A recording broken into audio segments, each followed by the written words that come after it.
Grab the stream, put it over here. Hello, welcome. Hello, Grentak, Stargazer, Bjarki.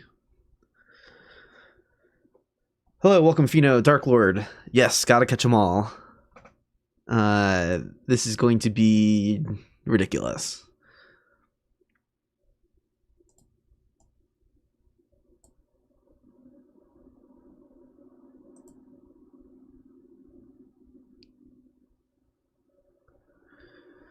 No, we are no longer mapless. Map is back on. We're just in the abyss as I'm getting set up here. Oh god, yeah, no. Spawning showing all those Vagrant spawn locations, but with the map de-rendered, so you can't even, like, tell where we are or what I'm looking at.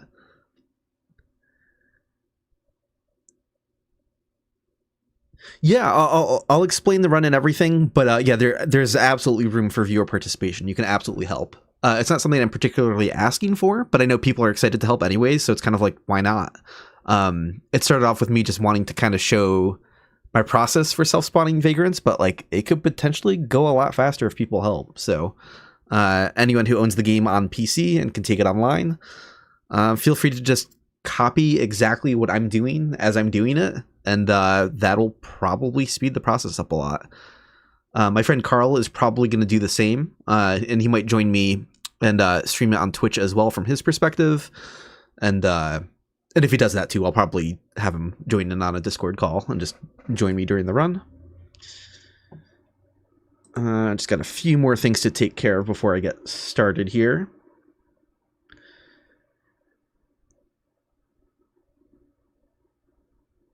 Okay.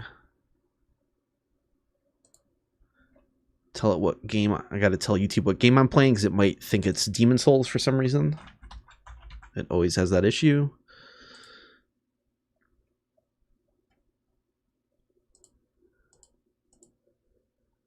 Allow automatic concepts. I hate automatic concepts. You know, like when you're looking at like comments on YouTube and like random words are like searchable for some reason. Get that garbage out of here.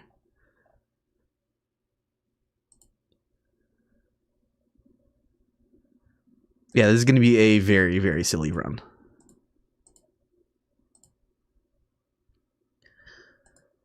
Alright, just got to get the link posted in a couple more places, and then I'm good to go.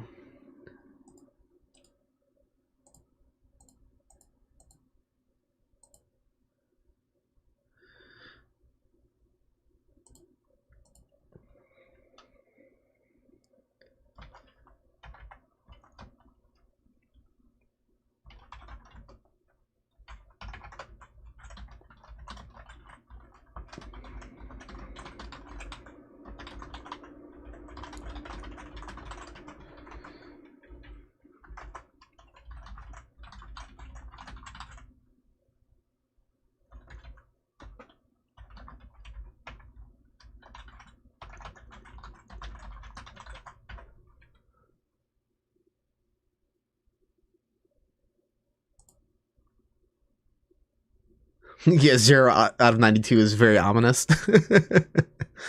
Yeah. Yeah, we've got some work cut out for us here.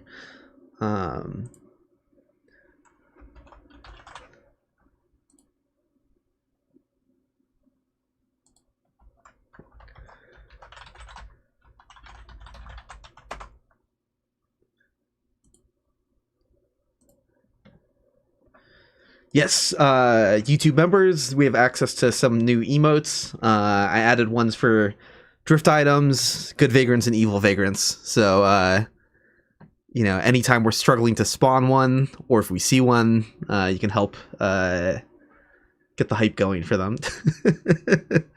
So stupid. Theoretically, how long do you think it will take to get all 92? I have no idea. I have absolutely no idea. I could spend an hour like getting just one to show up, maybe, if I was like trying to self-spawn vagrants during like a Return to Lordran event. But if other people are helping, maybe the process will be like extremely faster. I have no idea. Let me get the game pulled up, and then I will be ready to finally talk about what I'm doing. Let's go to somewhere sunnier for a moment.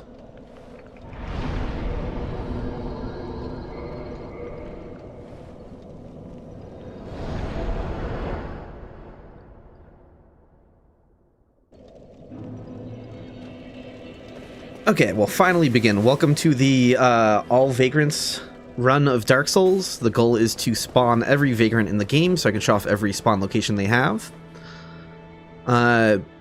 Viewer participation is definitely allowed. If you copy what I'm doing, that could speed the process up. I'm not requesting it, though. I was perfectly happy going into this, just showing how I would do it normally on my own. And I guess I should give a bit of history here. So, one of my first biggest projects in Dark Souls was figuring out how Vagrants worked. The wikis had a lot of speculation that I could tell was just kind of like made up.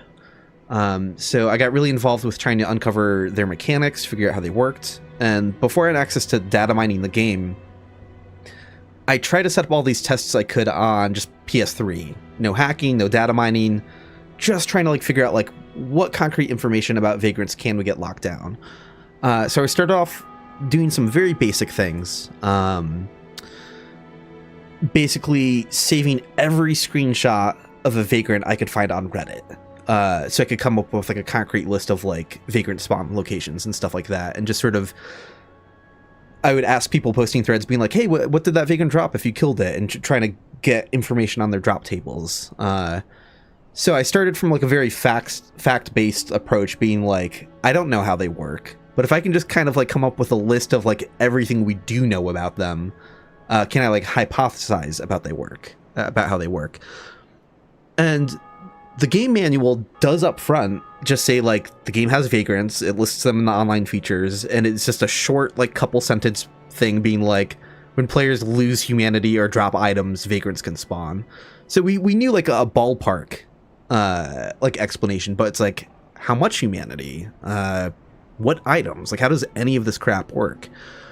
So on PS3 back in the day, I did a lot of things where like I was like duping humanity and just dying a bunch and getting Vagrants to show up. I was dropping a lot of items in random places. Once I learned about the drift item mechanic, that good Vagrants, that you could sometimes get item bags back to you, I would drop item bags repeatedly over and over. I'd get a stockpile of 99 items and like drop an item in a weird corner somewhere, jump off a cliff, just keep doing that over and over and over again.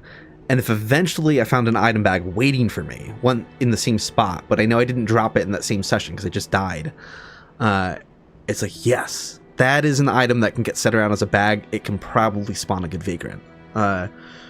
So this is all to say, I did obscene amounts of Vagrant spawning on PlayStation 3 way back, and every now and again in Return to Lordran events, I'll just do the same. I might listen to a podcast and jump on for an hour or two and just try to spam the network with Vagrants. The interesting part is that self-spawning Vagrants in Prepare to Die Edition was actually a lot easier. And it's kind of a funny sort of dichotomy, because seeing Vagrants in the remaster is actually easier. So it's like, what's going on there? Why is it easier to self-spawn Vagrants in the original version of the game, but easier to see them in general in the remaster? It has to do with the different networking. In Vanilla or Prepare to Die Edition, you were actually only ever connected to 20 players at a time on the network. You would form these small pools of 20 players. You were never connected to the entire player base at once. And that list of 20 players would change as you like travel throughout the game. It would drop players and add new players. It was a dynamic thing. But I think because you had that smaller pool of 20 players, you would send a Vagrant to someone, and while there's no mechanic for getting your own Vagrant back to you, you can't just self-spawn them for yourself. You send them to random players, but you send them to enough random players, and if they don't kill the Vagrant, if they die, don't realize it's there, whatever, they send it back out to someone else. And so just by random chance, I, the original creator of the Vagrant, I'm just another player to them. So it could come back to me. And with that smaller pool of 20 players, it was a lot easier to get your own Vagrants back to you. It actually wasn't that hard to... I mean, don't get me wrong, it took me a shitload of work to like hunt down all of the Vagrant spawn locations and test all of them. But there were some times where like I would drop an item bag, jump off a cliff, drop an item bag, jump off a cliff, and do that only like 20-something times, and get my own drift item bag back to me, indicating that like a good Vagrant was on the way. When Dark Souls Remastered came out, I tried doing the same thing, I dropped an item bag probably a couple hundred times, maybe even more. Never got my own drift item bag back. And I was like, fuck. My whole method for self-spawning vagrants didn't seem to work in the remaster. But it didn't take long for me to realize, like, all the anecdotes started pointing in that, like, people in the remaster are seeing vagrants way more than they ever were in the original version of the game. And that's common knowledge now. It's absolutely true. If you hear one person saying, oh, I've played this game for thousands of hours and I've only seen one vagrant, and someone else will be like, I don't get what the big deal is. I saw three in my last playthrough. And it's like, okay, those are people talking about the remaster versus the original. The good news is the player base in the remaster is a lot smaller now compared to when it first came out. And during the last couple Return to Lordrans, I was getting my vagrants back kind of at the same pace or frequency, or at least in the same ballpark, as I was in Prepare to Die Edition. So it feels more viable now, I think, just because of the smaller player base. And because I'm doing this stream online and people are watching, people are free to drop in and help. So, I think it'll also be a fun thing. If you're playing online on PC, Dark Souls Remastered, feel free to just kind of like copy what I'm doing. I should explain what's happening, what this character is. This is the same character as the mapless run. I wanted a character who is at the end of the game, just so I could freely travel to all of the places that vagrants can spawn. I thought it'd be kind of boring to just like start a new run over and like play through the whole game normally just to get to the end game before I get started. And glitches are now allowed, unlike the mapless run.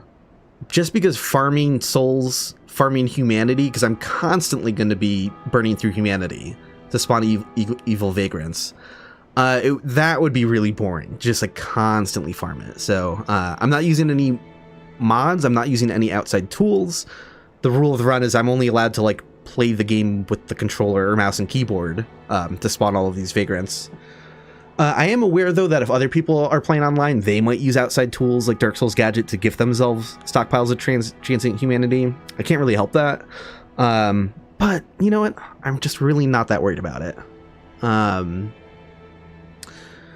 So, yeah, this is, I'm kind of rambling here, but I'm very excited to get started on this run. I was very self-aware last Return to Lordran that, like, I was sitting there doing this. I'm like, this is just such a stupid way to interact with Dark Souls, right? Like, what am I doing? I'm sitting here, running to a weird corner of the map, dropping an item over and over, and, like, that's how I'm getting enjoyment out of this game. It's very stupid, but also kind of very funny. So I kind of want to bring people into my weird, messed up world of Dark Souls. So, yeah. So, first thing I wanted to do, though, is take a little bit of a return trip to the Asylum, just because I want to trade the Skull Lantern for a Ring of Fog. Just so we can get like closer to vagrants without them like reacting. I think it'll be fun. So, oh yeah, and this is all to say, I didn't leave off exactly where I did in the mapless run. I did some pre-streaming setup, because glitches are now allowed. I just like duped a bunch of soul items so I could like spam leveling up to a ridiculous degree. So I just like blindly put endurance to something really high so I can fast roll without Havel's ring on, because I want to have like some stealth going on. So yeah, my stats are like a weird mess that don't make a lot of sense. I leveled up Faith, so I can cast Wrath of the Gods as well, just because it's kind of fun. I don't remember what I made jump on this controller. There we go.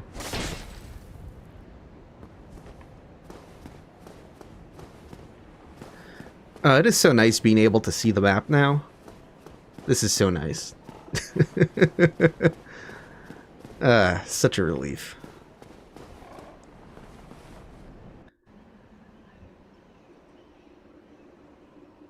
And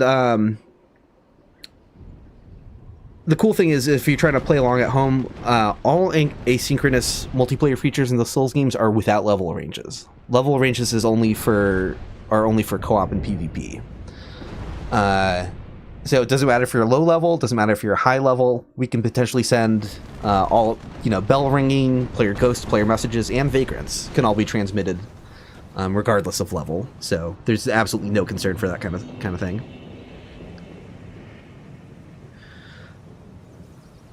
Benevolent Beaver asks, how often during regular play have you seen double Vagrants and or red Vagrants? Red Vagrants are surprisingly common. I'll talk about that more in a second. I sort of overhyped how rare they are in my old mechanics video. Double Vagrants I've only ever seen twice, ever. That is wild. If enough people are spamming them, that is something that could potentially happen during this run. That would be fun. So, the whole thing with the red Vagrants, or Black Phantom Vagrants as I like to call them sometimes, is that they require being passed around 20 times before they turn into that.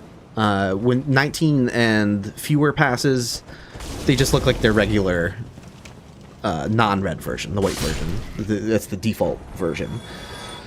So because it takes more passes, that's more opportunities for them to die, so they're slightly rare. But the thing is, the way the Vagrant queue works is whenever you receive a Vagrant, you receive it into like what I would call a Vagrant inbox. That is, they don't spawn in your game spontaneously. Right? Like, you can't stand by a Vagrant spawn location and leave your game on all day and just expect to find one. That won't happen. You have to reload the game while one is in your inbox. And they're only in your inbox for 5 minutes. They're only there on a 5-minute timer. If that 5-minute timer runs out, it gets sent back out to someone else, and that counts as a pass. So when you see a red Vagrant, or a Black Phantom Vagrant, it's quite possible that it just kind of bounced around like that a lot to get to that point, and didn't really actually spawn into that many players' worlds. So it is hypothetically possible that, like, no one saw it or died to it, or, like, no one actually had the chance to kill it. So they're a little more rare than the white Vagrants, but not necessarily significantly so. Yes, Algie, only 5 minutes. So there's hold that thought. You give me warm, give me. Yeah, they're only there for 5 minutes. So what this means is playstyle matters massively for how likely you are to see a Vagrant. There's so many different variables to consider. If you're someone who is like really good at the game and like never dies and doesn't really reload areas often because of that, you are far less likely to get a Vagrant than someone who is dying frequently. Just because the person who's dying frequently might actually pull that Vagrant out of their inbox and into their game. Now, once the Vagrant is in your game, it's in there for an infinite amount of time. There's not a timer while it's like loaded, but then once you die, you know, it gets sent back out to someone else. Other things too, like maybe you're someone who does a lot of co-op and PvP, right? Like you're not someone just playing through the game to beat it, but you're doing endless co-op summons or endless PvP invasions in the Undead Parish. That is also someone who is much more likely to see a lot of Vagrants, because warping in and out of someone else's game for multiplayer is a form of reloading the area. So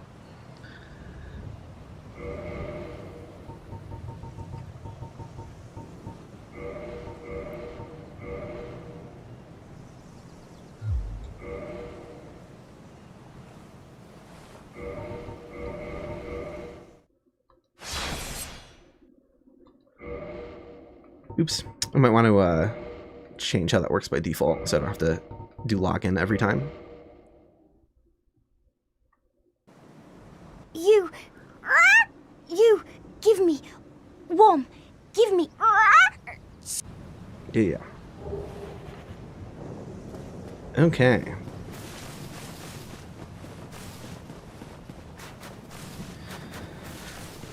So trying to catch up on some questions that I know that it scrolled by earlier. I think someone asked about seeing all Vagrant types. So the purpose of this run is going to be to show off every Vagrant spawn location. So I'm not particularly concerned about showing like a red and white version of a Vagrant at the same location. Because they're the same Vagrant, right? The red Vagrant's the one that you see with more passes. You know, obviously I do want to show off all of the Vagrant types at some point in the run, but that's guaranteed to happen, right? We have 92 Vagrants like to hunt down or whatever. Technically 86, I'll talk about that in a minute. That's just gonna happen. There's no way like we would, by the end of this run, we'd only have gotten white good Vagrants and not a single red good Vagrant. However, the way they put evil Vagrants into the map is really strange. evil vagrants are doubled up, so that when the Black Phantom version spawns in, it's using a duplicate location.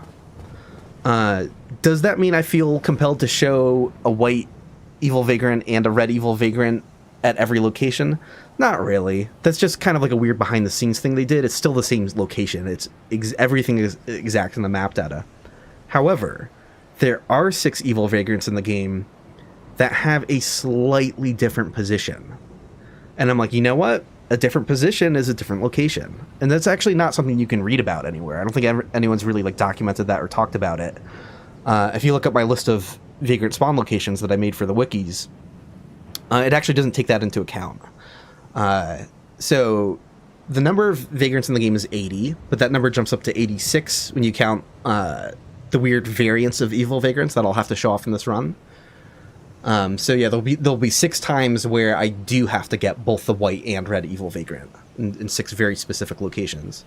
In addition to that, there's 6 areas where vagrants can't spawn, but drift items can transmit. And I'm like, you know, it'd be very funny to go to like Firelink Shrine, the Abyss, and places where vagrants can't spawn, but at least send an item bag around. So for the 6 places that vagrants can't show up, I figured at the very least we're going to force like some drift item activity. So that's how the count balloons from 80 up to 92. All right, so got the Ring of Fog, and I can stop my blabbering and finally get this run started.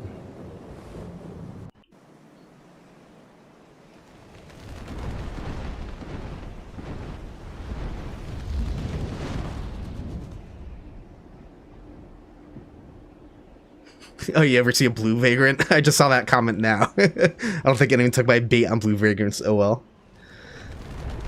You know, it's funny that you say that, because it'd be very easy, like, in the original version of Dark Souls, to think a vagrant is blue down in the Crystal Cave, just because, like, the lighting there is so harsh.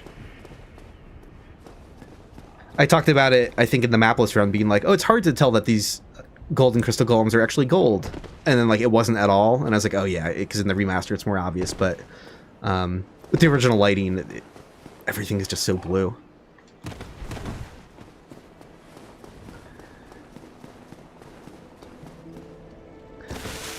Okay, so I think I'm going to start with the depths. Let's go do this thing. Might seem like a random map order. If I get really bored or stuck at one location, I'm happy to just jump around. I'm not completely locked in or stuck doing one thing. But I made out a checklist that kind of more naturally follows like the map order in the game. Like the depths have the lowest map number, so I'm like, sure, we'll start here. And I'm going to go ahead and toggle on a checklist that I made. So not only do I have the master count at the top of the screen, but I also have, sound's going to cut out, this, please be aligned. The implementation of this checklist was a little janky. Like anytime I get to a new area, I'm going to have to like kind of recrop it or whatever, but it's the best I could do. Still on the struggle bus with OBS. Learning the ropes. Okay. I don't think anyone's made like a really convenient like checklist kind of app for OBS yet. Okay.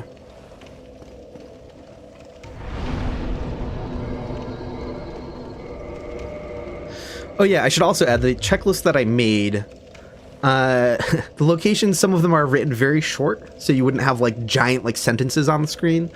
Some of the locations will be pretty self-explanatory. Some of them, the way they're written, there's no way you can know exactly where it is, and it's just my own personal reference. So if you're confused by any of those locations, you could always just do a search for like Vagrants Wikidot, pull up the list, and that's where I wrote like longer explanations of where these locations are. All right.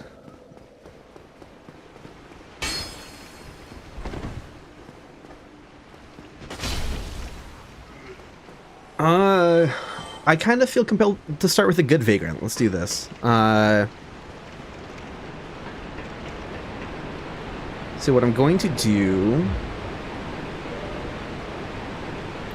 And that's the other thing. Because glitches are allowed, I did dupe some items to get them get these stockpiles kind of ready more quickly. So yeah, if anyone's playing along, what you could do is you could join me in the depths. You could grab a transient curse, a stockpile of them, and drop one at a time and warp back to the bonfire. I forgot if I rested at the bonfire, so I'm going to do that again, just so I can warp back to it easily. It doesn't matter if you warp, doesn't matter if you die, like, you can really just, you want to drop an item bag and just go through a loading screen.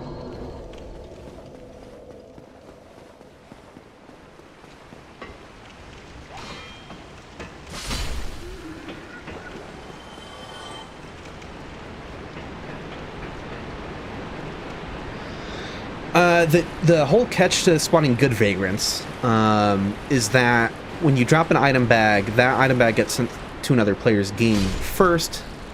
It needs to be passed around 10 times before it actually becomes a good vagrant. So the goal is to drop your item bag somewhere weird and kind of hard to find so it doesn't get intercepted. What am I going to do for that? So there's some problem solving here, right? First of all, I'm going to show where the resulting vagrant will spawn.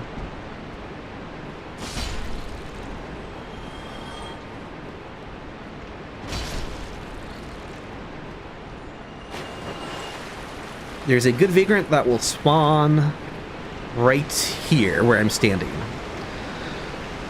Maybe it's immediately on the other side of the pit, but either way, it's right next to this pit. So it's when you go around down the hallway from the popular rat farming location in the depths, and it's the very first pit here. But if I drop an item here, someone might just, like, pick it up. So it adds a bit of length and tedium to the farming route, but I think I'm going to, well, now we have the other issue is there's 2 different good vagrant locations, and I don't know that if I drop the item out here somewhere, maybe it might sync up with the other location. Okay. So, what I'm going to do is, where's the best place to hide the item bag? I'm going to hide it in this sludge pile, I think, honestly. I'm going to hide it in the middle of this sludge pile and just hope players don't break it. Drop 1 transient curse.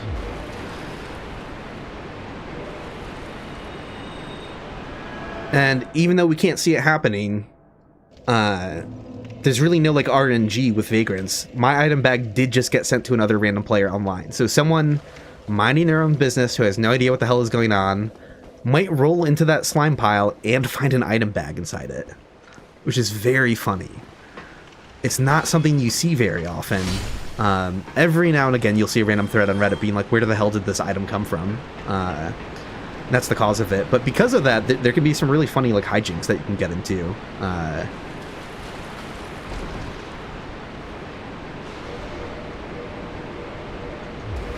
Now, obviously, I'm going to have to start running down and checking for the actual vagrant.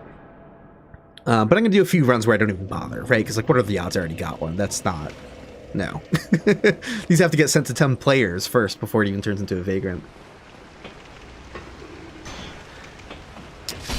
Benevolent Beaver asks, do outgoing vagrants always correspond to the map you yourself are in at the time? Yes. Yeah, they have fixed spawn locations based on where you're dropping items or losing stuff. Now, the dropped items do spawn for other players exactly where the bag was dropped, but by the time it turns into a good vagrant, it moves over to the vagrant's fixed spawn location. Now, if you yourself are participating and you find an item bag, you do not want to pick it up because it'll interrupt the process. However, if there are some people kind of like wanting to troll or whatever, I'm also not too worried about it, because you do that and you trigger a pretty lengthy vagrant cooldown timer in which you can't receive or send anymore. So anyone like trying to mess with the process would just like, they would be out for the count for a long time. So I'm not worried about it. I don't think it's a problem.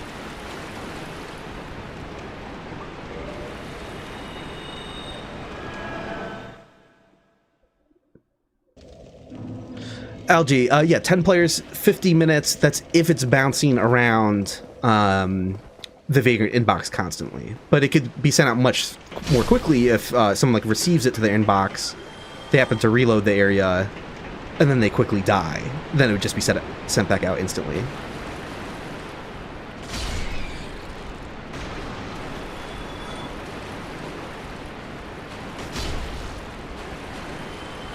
I don't know why I'm killing these rats. I have a stockpile of humanity. I don't just brain off. But, yeah.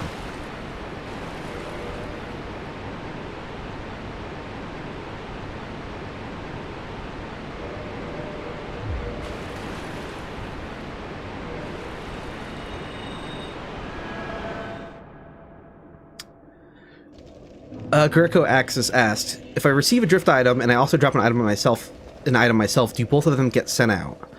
Yes, they should. That shouldn't ruin the process. But I still like to only drop one at a time just because it feels safer. It's kind of a vibe. I don't have conclusive proof of that. I mean, one thing I do have proof of is that dropping a stack doesn't help the process at all. Like, at once. Like, dropping one or dropping 95 transient curses, there's no difference. That's not going to help the Vagrant process at all. But if I were to drop, like, 20 different transient curses at once, I don't really know how that works on a larger network. Like, do they get divided up and sent to a bunch of different people at once? Maybe? I don't know. And yes, this is PC Dark Souls Remastered.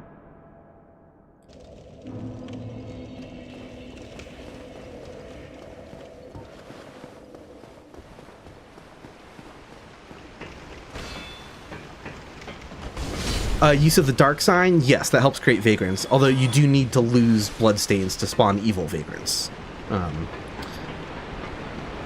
You need to have a Bloodstain that has 5 humanity in it, and then you need to lose that Bloodstain to spawn an evil Vagrant. But right now we're working on good Vagrants. And I'll start running to that hallway in a minute, I guess. Really, there's no way they're around yet.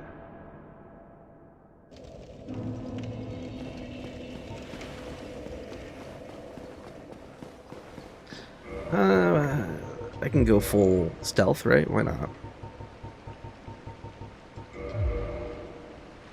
I don't have to worry about this guy turning around on me every time. Oh yeah, what am I doing? I have Wrath of the Gods. The combat could be way more fun than what I'm doing.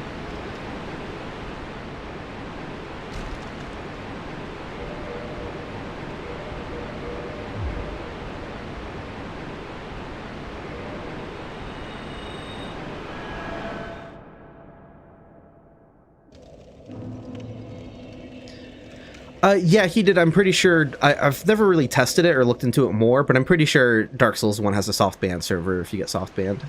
Right, they don't just force you to play offline if you're caught cheating. Thankfully, the glitches that I'm doing, dupe glitches and stuff, don't get detected, though, or whatever, so I'm still connected to the general player base here.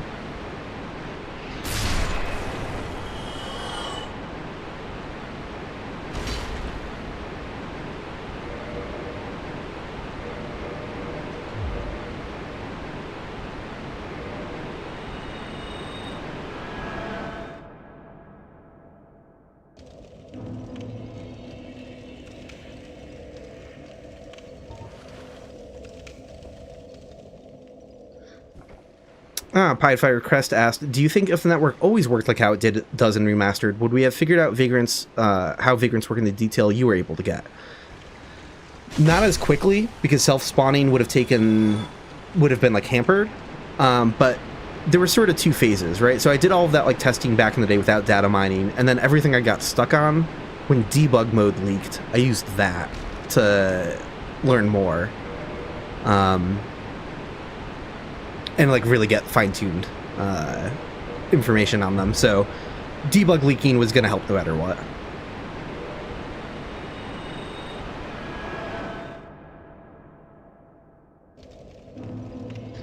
Oh yeah, that's the other thing too. If you're helping, consider a faith build and just like spamming Wrath of the Gods, because it'd be fun to see resonance signs as well. The things that are actually harder to see than Vagrants because they're broken and not working correctly. Yeah, debug was a huge help. I actually didn't pinpoint the exact amount of humanity required for evil Vagrants until debug came out. Like, I thought it might have been 10 at some point. Like, I could tell you didn't need a huge stack, but that was really hard to control for. The thing about finding what items spawn good vagrants, like this thing, is that eventually if I find an item bag come back to me, and I know I was the weirdo dropping it in like a really, really weird specific corner, that's like, okay, that item works. But evil vagrants don't have that sort of early stage. They don't have a developmental stage. They just turn into an evil vagrant for someone right away. So if you're like spamming like, oh, like I kept jumping off of a cliff with like 50 humanity somewhere, and it's like, okay, I saw a vagrant and then I killed it, and then now I'm trying a smaller stockpile of humanity. It's like, well, I've already been spamming the network with these things. Like, I don't know that the next vagrant I see is one that spawned from a test where I was only dropping 20 instead. Maybe that was a vagrant I spawned a long-ass time ago from 90 humanity. You know, like, so that was really, really difficult to pin that down. But then in debug, it was really easy, because you could set up, like, private networks in debug, basically. So I'd be connected to only one player at a time. So that you didn't have the whole network, your vagrants weren't going to random people. I'd be connected to literally one person, and so we could only target each other with vagrant stuff, and it was super easy to just narrow it in that way.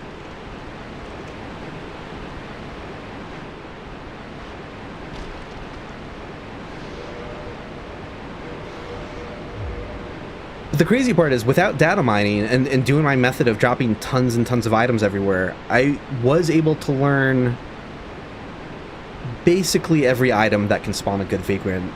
I guess I should put an asterisk on that. The one that I missed was rubbish. I dropped a ton of rubbish and I never got a drift item bag back. I was so mad when I found out that they did work.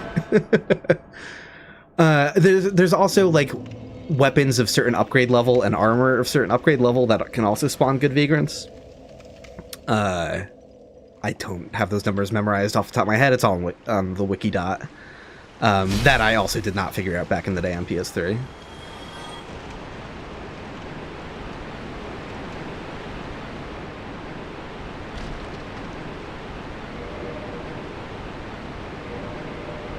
The cool thing about rubbish is it says, rubbish with no value. Who in their right mind would bother carrying this around? Perhaps you need help. Is that a meta commentary on... Are they telling you to drop it? Because it can spawn a good vagrant if you drop it, so maybe that's a subtle hint to drop it. Or maybe it's just a coincidence. I don't know. There are a decent number of items that can spawn good vagrants, but I can't unsee that in the item description now. Hey, Keith, welcome. Yeah, this is going to be one hell of a project. This is going to take forever. All right, I'm going to start running down to the hallway, though. Every run, I think. Even though it's like a little early, but whatever.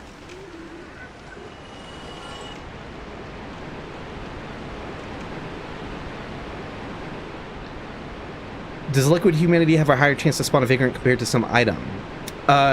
They're mutually exclusive for different kinds of vagrants. Only good vagrants spawn from dropped items. Only evil vagrants spawn from lost liquid humanity.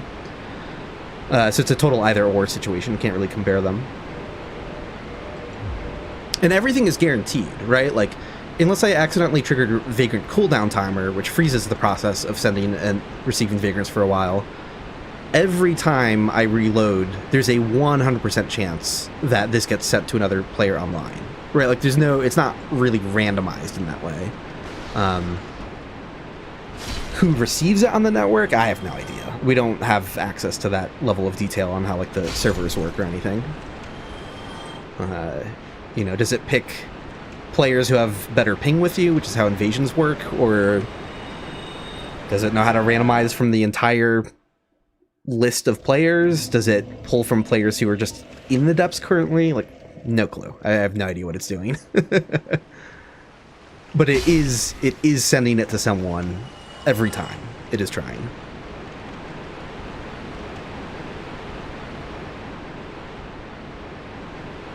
Oh yeah, Vagrants totally work in Dark Souls Remaster. They work way, way better than they do in the original version of the game. Yeah, they don't have any issues like Resonant Signs.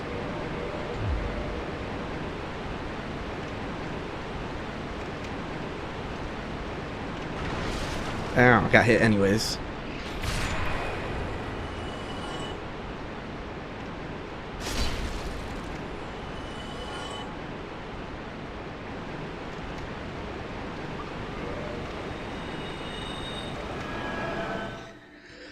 So yeah, this is what this looks like. I'm going to be doing this forever across the entire game. Welcome to the hell that is Vagrant spawning. No, but I really do enjoy this, which is the messed up part. Like, sure, it's tedious, but like, it's not lost on me that my item bags are going to other players' games. Someone is going down this hallway, someone's going to roll through the slime and find an item bag in it, and they're going to think it can spawn items, maybe, if they're new to the game. Or even better, if they're not new to the game but don't know about Vagrants, their minds are going to be blown. They're going to be like, what the fuck is that? So, which is just so cool to me. When we get to some of the areas where Vagrants can't spawn, and my minimum requirement is just like sending drift items, like, we're going to be putting bags in funny places that where, like, if someone sees a bag waiting for them in Firelink Shrine, they're going to be like, what the hell? So I love that.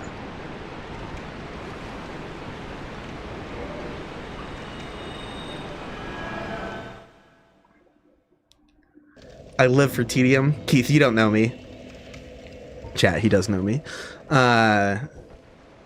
Yeah, this poor Torch Hollow. I feel kind of bad for him.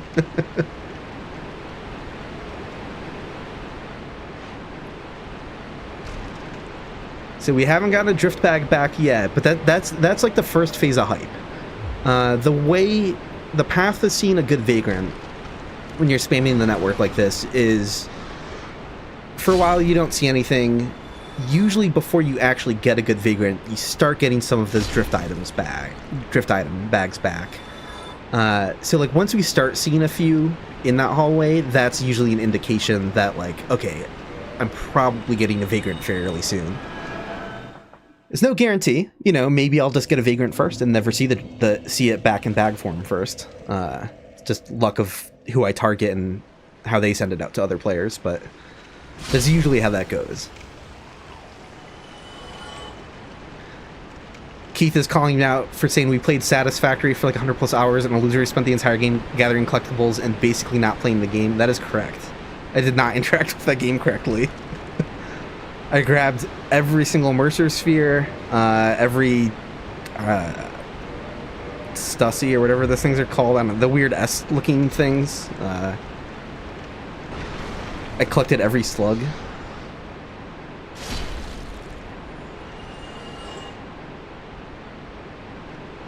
I'll let you guys do all the thinking.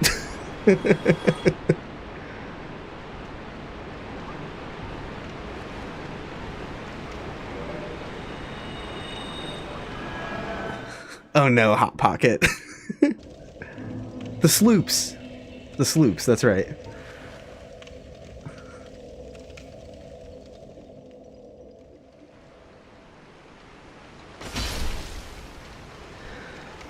I think the less people are playing, the better. Sort of. There's probably a sweet spot, but generally speaking, the more people is worse, because then I could be sending this. These could be distributed amongst a much larger player base, who are sending it to a much larger pool of players, and I don't get as much stuff back as frequently.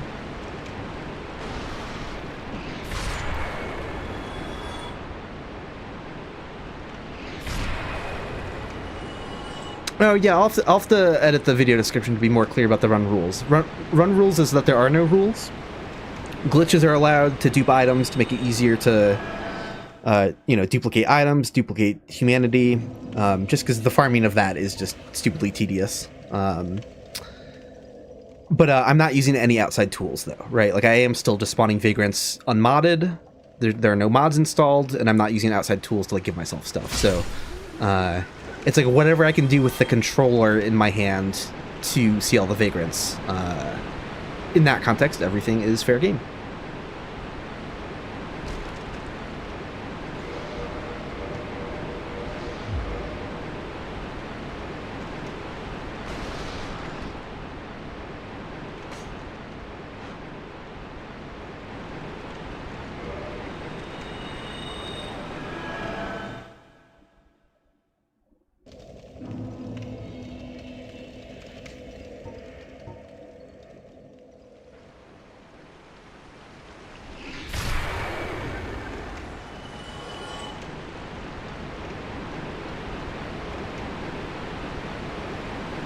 Yeah, fandoms are recorded. I don't know how quickly it can truly send a fandom across the network. The fastest it could ever possibly be to real time, assuming 0 lag, is 8 seconds. They could never be sooner than 8 seconds. How long can they be delayed though? I'm not really sure about that. I think usually, generally, having done some testing on it before, they'll be like 15 to 30 seconds behind real time, sometimes, maybe, in that ballpark. I think. That's not an exact science. I don't really know. And I know there's weird stuff, like sometimes you can see pretty old ghosts, especially in Elden Ring if you're using a community password. People from your community, I don't know if it like loops them even later than like normal ghosts, but like you can get one that like, oh, I saw that one already. I saw it like 8 minutes ago. Like, so yeah, I don't know exactly how that works, but they are pretty close. And yeah, like if other people are joining in, it's not inconceivable that we might see like someone like dropping items in the spot, like standing still here on the sludge pile.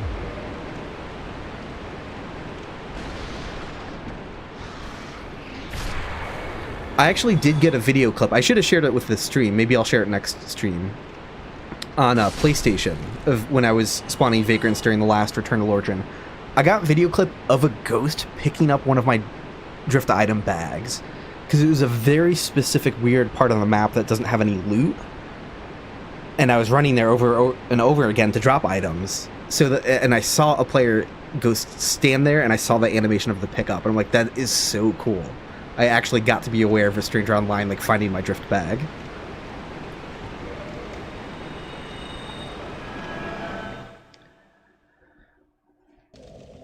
I'm loving Abiotic Factor so much. I thought about making a video about, I've been playing it with Keith. You can check his channel for, like, live streams where I'm in there. Abiotic Factor rules. I had like a video idea in mind where I was gonna like talk about like, hey, if you like the interconnected map of Dark Souls 1, you need to check out Abiotic Factor because it's like the best I've ever seen it in a video game, maybe. But a YouTuber by the name of Radotasker has already like done that with Dark Souls 1 like as the center framing. So it's kind of like, I don't know if I'll do it then. I would just freely admit to being like, hey, we already talked about this, and I'm probably going to touch all of the exact same points. You know, like...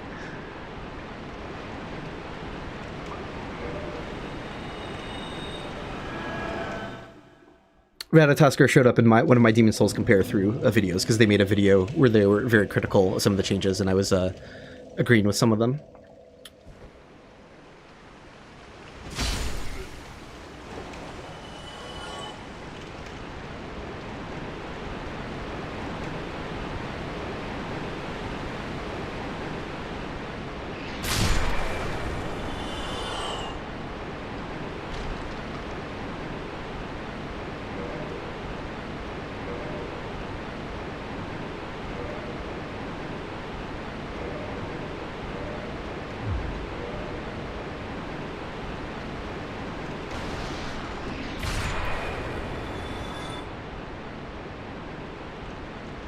Will I make more videos about NES/Famicom games? Yes, absolutely. So I should talk about what happened to the Gimmick Part 2. When I was making that video, I had in mind that I would do one that was a lot more focused about the sound design, but like, I already did a podcast that went like super in-depth on it, and then I got kind of self-conscious that I'm just gonna be like, quoting a podcast I already did. I kind of lost steam on that a bit. So I don't know if I'll get back to that specifically, but I will definitely make more videos about NES and Famicom games, specifically about sound design. That is for sure on the to-do list. Like, the next Retro Games Dissected is going to be about NES music. I don't know when that'll happen. Might still be a while, but that's like... yeah, that's something near and dear to my heart, so...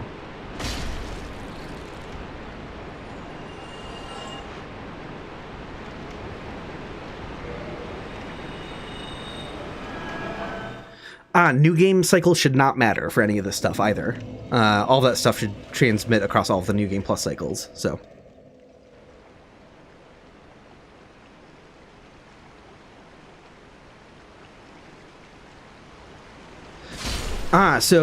Ragnarok said, I tried repeating the ceaseless discharge melee slam cheese you showed in the last run, and every single slam went through the floor for like 20 minutes before I went through the pit cheese. So if you set up ceaseless so that you could kill him by luring him to the fog gate, then my hallway strat doesn't work. Yeah, he has to not rip his arm from his body. So you can't do it the same run where you run all the way to the altar. You'd have to like lose once and then not go all the way to his, not all the way into his arena, and then that hallway strat works. If there's something like a little more finicky with positioning to like get him there, that I'm actually not 100% sure about off the top of my head, but I've just never really had trouble with it, so I don't know. Hey, yes, Tom Cooper, I'm playing on PC, Dark Souls Remaster. Feel free to hop on, and if you do the same thing that I'm doing, this process will probably go faster.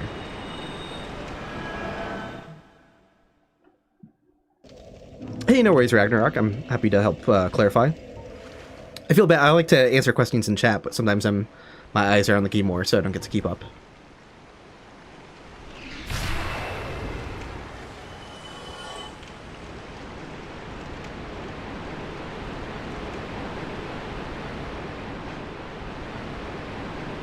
It's kind of like looking at player ghosts is always fun.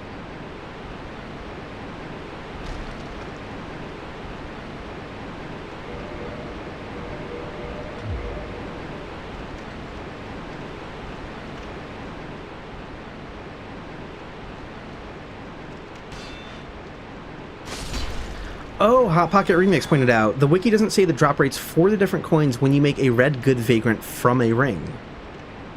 It's 60% copper, 30% silver, 10% gold. I did not know there was RNG on that drop. That is so funny. Oh shit. Hey, I learned something new about vagrants today. Let's go. I think I just saw all of them at some point and assumed... Yeah, I don't know how I arrived at that conclusion. I don't know if I, it feels like I would have tried to figure out which one caused which one. So maybe I did know that, but I didn't data mine the drop rates, maybe. But I definitely, if I halfway knew that, I absolutely 100% forgot. I could not have told you that now.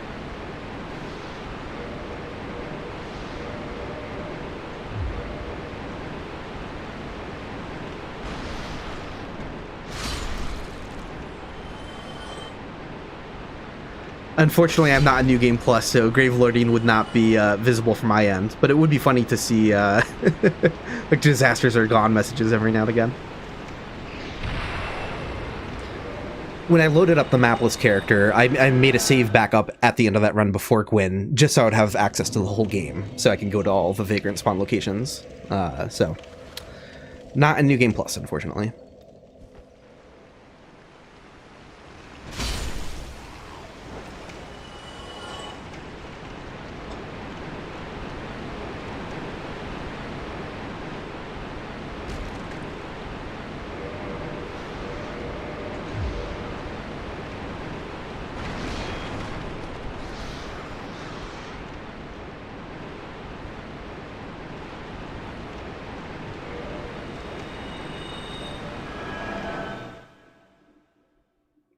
Oh, I hope your friend who got cursed in the depths is able to tolerate that. It's brutal. Hey, someone else has got like a SY, probably.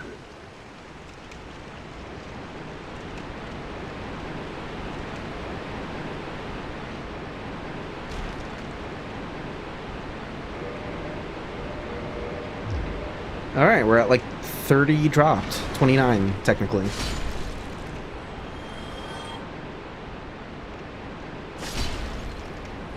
It wasn't until the mapless run that I really fully appreciated just how clearly you can see the low poly tail of the rats from very up close to them. Yeah. Okay, it's maybe hard to see because it's a little dark. Let me turn the brightness up. Yeah, his tail's like all wide. I'm not even that far from him.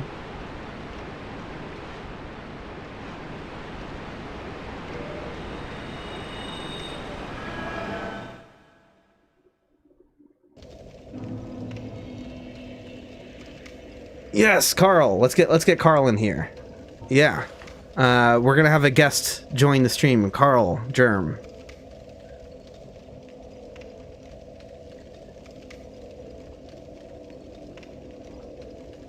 Here, I'll give you a call, but I'll give you a quiet call. That way, you don't. It's not gonna ring, and you don't have to answer right away if you're not ready this instant. I was only taught about this recently. Shift call makes it not ring for the other person.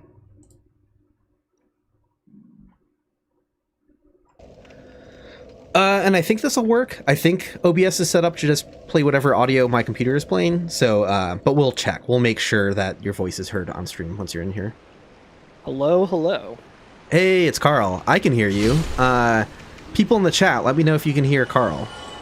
Yeah, let me know if my voice is too loud or if you don't like my voice and I can try and have a different voice. Also, anyone in my chat on Twitch, I think it looks like you're coming through on my OBS as well, so. Okay, cool. I'm mostly just directing people to your YouTube. And I was like, yeah, I will be reading my Twitch chat, but probably not too much. Yeah. Feel free to... And I'll be... Mm-hmm. Oh, go ahead. I was going to say, please post a link to your Twitch in the chat. So yeah. Hang on one second. Let me dial this down a little bit. There we go. I need to get my windows pulled back up correctly. What am I doing? Here we go. My stream's kind of a mess right now because I had to break down my stuff and set it back up, and so it's kind of all over the place. But I'm like, I think it's mostly working. Excellent. They're saying you're a little bit quiet, but you don't touch anything on your end. I will fix. Oh, cool. Yeah. I will get that on my end here. I'm just gonna dime the gain that's on my interface. So let's see. Actually, maybe go ahead and do that because I'm stupid and I don't normally know how to change volumes in the call. If you right click on my avatar on Discord, you should be able to just adjust the volume as well. Is. Yeah. I'm used to like I literally always forget, and I've been doing like Night Rain like streams or like recordings with people, and every time I'm like, wait, how do I forget every time. It's whenever I'm in a group call, like I know where to find it more easily, but it's again a one-on-one if I have a harder time finding it for some reason. I'm going to turn you up a little bit more, and hopefully that puts you at a good spot. Interesting. I just realized something. I can add your PNG tuber to my stream as well. No way, that's sick.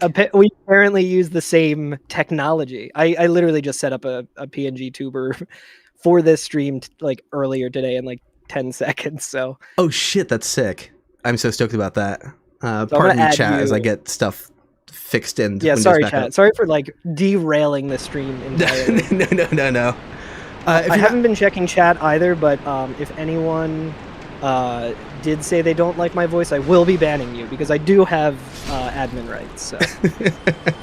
Yes. I called it admin rights. How old am I, dude? Jesus. Yeah. So yeah, for my chat, if you're not familiar with Carl, he's an old friend of mine from outside of Dark Souls, but also he is a Dark Souls speedrunner. So small world sort of situation. He's very involved with Dark Souls speedruns. He speedruns at like GDQ and stuff like that. Yeah, I got a GDQ run coming up. If anyone's going to be at PAX East next week, on Friday I will be speedrunning Dark Souls Prepare to Die Edition. Hell yeah. Should be cool. And also, Carl shows up in a few of my videos. You were in the Soul Memory video, I'm pretty sure, because I mean, I know you helped me test it. Yeah. So yeah. Carl was instrumental in kind of figuring out the last couple Soul Memory ranges that like I didn't figure out back in the day. Algie as well. It was like you two guys really helped me with that. Oh yes. And you've showed up in other ones, but I don't remember. I think you showed up in the Invasion cooldown video, probably. I know Fino helped with that as well. But my videos are like a blur to me, so I know you're in more than one, but the Soul Memory is the one that I'm certain of. Every now and then, like IRL friends will just like reach out to me and be like, yo, is this you in this Dark Souls video? And it's like Dark Spirit Carl Germ has invaded. I was like, nah, that's probably some other Carl Germ that's obsessed with Dark Souls.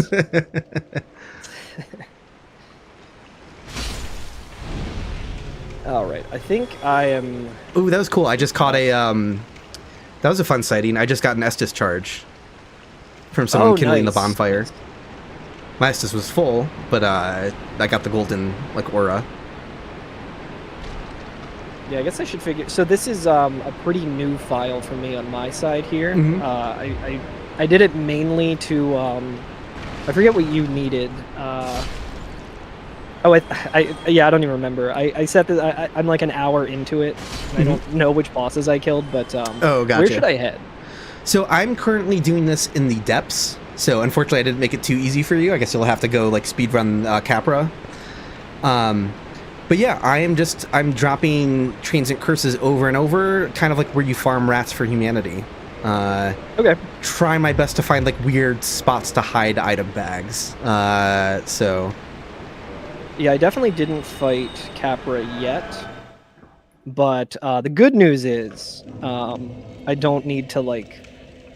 I can get to him pretty quickly. Yeah. Well, a remastered glitch that...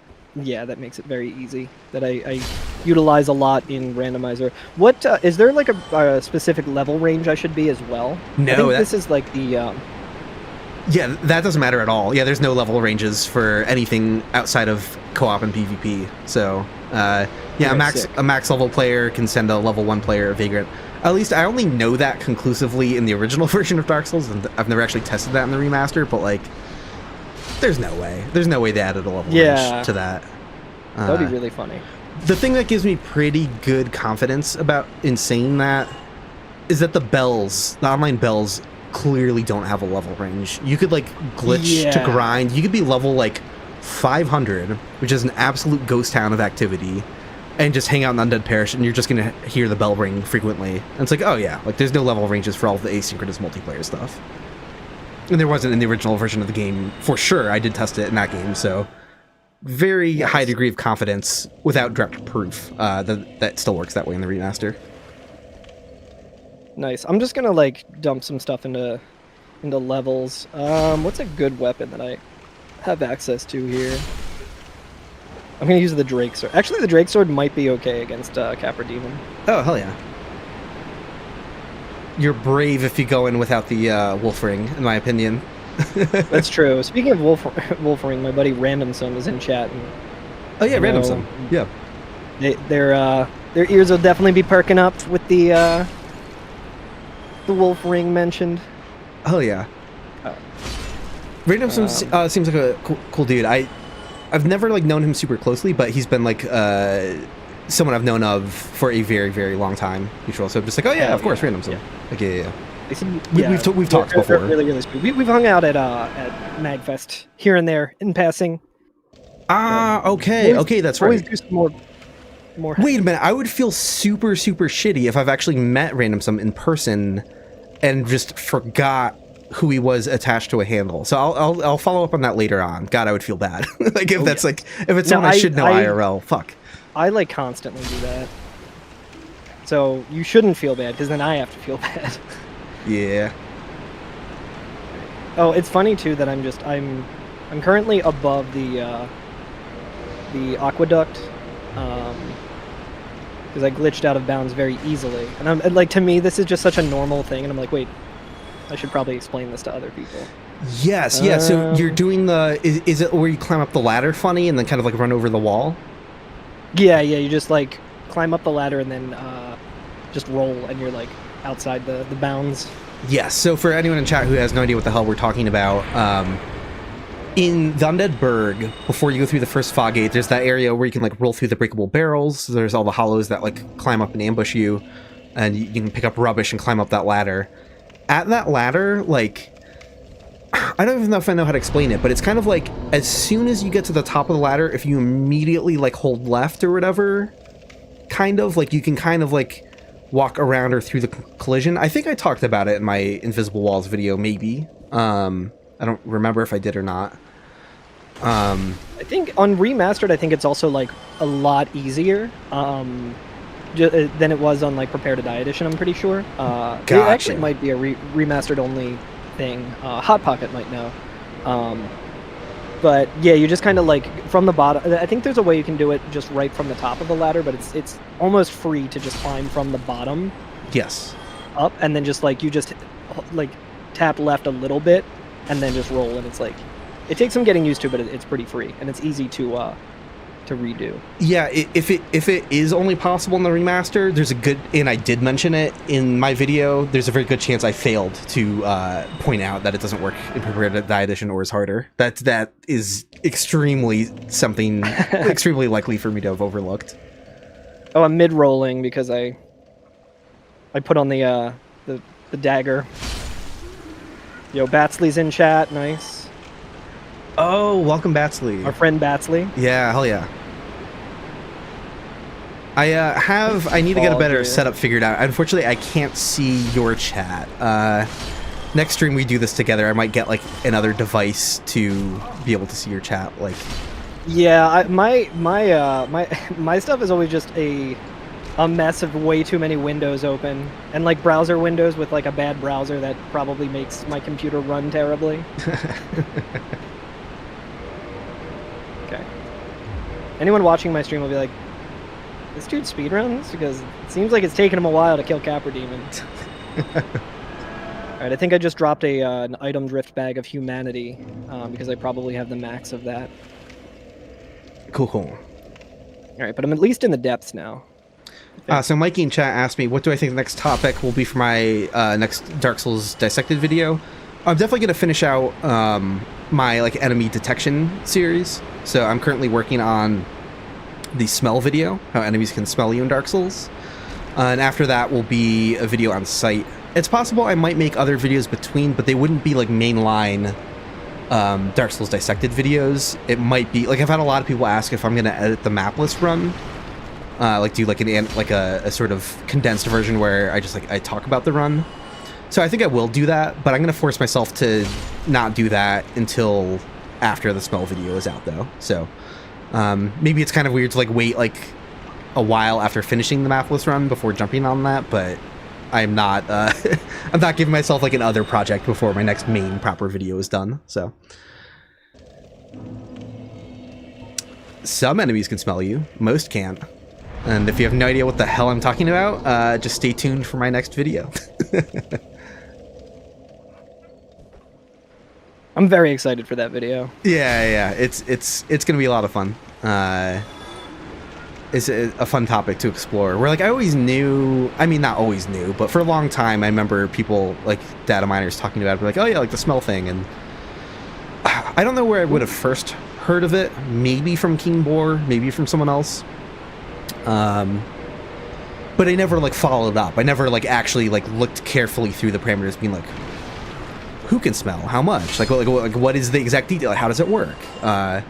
So the deep dive on that was a more recent undertaking of mine. So the whole enemy detection series was a lot of fun researching, just because I was really throwing myself into the deep end of a topic that I did not know much about at all before I started.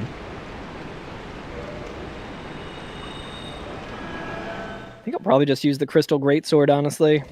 I forgot that, what's his name? The Merchant in the Depths. Oh, yeah. I forgot that he sells that. Donal, yeah. Yeah. Ai Shamai. Ai Shamai. Dark Lord Disco asked, which Dark Souls boss smells the best? That's a good question. Gonna have to think on that. There's obviously like the sicko stuff Hey. that guys can say, but So look at that. I got my first drift item back. nice. So I reloaded. So this is what someone else in their own game might see. Like they're minding their own business, they roll through this thing, and out pops an item bag. I'm not gonna pick it up because killing a Vagrant or picking up a drift item bag. Oh yeah, I should remind you of that, Carl, as well, too, once you get started in the process. If you see anything, don't touch it. Because it'll lock you out for a long-ass time. There's a lengthy Vagrant cooldown. So if I pick that up, I could not send or receive Vagrants for like 40 minutes or something like that. The fun part is, the item that's in that bag is not a transient curse. What item is it? I don't know. Hold on, I gotta Google. Well, you should check. I should Google my old research. Dark Souls. I was gonna say, in Vagrant. my experience of looking something up in Dark Souls, I'm like, it'll be like, you know, like 10 years ago, something was posted about this, and I look and it's just you posting it. I'm like, ah, hell yeah. That's funny. The ancient tomes. Yeah, so there's now a Lloyd's Talisman in that bag. Now, you can't drop Lloyd's Talismans to spawn good Vagrants, right? Like, it knows there's a whole, like, metamorphosis, transmutation process they go through, which is just such a weird mechanic that they, like, bothered to do all this crap. But yeah, anyone else finding these in the hallway, they won't find the item I'm dropping. They're going to find whatever it converts into. And there's a whole table that I made on the wiki that shows, like, leftmost column is item dropped. That's the item you have to drop to spawn a good Vagrant. But then it shows you, like, what the corresponding drift item bag will actually carry. And then when it turns into a good Vagrant, what that will drop. Because it's not random. They don't have randomized drops. Aside from the specific coins of good Vagrant spawning from rings, apparently.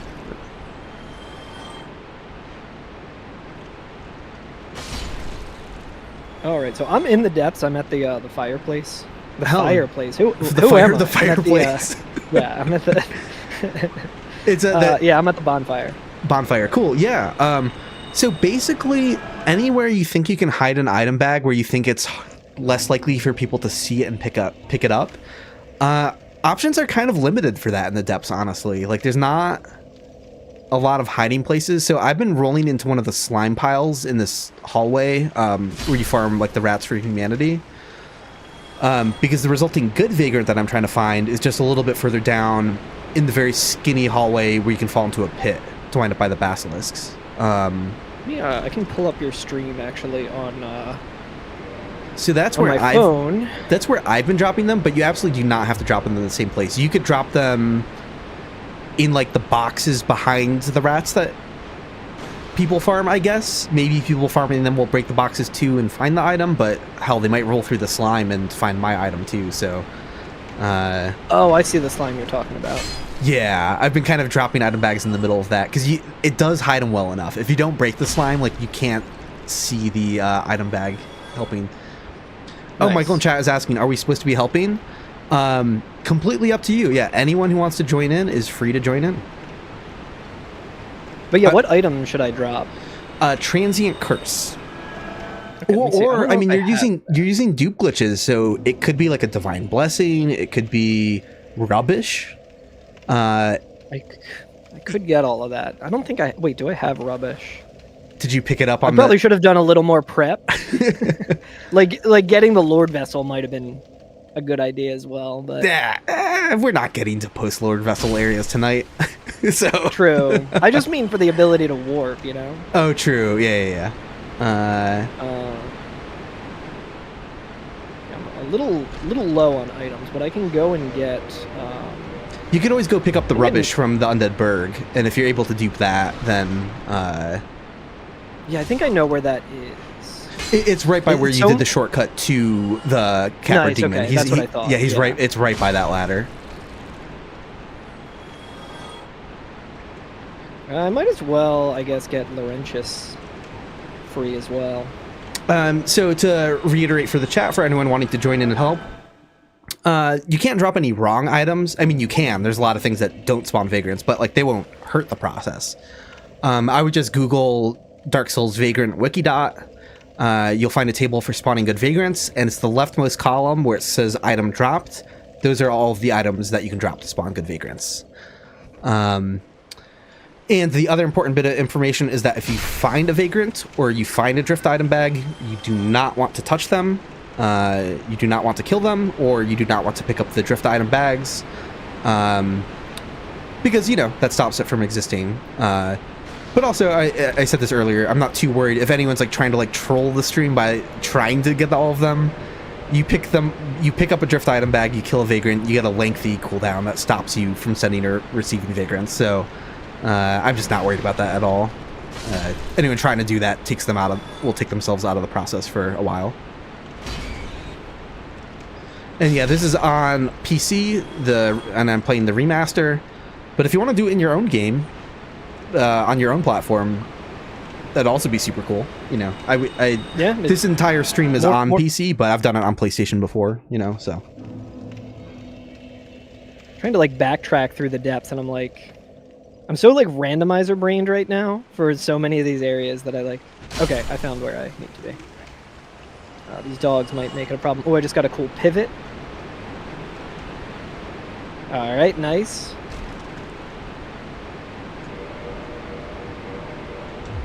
I just died. Oh no. I feel bad too. The next stream we'll get stuff figured out, because like you got me in your stream and I have no visual representation of you in my stream, but we'll get like... Oh yeah, I could send you that link if you want, but it's also... Clicking out of Dark Souls Remastered is always a nightmare. Yeah. Well, I'll just investigate it for the next stream. We'll get your yeah. It's a no Fugi and or PNG tuber set up. Yeah. It's Fuji, I guess. Yeah. Yes. Okay. Cool. It took me 3 minutes of Googling to be like, okay, this seems like the easiest way to get this going for tonight.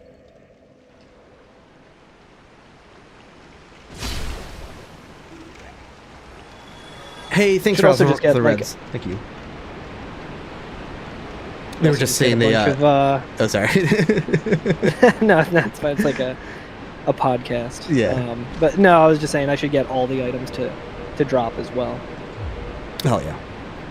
They were just saying they love my Vagrant avatar. So cute. I appreciate that. Oh, it's so good.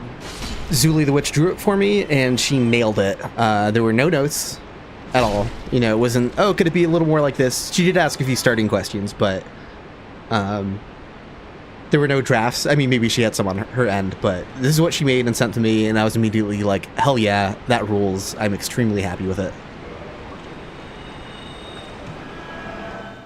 Part of me is tempted to just go and get the Lord Vessel so I don't have to run around as much, but that would probably take way too long. Hey, it would take like 15 minutes for me. Honestly, we're just hanging out, so I mean... Oh, wait. Even if you don't spend any of the stream dropping actual Vagrant stuff and you're just getting prepped to help you in another stream, like, that's true. honestly... I feel like it's not necessarily, like, unproductive. Right, exactly. Although, if I kill Ornstein and Smo, I think Dom Hall or whatever his name is moves to Firelink Shrine. Yes. And I can just do the duplication glitch with him.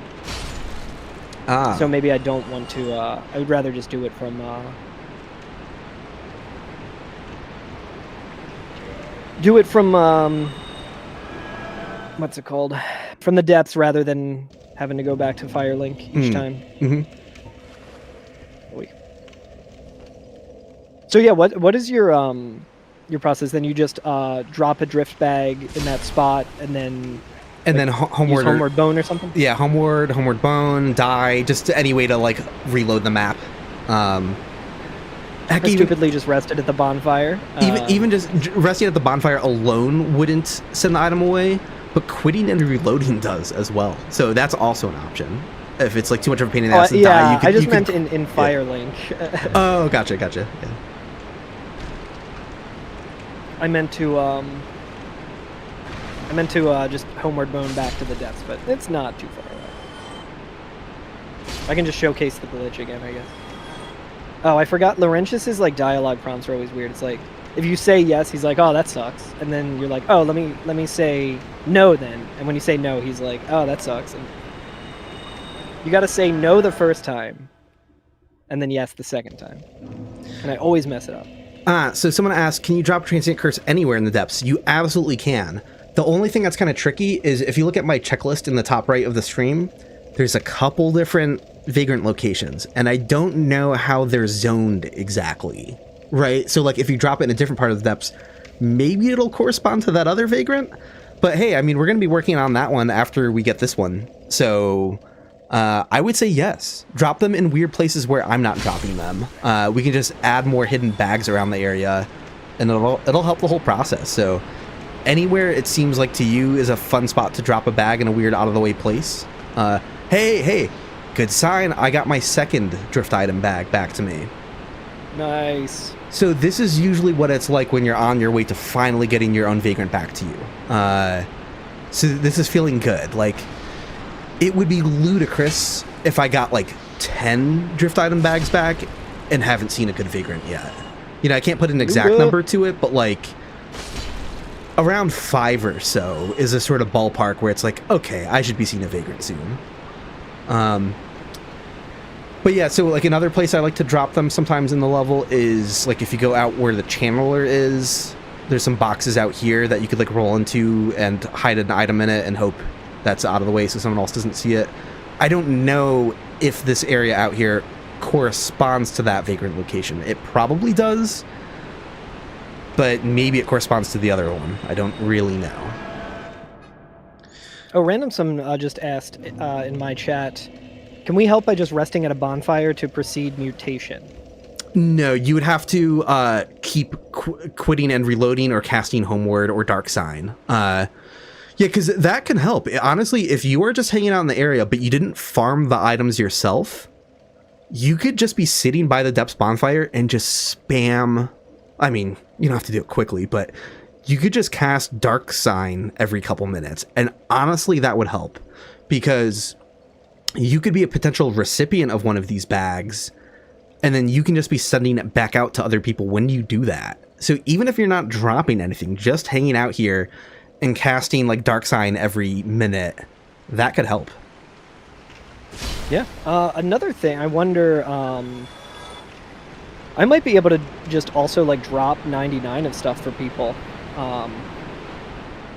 Yeah, if people are having trouble like stockpiling the right items, talk to Carl and maybe he'll be a more appropriate level to like meet up for multiplayer. I am level 82, which is not. Oh, okay. I did level up a little bit, but it's also a thing where I could just set up another character as well, and like for the next stream, and just get a bunch of the items and just kind of like post up by Andre and. Yo, go ahead. I found a drift item that wasn't mine. Let's fucking go. Nice. Someone is helping. Someone is helping. Must have been me. Even though there's evidence of me not dropping a single one yet. Yo, one was inside the box that the rat trap box. That is so cool. Nice. Oh, I'm so stoked about that. That rules. Let's go. And it happened shortly after getting a golden aura of like Estus charge from someone kindling the bonfire. So we're seeing some weird multiplayer shit starting to happen. This is so nice. Cool. I also did the shortcut again, realizing that I already had the actual shortcut opened up, like the glitch one. So it actually took me longer to get back to the depths than it should have. Oh no. Hey, Dave. Just too speedrun brained. I'm like, I don't know how to do the normal thing. I have to do the totally. thing that is faster if you didn't already do the intended strat. Sometimes you get so used to doing a weirdly specific thing. I see a ghost spamming jump by the bonfire too. Is that someone involved with what we're doing? That might be random. I know that when I was doing my what's it called? My give the fair lady 60,000 humanity on Nintendo Switch. The insane thing that I did. Randomsome was like live in my chat for like the 8 hours that it took me to do that, and they were just like, "Wait, this is on Switch? Hang on, let me see where I am." And they leveled up to the point where they like fought Quaylag and everything to get to the bonfire. And right as I was giving like the last of the 60,000 humanity, they were just sitting by the bonfire like doing gestures and stuff. It was really cool. Hell yeah, I love that shit. But yeah, I had Dave Breaker Rain in chat saying they were dropping items there, so I think they might be the person responsible for the drift item that was in the rat trap. That is so cool. Okay, I'm gonna go to Dom Hall and do the glitching, so that way I can just drop a bunch of rubbish everywhere. So like normally rubbish, I think there's only one of them each run, right? I think so, yeah. So yeah, if you use Donald do you want to explain I mean, maybe not in like elaborate detail because it's impossible to follow over verbal instruction, but like what's the gist of the glitch that you're doing? Because you had to teach it to me and I did not know the specifics. Yeah, so it's like a number of glitches all at once. If you guys are familiar with the brightness duplication glitch where you can get the brightness menu over the inventory menu, that's like the second part of this, and it's called a negative quantity dupe, which you can always go to soulspeedrun.com for all of the Dark Souls glitches. It explained way better than I can. But for the most part, we're like overflowing the inventory so that we are able to drop a negative quantity of an item. Oh, this slime followed me all the way over here. I should probably attack him. Nice. But it allows us to drop a negative value, and the way that the game interprets dropping a negative value is giving you that amount. So while I'm doing it, I might be able to explain it, just because like it's hard for me to explain while not actively doing it. But I've explained it during runs and stuff so many times. So let me go ahead and do that. So transient curse. I'm also going to move the rubbish here. Okay, so those are offset the way I need to be. Okay, let me see. It's also funny, I usually do this at Andre, and I'm like, wait, can I do this here? And I'm like, yes, I can. I've done this at every single merchant in randomizer. Okay, so I think oh, you're not actually, oh wait, here we go. Forgot I'm using like 2 different computers, so my mouse has to be on a different thing. So the way that it works is because I have a mouse, I'm able to change the inventory in the merchant's menu by clicking. So what I can do is I can buy multiple of an item that I normally wouldn't be able to buy multiple of. So in other words, I'm going to be buying a stack of the... For this, I'm going to do the Helm of the Wise. And I'm going to be putting the inventory of the standard arrow over top of it. It might be very expensive though, so I might have to think about something. I could do... Actually, I might do Crystal Straight Sword instead because it's cheaper. And I will need to...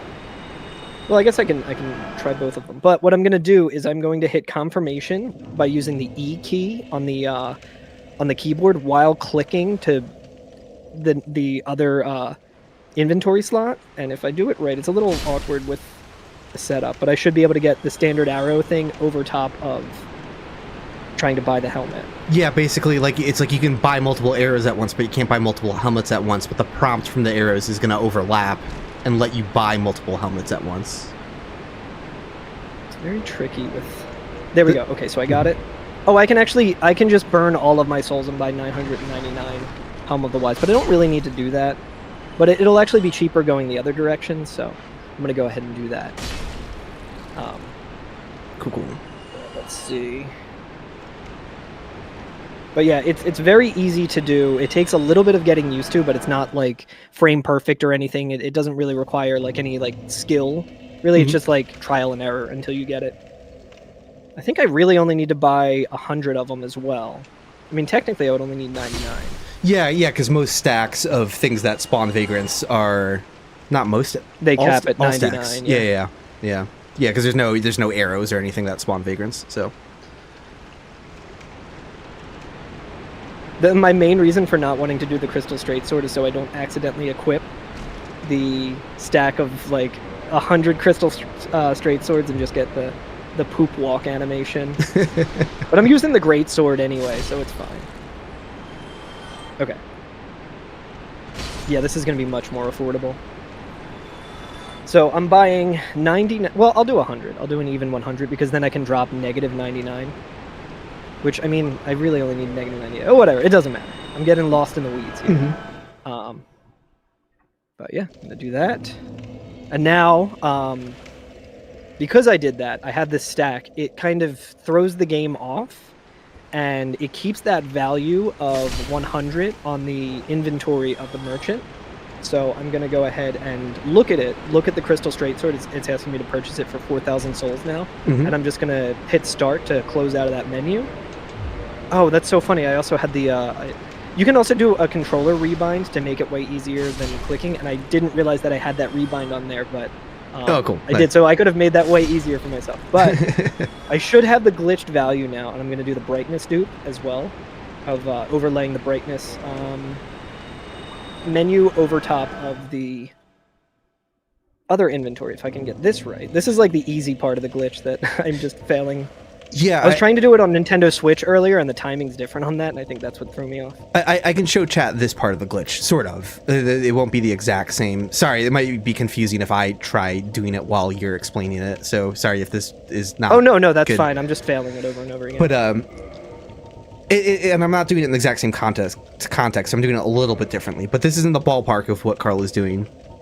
Is if you put an item underneath the Estus flask, and then go to drop 999 arrows, but cancel, and then go to the brightness menu, and then you want to open the brightness menu the same time you scroll over in the menu, right? So I'm gonna like press A to enter to interact with brightness, but I'm also gonna press the right bumper simultaneously.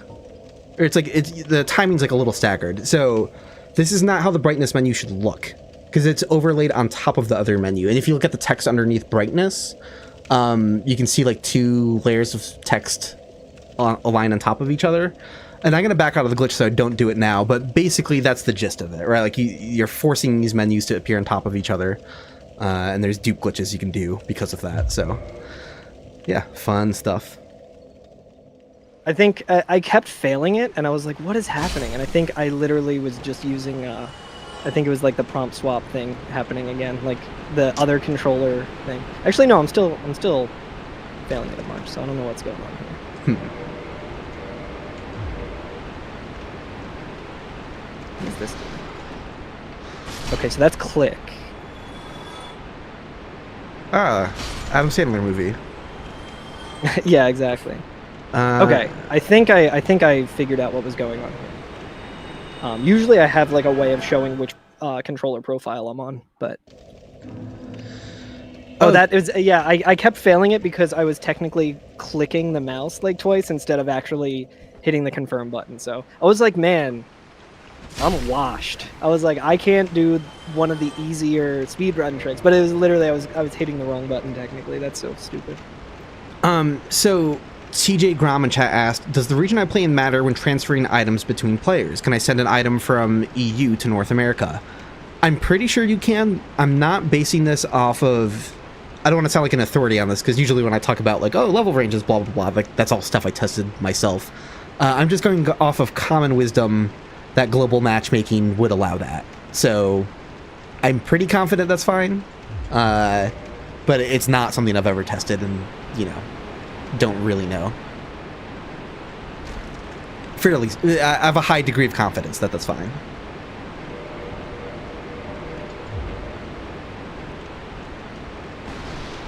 Okay, so that did not work. I think I know why. I think it has more to do with the weight of the item, maybe. Ooh, so I also, well, I had a bunch bought already, so I think that might also throw it off. So let me test that first. Because it shouldn't actually be the weight, I don't think. So I think because I bought a couple of crystal straight swords, because I was like, oh, I'll just use this if I have to fight any bosses, because it's a good amount of damage. I think because of that, it threw off the whole thing. So I'm learning more wrinkles to the glitch than I knew before, which is always fun. Oh, nice.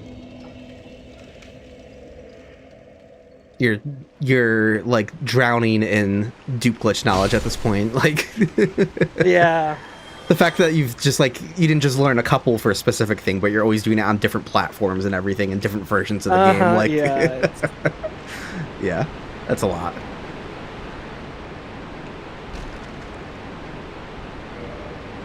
Actually, see if I can do that. Okay, yeah, I did the controller rebind version and it's so much easier. I guess I don't really need the souls all that bad. I could always get more souls if I need to. I'm just gonna buy 999 of them. Nice. I mean, I guess no reason to not. If rats are dropping humanity, I might as well. Because I already have 99, but it's like I might as well pop a humanity, so I have soft humanity. Yeah, there we go. Now I'm dropping negative 990. Sick. So now I have 99 transient curses, and I can just do that for every item. Oh yeah. I don't know if like the coins or whatever drop anything either. Yeah. Oh yeah. All the coin types spawn vagrants as well. Yeah. Okay. Should I drop a couple of them at once, or just one at a time of the same item type? Just one at a time. That's totally Okay. good. Yeah. I'm just like trying to optimize this extremely non-optimal path, or like, you know.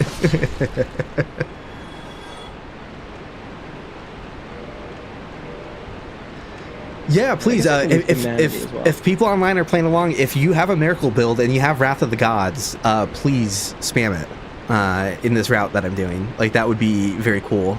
I don't know why I dropped that there, but Yo, Stargazer found a Vagrant. Nice. hell yeah! See, it's coming along.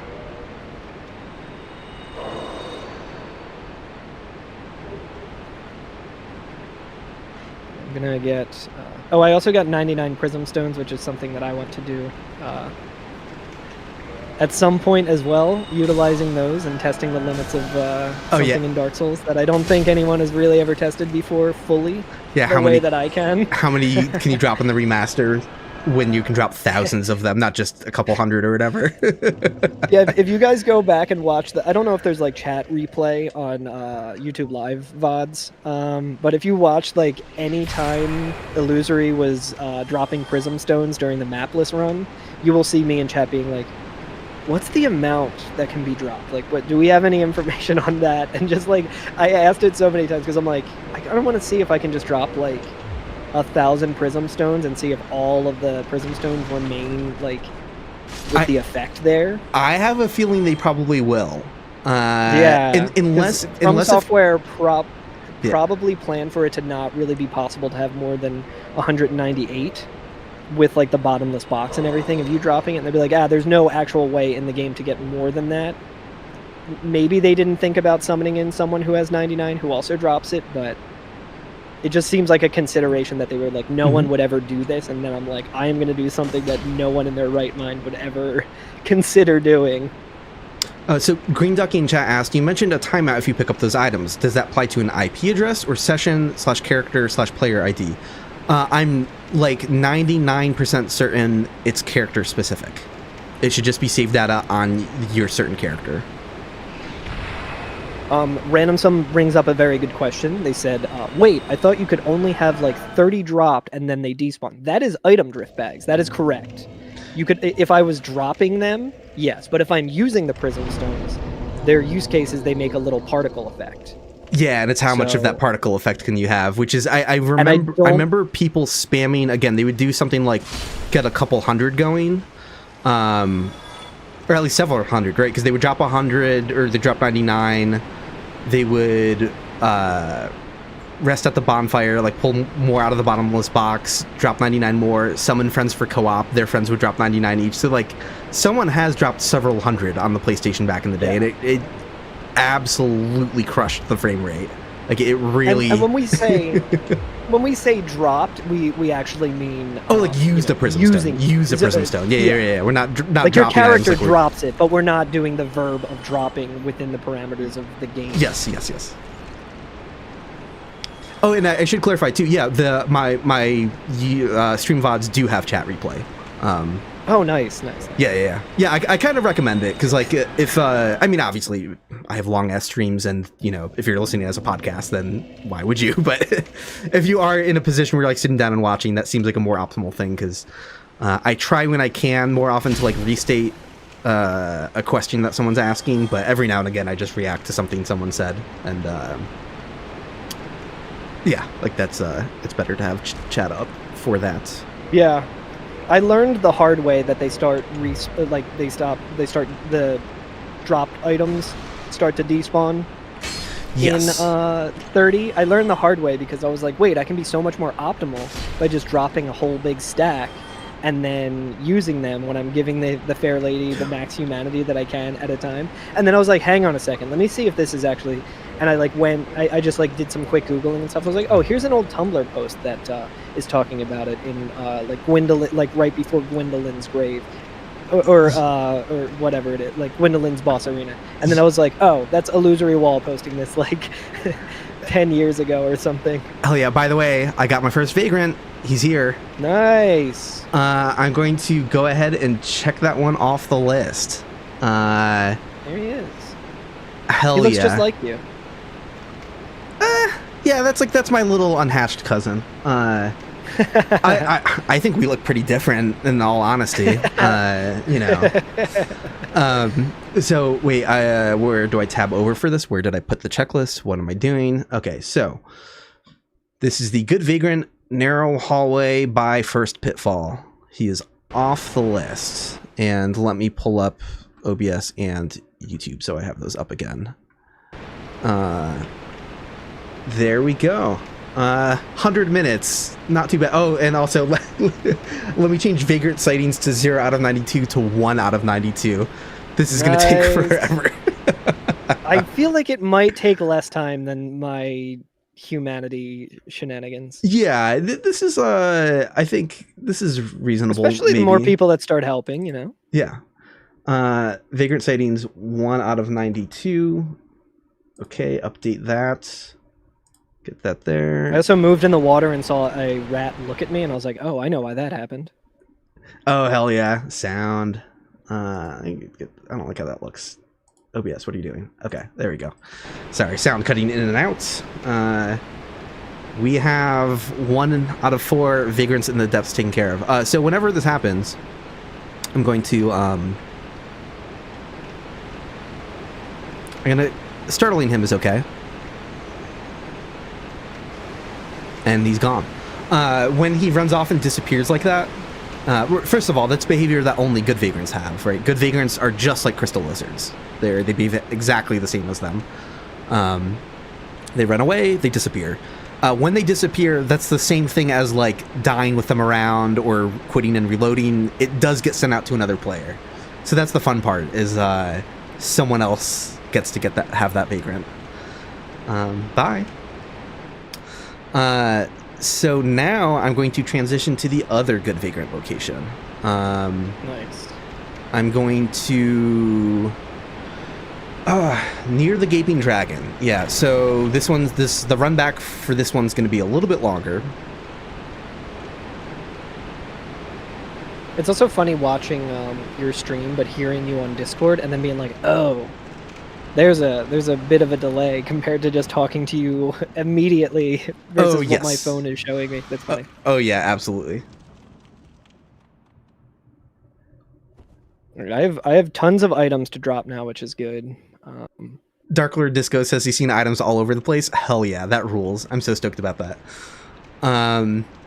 Okay, so the other good vagrant location is when you're heading to the Gaping Dragon, before you go down any of the stairs, right? So you're not going one level lower to where like the Lautrec and Solaire summon signs are, but this very top level, not the one where the channeler is, right? Like you did go down to the bottom level, like you're actually going to the boss room.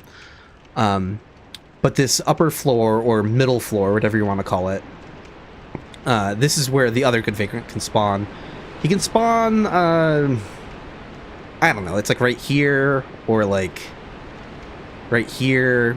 It's somewhere in this corner off to the right. So I think, so I don't have to keep running to other places to look for item bags, I'm just going to drop the item bags here and hope players aren't thorough about running over here. I realize these dropped items are kind of out in the open, but like, you know, maybe there's a good amount of people playing Dark Souls who know there's no items over here, and so they're just...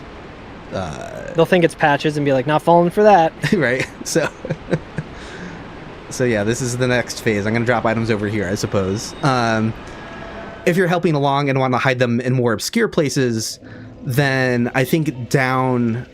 Again, I don't know where the boundaries are for the Vagrant spawn locations. Oh, welcome, Moonlight Ruin. But I think just being towards the end of the level in general would help. So, like, if you go through the shortcut door and were to drop, go down the stairs, dropping items anywhere in this chunk of the level should probably sync up with this spawn location. So, like, you could be dropping items, like, in these boxes. You know what? This seems like a better spot to drop items. I'm going to drop items in these boxes. I'll do this one. I was thinking, yeah, it might be good to do it in the box. Is it near the rat box or? I did it by where like Donal of Zena sells stuff. I'm dropping items in those boxes now. So like right by the entrance to Blighttown. Oh, okay. Yeah, it's easy to. I actually dropped a bunch of items there as well. Just cool. Like the weird ones that I was doing to the dupe. Cool. Hell yeah. So you said you're doing a couple of drops, like one near the Gaping Dragon and then one at Dom Hall. I'm just gonna do it by Donal. But I'm still I'm still gonna run to like the Gaping Dragon and look for them there. Again, it's like the ledge overlooking the Gaping Dragon room, not where the channeler is, but the highest level. That's where I am. I just dropped it in a corner there. Sweet. And then I'll also go to, well, I guess with I already have dropped a bunch of items near Dom Hall. Oh yeah, yeah. This should definitely sync up with that location. Like, there's no way it wouldn't.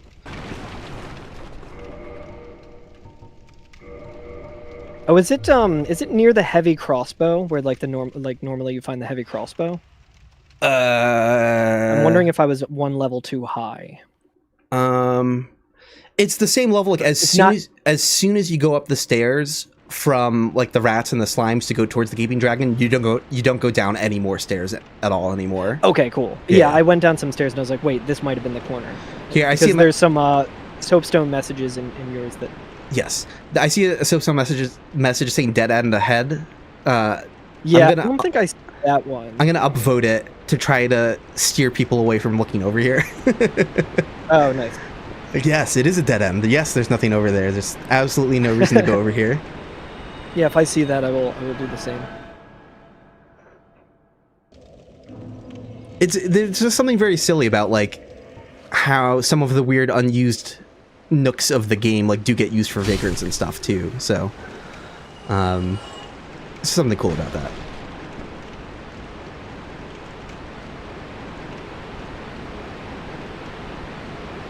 Oh, cool. Hot Pocket Remix is double-checking zone, so you could drop it over by the channeler. It works for this Vagrant as well. Interesting. Okay, I wasn't sure about that. Very cool.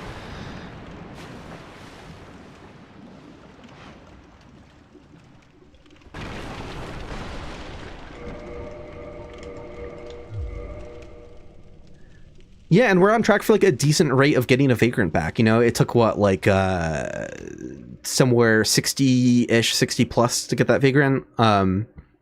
That's reasonable. Like that's a decent, like, you put the work in, but that's not like a disaster.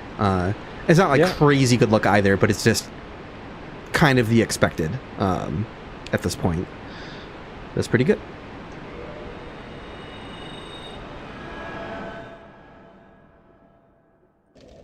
Atropine in chat said, genuinely one of the best game mechanics ever conceived, and they put it in one game. I know.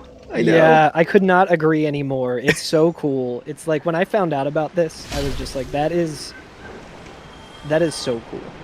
Like, I wish more games did stuff like this. Yes. And I wish more Dark Souls games did more stuff like that. Yeah, I want more experimental multiplayer mechanics. I talked about this in the map list stream, but the thing that's so cool to me about Miracle Resonance and Vagrants and seeing a disasters are gone message and you have no idea what the hell the game is talking about, to me that's special because it makes the multiplayer more mysterious, right? Like no one would call co-op or PvP mysterious. Maybe the exact rules of it are a little arcane, like you're jumping through hoops and like, you know, there's a lot of little details to learn about how it works, but like the fact that co-op exists or multiplayer exists isn't mysterious on its own. You know, the game does have an atmosphere of like indirect multiplayer, so maybe there's a bit of mysteriousness with seeing player ghosts and messages, and like that can be a little bit alluring. But the second you get to the level of like, I don't know what a disaster is. What's that weird ring of light? Why did an orange ball like aura fly into me and I got an extra Estus charge? Like, the fact that why do I suddenly have more humanity than I did previously? Yes, and you don't. I guess that's not really multiplayer. No, but that's a cool example because people thought it was a multiplayer mechanic, right? They didn't know how the soft humanity mechanic worked. So the fact that like you don't know what is a multiplayer mechanic and what isn't, and you don't know how your game is being affected by other people, is just cool.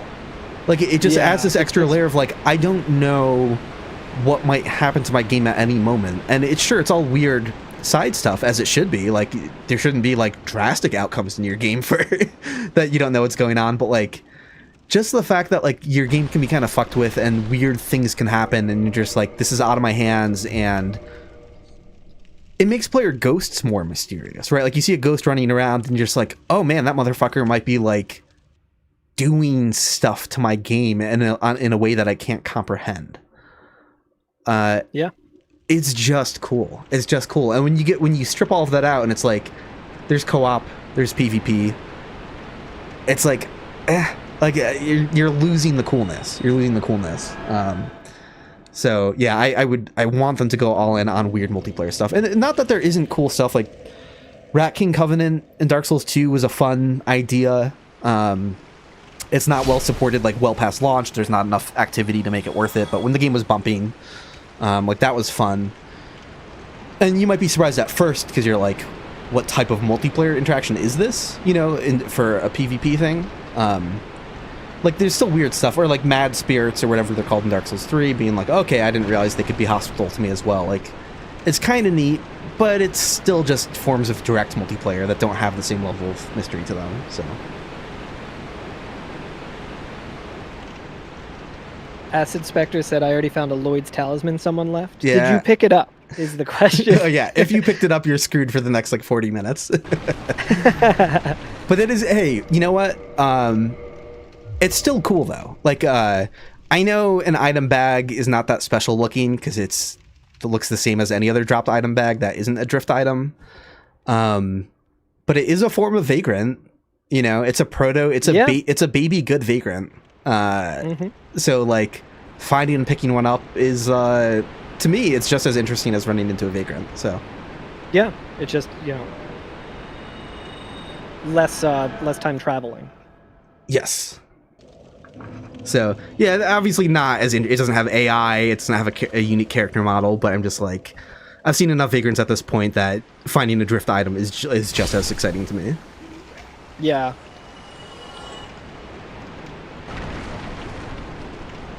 It's funny, one of my like earliest clips on Twitch was me just playing Dark Souls with a capture card on Xbox 360. Mm-hmm. Just like my first run, it was like a New Game Plus thing, and I was like, oh, I'm trying to, you know, get all achievements or something. And I was in New Londo, and I saw my first Vagrant, and I was like, what is that? And I was like, wait, is that thing?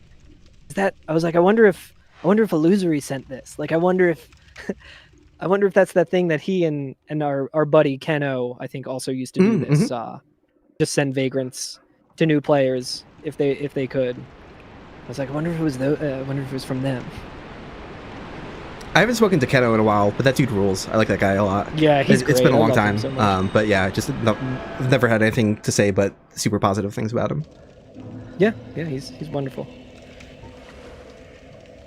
Acidic Spectre asked, can they still drop things to help? Absolutely. If you did find and pick up that Lloyd's Talisman, though, you have a Vagrant cooldown that's going to last, I think, 40 minutes. I forget the exact number off the top of my head.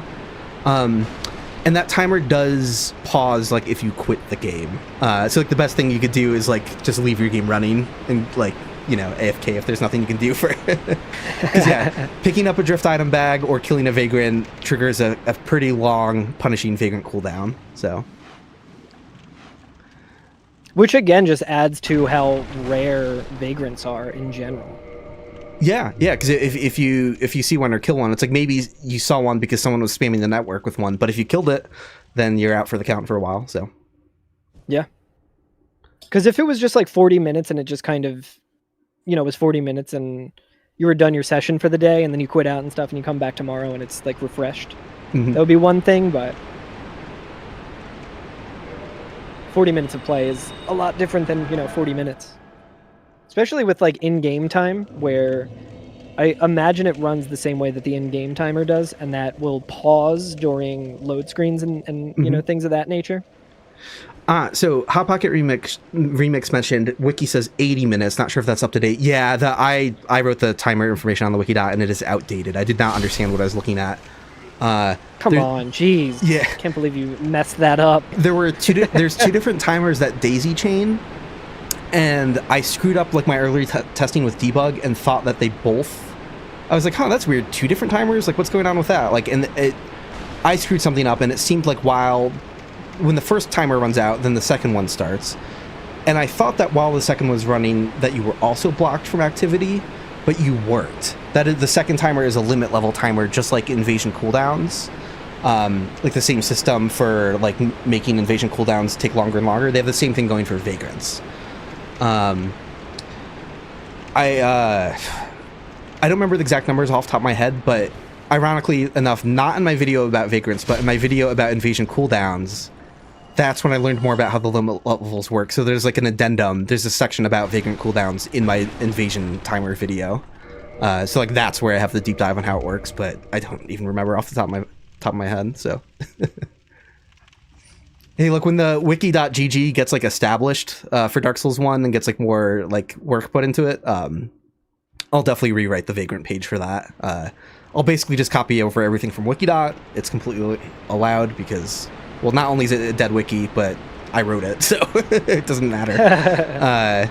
But in addition to that, like I'm gonna refine some of the things like the timer, and like I have more information that could be better.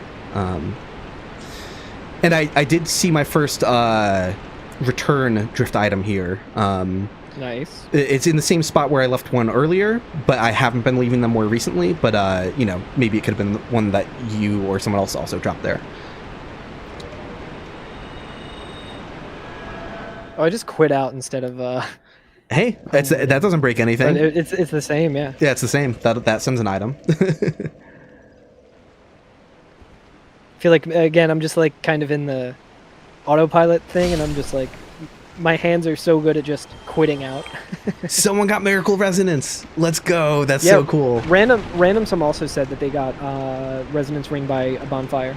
I keep forgetting to spam it. I keep forgetting. I'm gonna leave it on my person. There's no reason to have it on I'm not using my shield anywhere here. I don't know what I'm doing. So, yes, I promise to use more Miracle Resonance. Yeah, what are the spells that leave resonance? I should also get that for next time. I don't remember all of them off the top of my head, but it's Wrath of the Gods. It's is Wrath of the Gods one you can buy, or is that involved with like Siegmeyer's quest? That's involved with Ria's quest. With Ria's quest, okay. Hold on. I should know this. I also wrote like the wiki information on this, but I just don't remember. You know, this is a very specific reference, but Indiana Jones in The Last Crusade. Mm-hmm. He's chastising his dad, Sean Connery, for like, why didn't he remember this? And he's like, I wrote it down in my diary so I wouldn't have to remember. I think of that phrase. yeah, no, that's so real. I think of that all the time.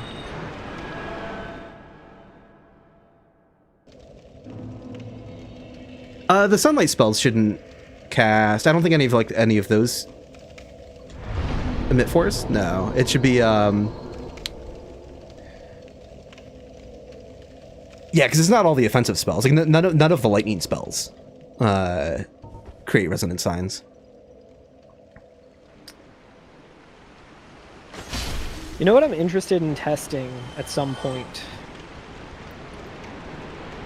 is when I drop, you know, like the negative quantity of items. Mm-hmm.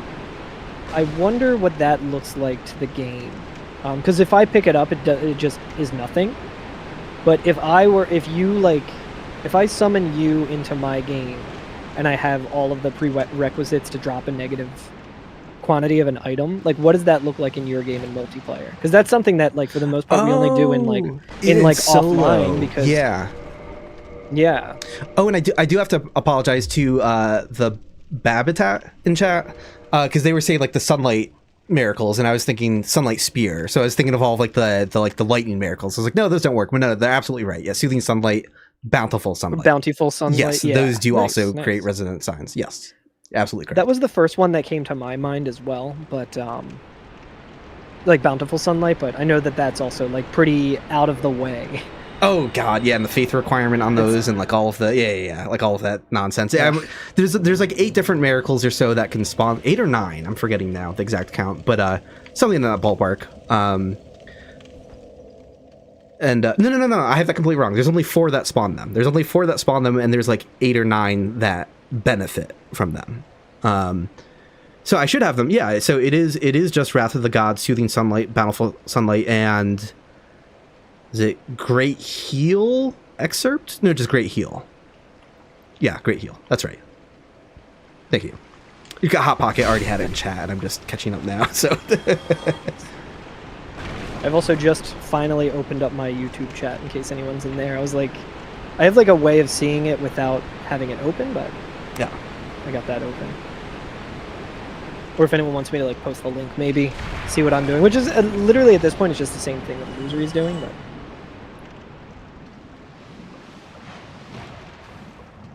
But you have 8 faith with that character, so you won't be casting those spells. I feel ya. It's also pretty easy to level up, though. Yeah, more Wrath of the Gods. Easy. I gotta be casting it more so people can see it. I'm running low on bones, but hopefully I remember that. Yeah, and the Wikidot information too is, hey, another drift item up in this area. Nice. So again, that's a good path to getting a Vagrant. Like when you start seeing them more and more, that's a pretty good sign. Yeah, the Wikidot page on Miracle Resonance is a little outdated. All of the information on like which miracles can cast it, which miracles can benefit from it, all of that's correct. The amount they benefit by it though, like me like guessing percentages, like, oh, it's roughly this, like, cringe. Like I don't, that's also a wiki page that I'll rewrite better on a wiki.gg eventually. I keep forgetting to just, yes, you're right, chat. You are absolutely right. I keep forgetting to use Wrath of the Gods. Someone in chat said just put the sword away. That is extremely correct. Yes. But the sword looks so cool. No, they are right. I'm not, yeah. I was not doing that correctly.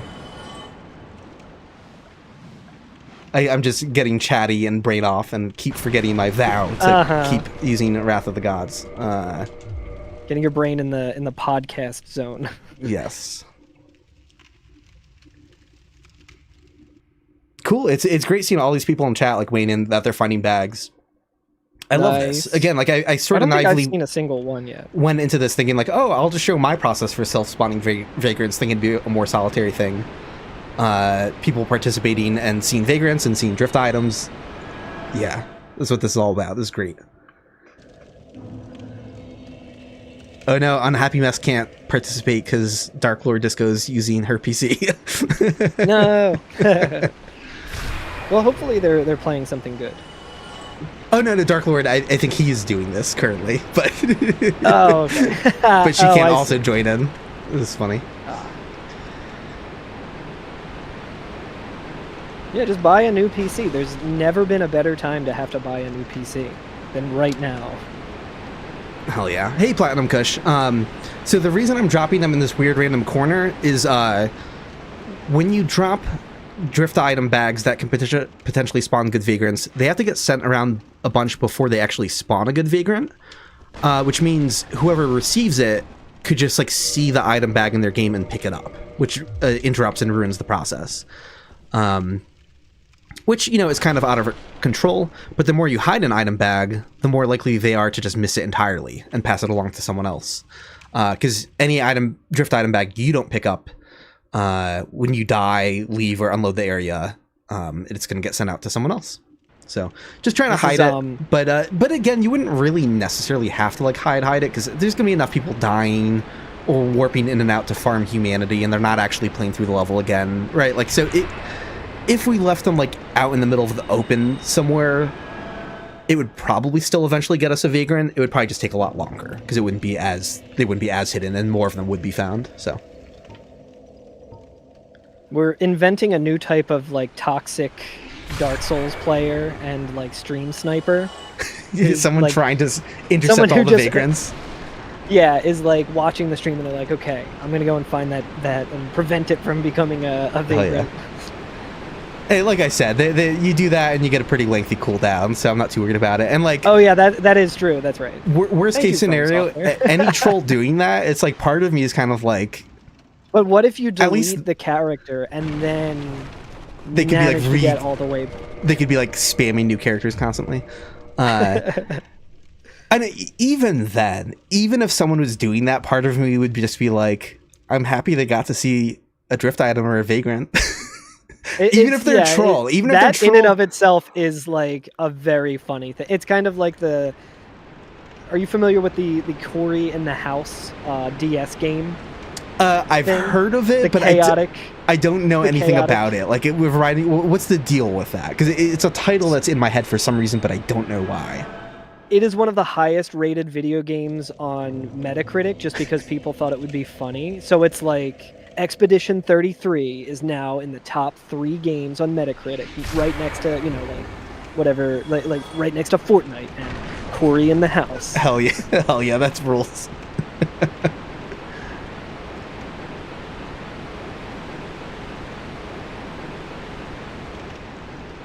I should speedrun Cory in the House. Yeah, I've never I have not seen any. I'm sure footage someone or is screenshots. speedrunning it now.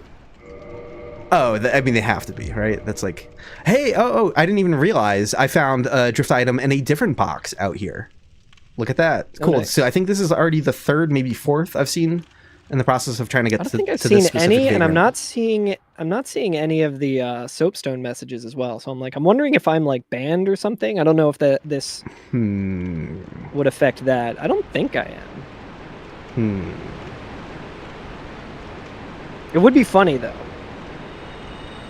Hold on, I'm gonna get up for a second. I forgot. I keep doing this where like all of the light that floods in from outside is like really bright during the day, even with my blinds closed. So I'm just kind of like, you know, the sun hits the side of the house that pours into my office.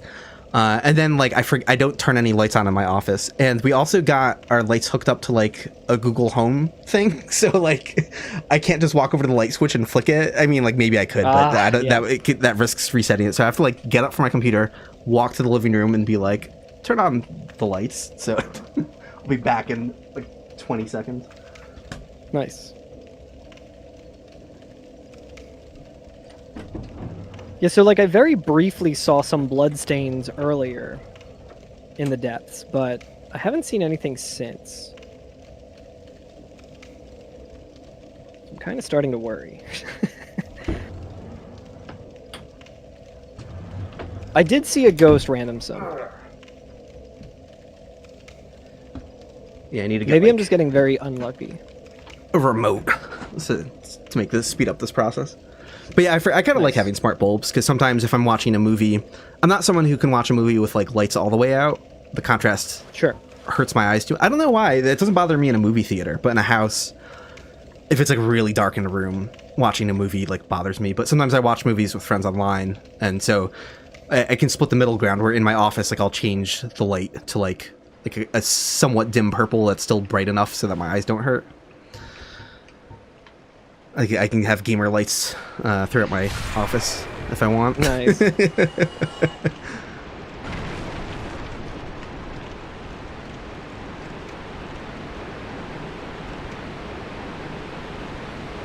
Someone got great SFX 320 got Grave Lorded. That rules. Oh, nice. Yeah, I'm wondering. I don't know if I'm. I wonder if I'm like on the banned server or something. That would be a bummer. I hope that's not the case. Because it definitely let you connect online, right? Like, yeah, I'm connected online. I saw some bloodstains for a brief while and like saw a character's ghost and stuff, but I am not seeing any soapstone messages, which I know isn't necessarily something that I would see anyway if I'm on like a different pool or whatever, but yeah, I would expect some to start showing up after some point. That is a little concerning. Because I still haven't seen anything, but I don't know if that's...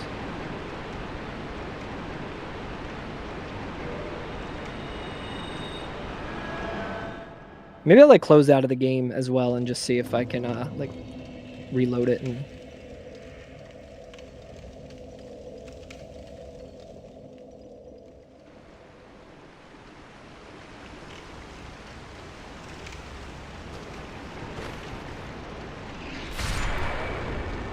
It would be pretty funny, though. Oh, yeah, I mean, it's like... Did you think you did anything to get banned? No. Do you deserve it? Yes. Yeah. I mean, not, we don't fuck with other players online, but like the amount of glitches and stuff that, you know, like.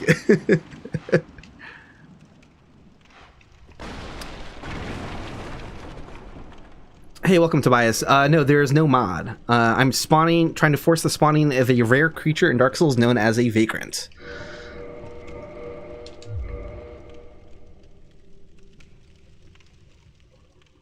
Yeah, so I logged in and it did say, like, players using mods or whatever could be banned or something. I don't know if that's like the default message or if that's pointing in the direction of me. I think that's the default message still. Okay.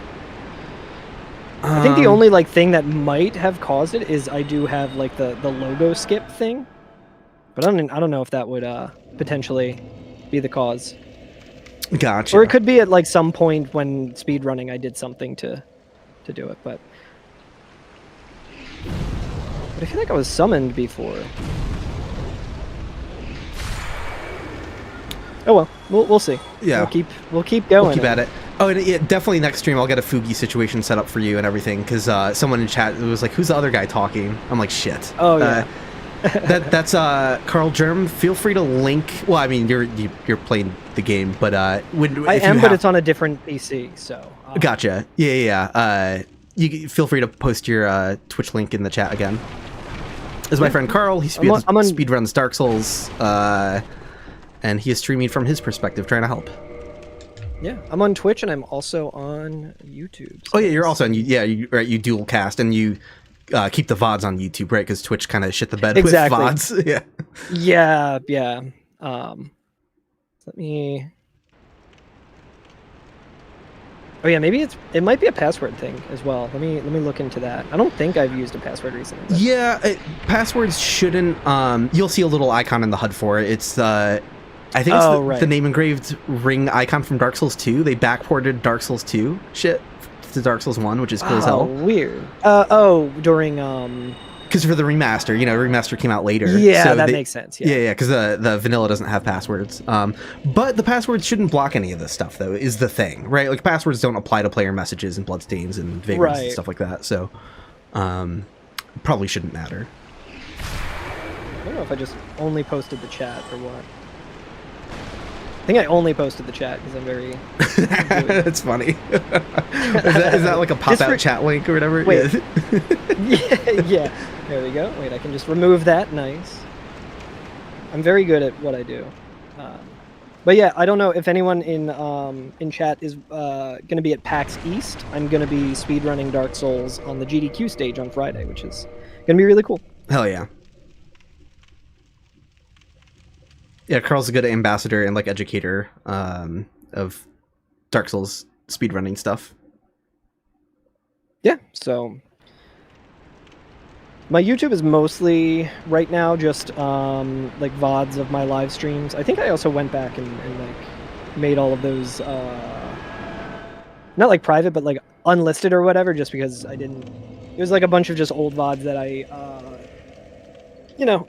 didn't want clogging up everything. I do plan on making some actual like YouTube videos eventually. It's just I have not had the time. Yeah, it's I'm seeing bloodstains. It's incredibly time consuming. Yeah, I feel like you're probably good, hopefully. It's just like the classic like there's no real way of knowing a From Software thing, so you just immediately assume it should just tell you the like wildest explanation. It should just say like you're in the SoftBand server. Yeah. It should just say that. I do understand why they don't want to do that though. Yeah. Be like, just put these sickos in their own little world but hey, if I am banned, I'm just spawning vagrants in the banned server, so that's fine. Oh no, I see some miracle resonance. Sick. Okay. Let's go. Yeah. It might be that I like got logged out or something as well. Who knows? Miyazaki's watching this and he's got me on notice. I feel like seeing one miracle resonance in every level in the game would be harder than finding all of the vagrants. Yeah, I'm seeing messages now as well. So I might have just needed to like re-log in or something. Interesting, weird. Okay, cool. That's good. I always appreciate you getting softband on purpose in Dark Souls 2 to help me out. That's like the first time I played Dark Souls 2. I was like, yeah. Yeah, you hadn't even played the game yet, and you were just like... You had owned the game for a while, like you were just sitting on it, and I wanted to test some loose ends with soul memory, and one of the first things that I did when I got Dark Souls 2 on PC was just softband right away. Yeah, I just opened up Cheat Engine, and I just did all the things that you're not supposed to do, where it's like, okay, add a bunch of, like, pop a bunch of soul items, and then change my soul memory to 0. Right, and then, like, and then increase it, and then lower it, and increase it, and just, like, all of the things that you're not supposed to change, and, like, got softband as quickly as I could, because I knew I wanted to test network-related things, and I was like, oh, I want to test, like, soul memory. I need to be able to edit that on the fly with Cheat Engine. You know, like, that's going to be the best way to do it. So it's just, like, rip that Band-Aid off, get softband on purpose instantly. Much better for testing that sort of thing. Yeah, I think that was Scholar of the First Sin. And to this day, I think the only amount of Scholar of the First Sin that I have played is us testing. That's funny. That's funny. I do intend on playing it eventually someday. I really do like Dark Souls 2. This isn't me being like, oh, Dark Souls 2 isn't worth playing. No. Like, just get banned immediately and only test. Like, I really enjoy it. I wanted to play vanilla first, and I did. And to fully, like, understand all the changes and form my own opinion on if the changes are good or bad, I would like to do another playthrough of Dark Souls 2. I did start uploading my first playthrough of Dark Souls 2 on my YouTube, but I was trying to, like, do more editing than just have it be like a VOD drop, and I just burnt out very quickly with video editing on top of everything else. So I was like, yeah, you know what? I was like, no one cares about me playing Dark Souls 2 anyway, so... Yeah. So if you want to see the rest of those VODs, I think I still got them. Just comment on my old videos and be like, hey, upload the rest. 12,000 hours in Scholar alone, that's sick. I think it's a good idea. I'm definitely, I've said it multiple times in the mapless stream because it kept coming up, but I'm of the opinion I do prefer Scholar of the First Sin overall, but it's like a marginal, improvement. Actually, I gotta go. I unmod myself and disappear. No, I'm just kidding. Maybe marginal is a little harsh. Oh, nice. Let me pick it up just to confirm. Yeah, like I do like Scholar of the First Sin more overall. It is. If someone was going to say, "Hey, I'm only ever going to play one version of the game," I'll say, "Yeah, Scholar of the First Sin." But it's not like I don't know. It's not like a definitive. Yeah, I can think of a lot of little things where I'm like, oh, but I did like that more about the original. You know, like, so mixed bag. Randomsom's wondering how close they need to be doing the dark sign. What do they mean by how close? To, I guess, the area that we're dropping the drift bags. Yeah, I would assume. Yeah, as long as you're dropping a drift bag in a part of the level that works, you can use the dark sign anywhere, and you can use it like instantly after dropping the item too. Like, there's no way. I'm not sure if they're dropping any items. They might just be spamming dark sign just to kind of. Yeah, to speed up the process. If it's like if it's winding up in their Vagrant inbox, absolutely, you could just cast it like every 2 minutes, somewhere in that ballpark. Okay, so it's not like a proximity thing; it's like a timer thing. It's a timer thing, yeah. And I'm fairly certain you could receive it from anywhere in the depths, even if it's like for a different part of the depths. Yeah, like that's not an issue. So yeah, you wouldn't even have to leave the bonfire. You could just hang out at the bonfire and cast Dark Sign every couple minutes or whatever. I'm duping my homeward bones. I have 6 left, and I know I will forget there is a slime slowly moving towards me. My defense of Scholar of the First Sin, for anyone like who really like is like a purist for the original, is like, look, you gotta admit that they hid more. My defense is look. They hid more moths around the map, and they hid invisible hollows around the map. Like, who cares about like debating like improved or worsened enemy placement? Ooh, got another drift item bag. They hid more weird crap. Like, come on, you gotta respect that. You like, I don't care if that like doesn't add to the quality of the game, and like everyone else would be more concerned about like enemy placement, things that actually affect the gameplay more. But they did add some more weird stuff to Scholar, and it's like, yeah, you have to factor that in. How is that not cool? Yeah, you gotta. They added, so credit. For anyone in chat who has no idea what the hell I'm talking about, there's like a poison moth enemy in Dark Souls 2, and for some reason in the Scholar the First Sin version, they were like, you know what if we added a bunch more and hid them in really weird, hard to find places, so you could just be like looking up in the most like random kind of spot in a level that's like there's nowhere to go up there, there's no loot, it's like really like kind of like more of like an out of bounds corner that you can just kind of see from a distance, and there's a fucking poison moth floating there, and it's like, let's go. Like more pursuer encounters, I'm also super into that. That's a fun fight. I like the pursuer. Found another drift bag, and that's kind of his deal, so found a drift bag near I wonder if that's mine that I dropped in like the corner under the channeler. Ooh, nice.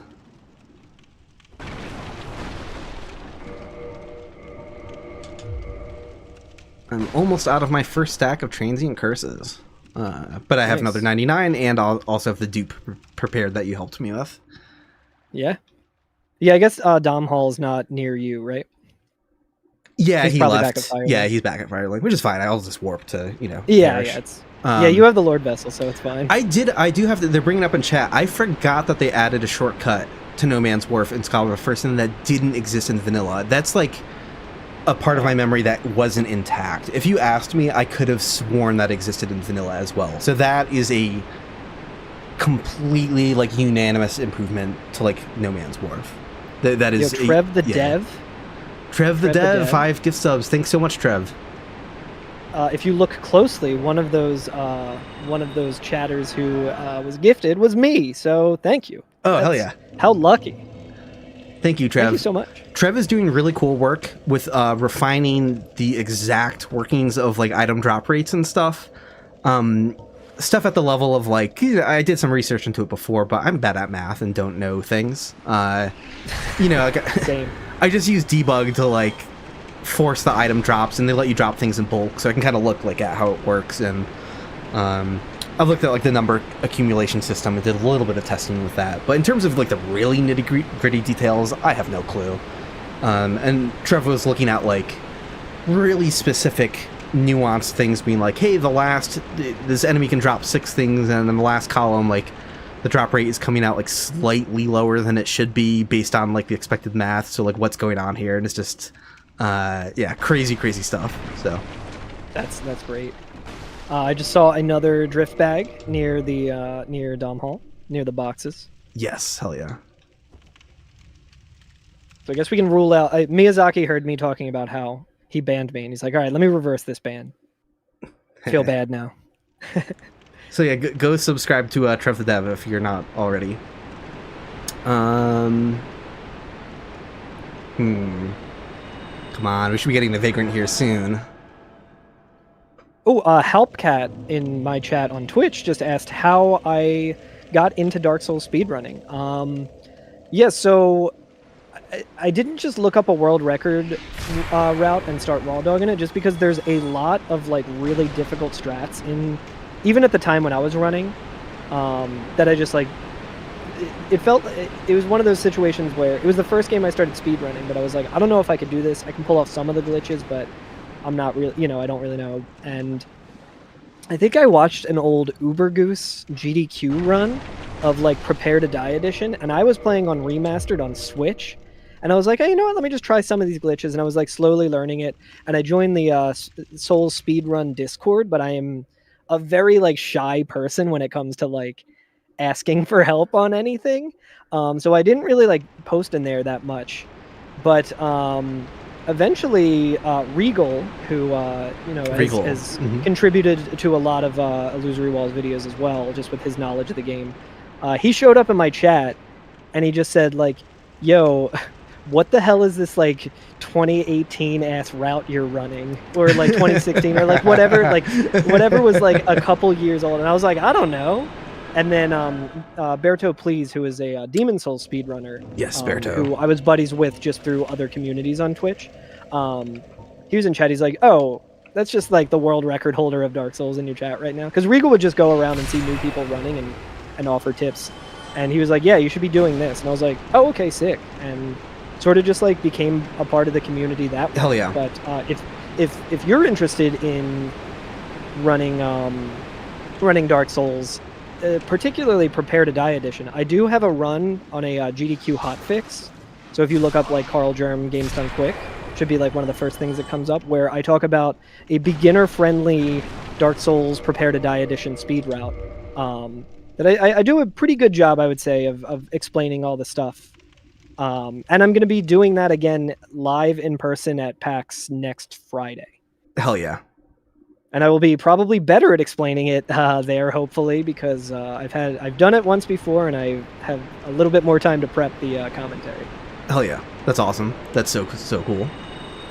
Yeah, because if you were to try and learn, especially with Prepare to Die edition, if you were to try and learn like the world record route, there's stuff like ladder warping, there's Blighttown skip, and if you're not familiar with Blighttown skip, it requires walking on a 1 pixel wide seam in New Londo that takes like roughly about 100 hours to like get good enough at in order to start incorporating it into runs, and that will save you like a minute and a half in things. So like that, that exchange of, okay, I'm going to practice this glitch for 100 hours so I can save a minute and a half when I start speedrunning, not really feasible, not the most beginner friendly sort of thing. But with this route, the learning curve is so much less steep that you can really get into it. Like Random Sum, after I did my my beginner route, they started running Dark Souls as well, and they don't do like the exact route, but they are able to take what I have as like the beginner stuff and format it in a way that they can beat the game really quick now as well, which is really, really, really awesome. That's awesome. I found another drift bag, by the way. Sick. So funny thing about that Blighttown skip, where you like do the weird crap in Yolanda Ruins, Phobia Soft, I think his channel's just called Phobia now. He has lots of videos, glitches you can do in Dark Souls, glitches you can do in Dark Souls Remastered. He has a whole glitches series. So he made a video about that skip, and we did a sort of tag team. I'm in his video narrating part of it because he knew I was doing stuff with like viewing collisions in debug and stuff like that. So he was like, "Oh, I'll call up Illusory and get him to like help show like why you can walk on that collisions and like where it's safe to land on and all that stuff." So I helped craft like a detailed analysis of it. I've never done it though. Is the thing, like I'm showing how to do it, but like it's in an edited video where like I'm able to I got another drift item, but it's like it's in an edited video where like I show why like different stretches of it work. I'm using debug dash in between the shots to like get to where I need to be. I'm not doing the whole thing. I'm not like yeah. So I find it very funny that I helped like weigh in on like why it works with like taking a look at the collisions, but I've never done that skip myself, and I don't plan on it. It seems too hard. Yeah. Exactly. Like, there's a lot of stuff with it, and it's all just, like, everything's attainable. Like, a lot of times I feel like there's some mysticism around speedrunning, where you'll see someone speedrun a game, and you're like, I could never do that. And it's like, you could. It just depends on if you care enough to. Like, it's literally just a time investment, and speedrunners just enjoy the time spent practicing and things like that. So it's not like we're not like better gamers or like like inherently have any more skill than like anyone else does. It's literally just like, oh no, I'm playing this one game over and over and over again to the point where these things that seemed impossible when I started are much more easy to do now. Well, I think it's a combination, because it's like it's definitely practicable stuff, but there's also, I think some people just have an inherent like better reaction times, and like it takes them less. I found another drift item. Sure. Because I just assume I'm worse at everyone. Another drift item for me as well. Worse at that than everyone else. Like I think I'm below average on like reaction time abilities and stuff like that. It's very funny. So my history with speedrunning is very silly and like very embarrassing, and like I don't even want to like admit it. Well, I mean, I can contextualize it now, so who cares? But way back in the day, I used to speedrun the original Super Mario Brothers on NES. Nice. This was pre-streaming Legendary area. speed game. This was literally in the year like 2003. Nice. So pre-Twitch, like speedruns being a thing. It got to Justin TV probably as well. Yeah, it got to Like a point where like the what is it, Twin Galaxies, that the organization that no one goes by anymore. Oh yeah. Yeah. They had a record for like Mario 1 that was like 5 minutes and like 34 seconds or something like that, and I managed to beat it. Like I managed to beat like what the listed thing was at one point. I got like 5:31 or something like that, and I was like planning on taping it at some point, like never got around to it. Here's the thing: the skill gap between beating the game in 5.5 minutes versus 4 minutes and 54 seconds or whatever the world record is now. The skill gap between that is like I'm just as unskilled at the game as someone who's like never played it before. Is how I feel about it. Like I'm not even the fact that like I've beaten the game without dying a bunch of times. I look at like actual speedrunners and what they're doing today in Mario. They are an order of magnitude more skilled than me at that game. It's not even close. I'm not halfway as good at the game at them just because I beat it like 30 seconds within 30 seconds of them. It's not even close. Not even close. Oh it's yeah, so, especially so a game like that. Like that's one of like one of the probably like one of the oldest games that is like speed runnable. Like I'm sure like maybe like some Commodore 64 or like Atari games like could technically be speedrun or something like that, but like just with the mechanics of Super Mario Brothers and like the glitches and the speedrun history of it, like that is such a fascinating it is so. Are you familiar with Summoning Salt? Yes, yeah. Every now, whenever they come out with like an update video and being like new, like explaining the history of the run and like new techniques figured out, I lose my mind watching them because I'm just like, I'm like, if you showed this to me so like all those years back, I would have given up instantly, being like, nope, I'm out immediately. Yeah, just being like, I'm assuming when you did it, there wasn't like the flagpole glitch where you like clip in, you do like a frame perfect. No, nobody knew about any of that. Yeah, into the small like brick that the flagpole comes out of, and you just immediately hit the flagpole, and Mario doesn't have to like roll down and ooh, Vagrant. You got one. Shit, I'm jealous. You beat me to it. Yeah, well, hey, listen, I'm gonna actually make this competitive now, and I'm gonna try and get. You just steal the Vagrants before me. Just take my footage where there's weird visual tearing because of my capture card for some reason, and pretend like it was you. Yeah, that's great. So I did have a location, right? Like I already forgot that that I was looking for a Vagrant. I was like looking for a drift bag, and I was like, "What is that thing?" I love it. It's very easy to get like so like narrowly focused into like what you're doing that you forget like.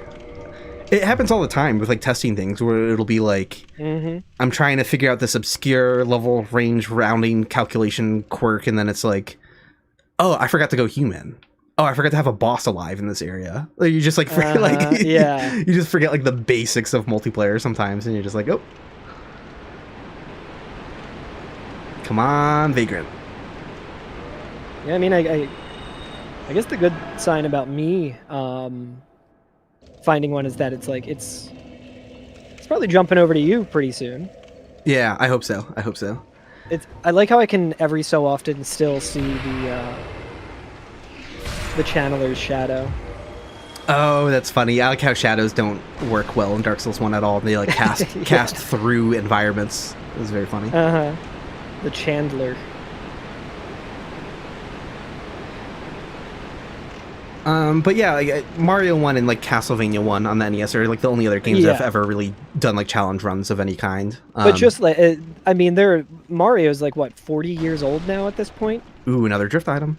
So it's just like 40 years worth of like strat optimizations, because like I'm sure people were doing some form of speedrunning of it like when it first came out. I have to admit to getting a little bit jealous at one point when there was a video that went out of like two people trying to speedrun the game together, and they were like so in sync that it got a lot of views because it was very exciting to see two people playing the game and like they're halfway Yeah. through the game and they're still perfectly in sync. And the thing is, I was doing these speed runs with my friend Sully from high school back in the day.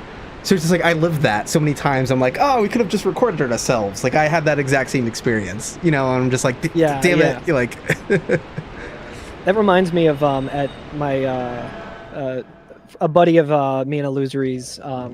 His name's Robbie. He has like a practice space that my band would practice at, and in the back room of it, there were just two giant like 90s projectors TVs that like people were like throwing out. So like one of them I think like he just found on the side of the road, so he had a truck and just put it in there. But he had two of these giant ones, and they would just do Contra races. Like I never really was good enough that's awesome. at Contra to do, but there would just be two giant like 90s TVs with two Nintendos and like two people running Contra. And this wasn't like back in the 90s or like in the early 2000s or anything. This was like 2015, and I just remember being there and I was like, if I like got to hang out here and do this in high school, like my life would have been so much better. I'm trying to remember one of my favorite things of like seeing two people trying to play a game. There was a MagFest way back where two people were playing Battletoads co-op, and they were Nice. both people who were independently really good at the game. And I feel so bad. I can't remember who. I think it was Matt and Evil Eye maybe. I'm very bummed that I can't remember the names of the actual Battletoads themselves, so I could say that as a joke. Oh, exactly. Oh, yeah. It was I think Zitz it's like Booger and like, I don't remember. I have no idea. No, I think Zitz is correct. Is this one of them? I don't actually know either. Yeah, they were there at MagFest. And Other they were playing, but like Battletoads is harder in co-op because you can just like fuck each other over, and like it was fascinating seeing two people who are really good at the game on their own, have beaten the game like countless times, trying to get through it in co-op, and it was like excruciating. Ooh, another drift item. Yeah, that's so good. I there was a weird enemy RNG thing of a rat was just in the hallway leading to where like I was going to check for the Vagrant. Oh, nice. He just got like scared by me or something and just ran into that hallway, so I had to kill him. Yeah. I love their like runaway routine. By love it, I mean sometimes get annoyed by it, but it is a fun. Do behavior. rats give you soft humanity? Because I haven't killed Gaping on this file yet, so I'm wondering if I should like. No, rats don't give you soft humanity, but the hollows do. So yeah, Only hollows. Yeah, so I should kill that hollow. Yeah, every you time. kill that torch hollow and you'll get soft humanity. Yeah, It'd be cool to see how the long rats I just can- drop the hard humanity instead. But I've got a couple transient curses left. Come on, Vagrant. Come on, good Vagrant. If you want, you could also put down like a summon sign, and I can try and come in and just drop a bunch of transient curses, so you don't have to go all the way back. And Oh, sure. Yeah, we could do that. Well, oh yeah, because you have bosses alive. Yeah, that'd be doable. I could also dupe them though, because I did get that set up, so it would only take I a don't moment. think I have the soapstone to summon though. Gotcha. Yeah, no, I could just dupe So I them. guess- yeah. You helped me with the dupe setup, so that's no problem. Nice. I'll grab like the summon items as well for next time. So that way, if anyone in chat is like, "Hey, I'm at this place and I need some transient curses," I can do that. Hell yeah. Yeah, a good item for you to get later on in the run would be the red sign soapstone. You can send infinitely easy. upwards with a Easy. password. Oh no, yeah, anyone. That's one of the- No, with a password, anyone can summon you with the red sign soapstone. Yeah, with a password coordinated. So yeah, there's no level range for the red sign soapstone. So Nice. Yeah, that's an item that I know exactly where it is because it's useful in the speedrun. Algae got a Vagrant. What do you do? Nice. Just look at it. Nothing. Roll around so it Just disappears. Scare them away. Scare him away. Shush him away. Shoo him away, I mean. Well, yeah, look at it appreciatively for as long as you would like. No rush to chase it away. But when you're done with it, yeah, you can... Like fishing for sport, exactly.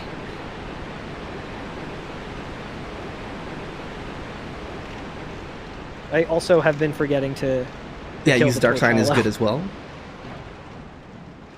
I think I'm using the homeward bone. Heat in chat I'm said duping the homeward bone. this when I run can is just use the dark side. suboptimal. Regal would criticize this 2016 pathing. Honestly, yeah. Regal probably would have some notes on my pathing.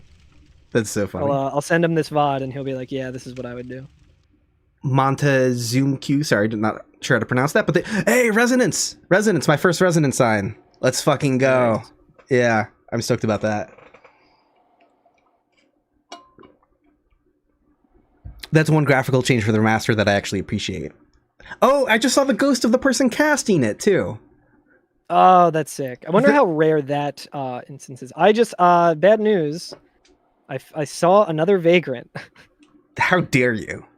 So I'm at 2. So you're uninvited from future Vagrant streams. Yeah, he's like, you will no longer be featured. Like, taking you out of the end credits with the Patreon thing. I'm deleting the video about Soul Memory. Hilarious.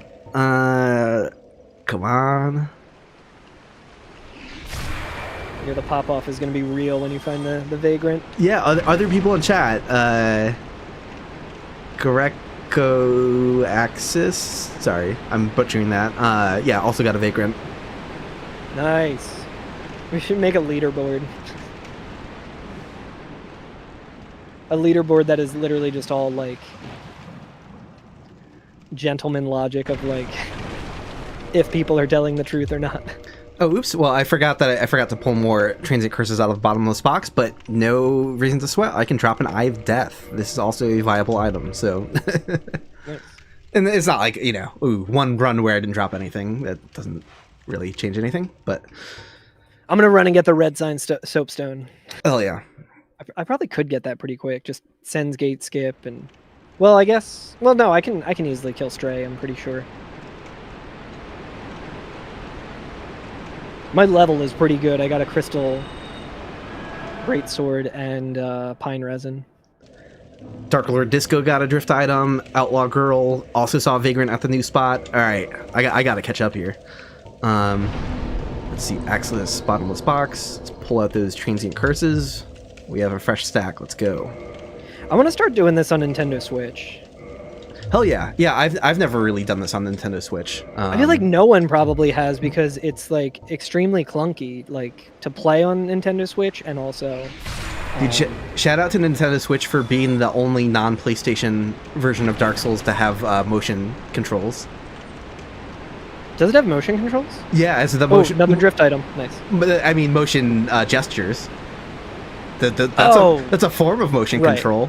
I was thinking. I remember when it was coming out, I was very hopeful that you could aim like you could in Breath of the Wild, like with the Pro Controller gyroscopics. Oh, to like just do a little bit precise aiming. I was like, that would be so much fun to do a full bow run with that. And then, understandably, it didn't have that.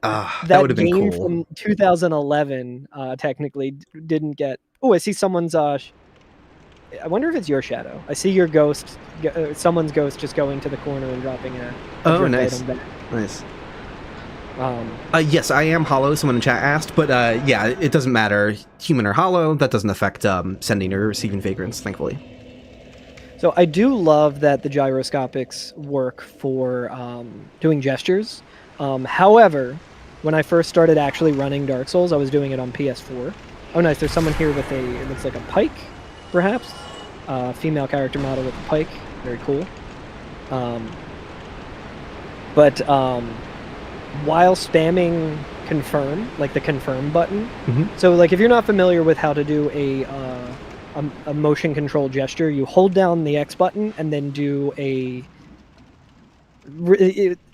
just move your controller and you'll do one of the gestures, and there's some sort of logic to how it will actually quote unquote read logic your controller gestures, and I don't think it actually works at all. Like, I actually made a video about it. It's a Demon Souls dissected, because I made it about the 6-axis. Yes, yeah. If you've never seen that Demon Souls dissected video of mine, go check it out if you're curious about like how the motion gestures work. I just saw a player ghost like clipped into a wall in a spot that doesn't make any sense. How did that person fall down here? Who attacked them? Who knocked them down? I just saw someone get blasted into this wall. There's You know no what? I'm enemy. gonna watch your stream. Another drift item I found as well. There's no I'm gonna enemies watch your here. stream to try and see it. Oh yeah, I see it. Yeah, because the delay. Nice. Yeah, what happened? Someone fighting they got invaded, maybe? They could have been yeah, getting that knocked makes by an invader? They had an enemy chase them all the way up there? No, I don't know. Yeah. Second Vagrant. Nice. Second Vagrant in the same spot. Nice. Oh, getting jealous. No, it's super cool. Like everyone's Always a seen bridesmaid, right? How dare. Yeah, this is sick. Like this is I'm hoping I some think people one of in the chat. things that really. Oh, go ahead. I was gonna say I hope some people in chat are another drift item. So we're getting to the point where like now it feels a little unlucky, which isn't a bad thing though, because I've seen above average from my experience drift items without seeing a Vagrant yet. Because I've lost count of how many drift items I've seen at this point. It's probably been like 10. So like that's reaching the point where it's like, okay, there's got to be a Vagrant here. There's got to be a Vagrant. Yeah. I think one of the things that like initially really endeared me to Dark Souls in general was learning about the Vagrants, and more so like the community driven aspect of it that like you had led, of being like, oh yeah, people like this is so cool, like I'm just gonna spend some of my time making sure that other players get to experience this. Like that is just such a wonderful thing. Oh, thank you. Yeah, I remember I think around the time of the first Return to Lorigin event that happened, like I made a little flyer on like how to spawn Vagrants or whatever, just like suggesting to people, like, hey, like this is something you could be doing, like if you want, if you haven't seen one before, here's how you can spawn them for others, and if you spawn enough, like you can probably get one back. Yeah, I always liked promoting this. It's just so cool. Yeah, it's such a shame that they don't have anything like this anymore. They just don't make them like they... I forgot now, because someone was asking earlier in chat, like, what do you think this would look like if From Software did continue to experiment with this stuff? An example that always comes to mind for me is, like, Insight and Bloodborne. That felt like a missed opportunity to me. They should have had something similar to Miracle Resonance and Bloodborne. Yeah. Because the whole, like, all of, like, the arcane spells feel a little, like, underutilized. And it would be cool if, like, when people cast those spells, you saw, like, instead of a resonance sign, you saw, like, a tear in the cosmos, right? You saw, like a mini, like a black hole, or, like distant stars or galaxies, like, in a hole. You know, like, there could have been something like that, and maybe you need 5 or more insight before you start seeing those, because like insight was also a little underdeveloped or underutilized in Bloodborne, so it would have been cool if there was like it was tied to insight as well in some way. I think that could have been a cool evolution. Oh, another drift item. That could have been a cool evolution of Miracle Resonance. Something like Elden Ring, I'm not too sure, just because they don't even have like covenants in that game. Yeah, it would be nice to have covenants again as well. They could have done something like the way like random skulls spawn that like have like runes and stuff like that. There could have been like something weirder invoking multiplayer elements with that as well. I think that's probably where they could have done something. What if a different weird skull could show up, and that was like a multiplayer thing? Yeah, Insight is one of those things that's just so cool, but like you said, it's underutilized. Like, it being cosmetic and changing things, like especially in context of like the story and everything, is so awesome.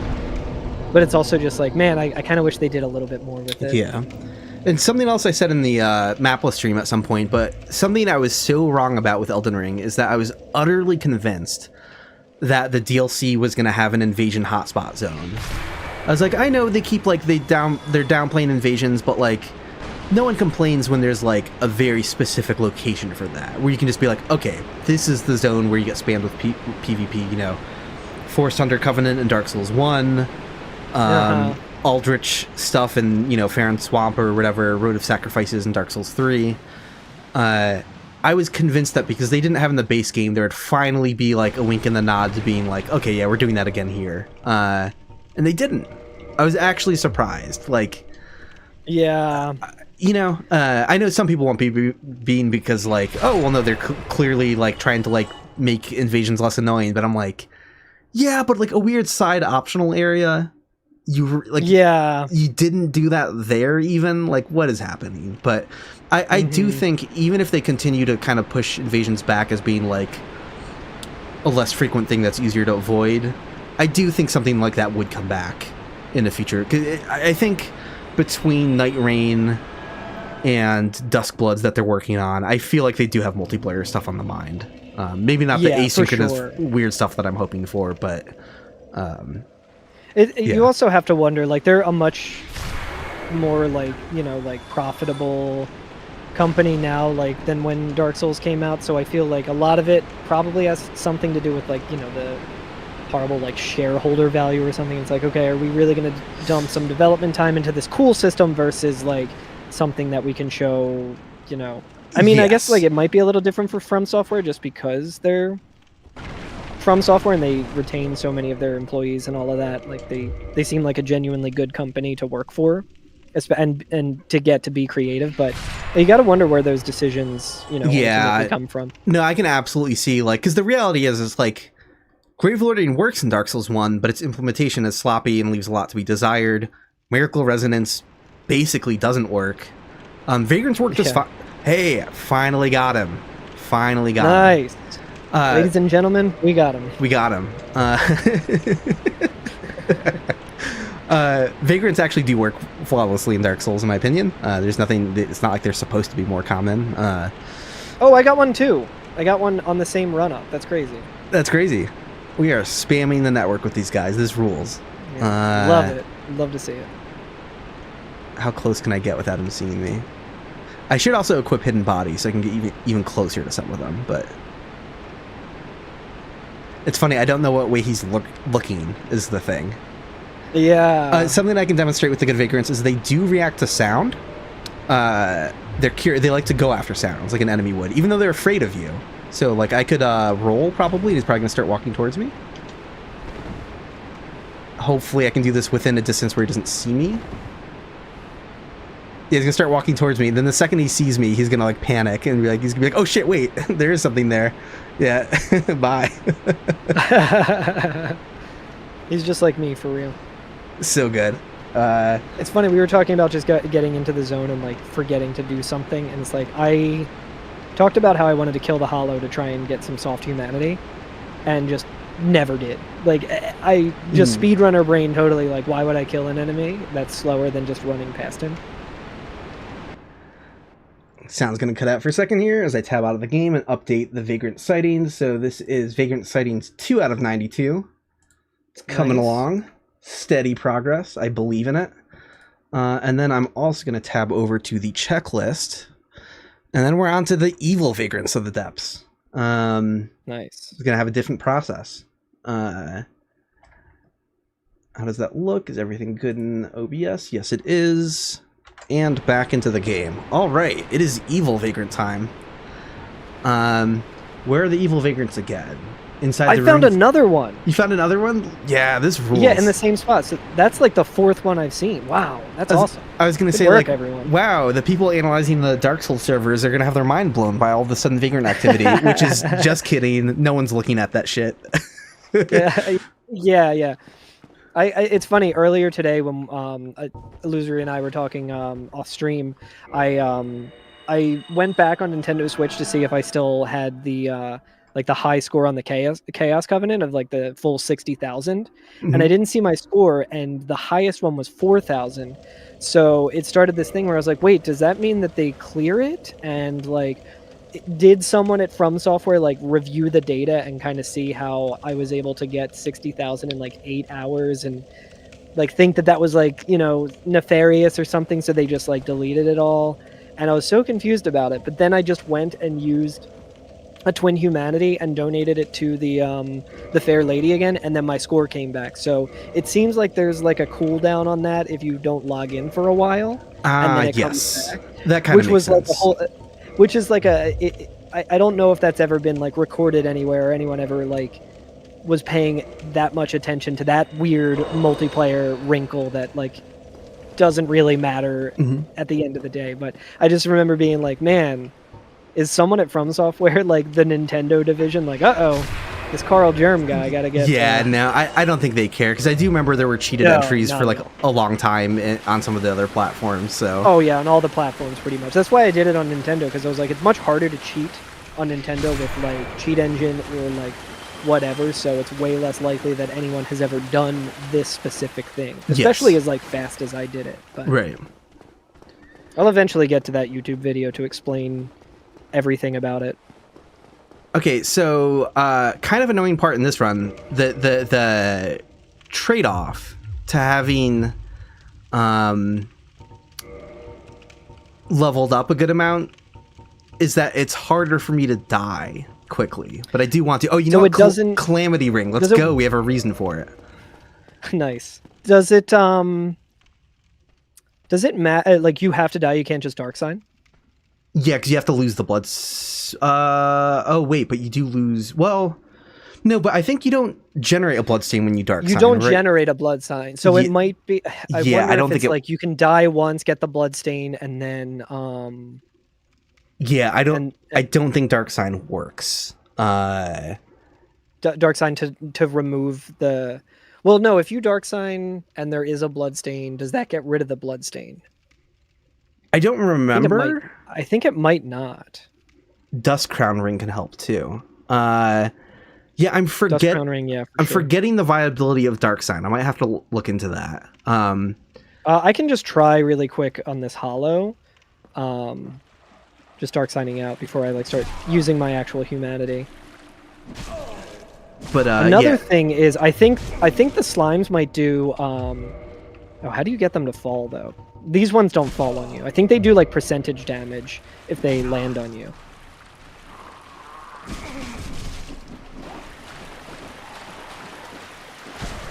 So Hot Pocket is saying Dark Sign applies a SP effect that erases your soul's new humanity. It shouldn't work. That's kind of what I thought. That sounds familiar to me based on old testing.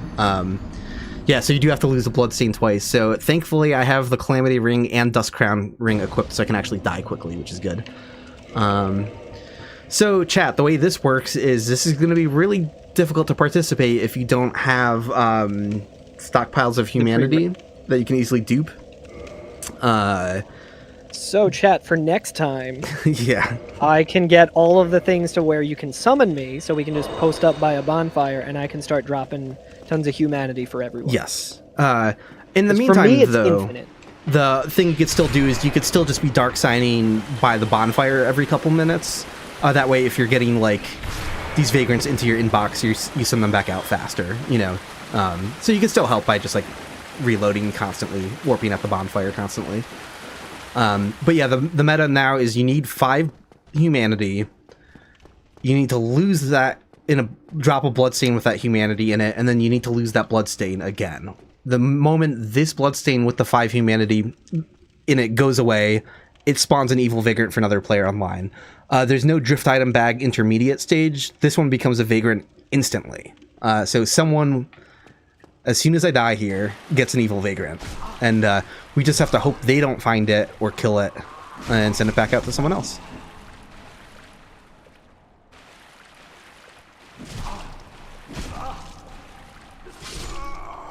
So that's one evil Vagrant created for someone, somewhere. Yeah, and what I can kind of explain my process right now. I'm putting everything I have into the bottomless box to make inventory a little bit more optimal, since I'm just going to be dying a bunch anyway. And I'm going to be using that brightness dupe that we used and explained a little bit earlier, where you overlay the brightness menu on top of your menu. And the only item that I'm going to have is 1 humanity. And then I'm going, like, I have 99. I'm going to drop a stack of 98, so I only have 1. I'm going to do the brightness dupe. That 98 is going to be stored, and then I'm going to turn 1 humanity into 98 or 97 or whatever the value is, and then just die immediately and lose it. So my stack of 99 is actually technically like 99 times 99, rather than having to farm humanity as much. And the reason I'm putting everything in the bottomless box is just because you want to have the item that you're trying to duplicate at the top of your inventory. So the only items that are in my inventory now that I can't drop unless I did a drop glitch that I don't even think I know how to do is the Estus Flask, the Black Separation Crystal, and the Dark Sign. But it should, depending on where humanity ends up, it actually might be okay. Let's see. So Algie is asking, where is the Vagrant? Can we look at it before sending it away? Is it right there in the water? So it's actually not exactly where I'm dying. I'm just going down there to die to enemies, but it'll spawn inside the room with Laurentius, with all the breakable barrels. So that's where we're looking for it. Oh, I guess also this version of the brightness dupe involves another step to make sure that you're using it instead of dropping it. And it's just hitting down and right at the same time. I'll try and make like a little tutorial video of this specific thing in case people want to have an easy way to kind of help with Vagrants.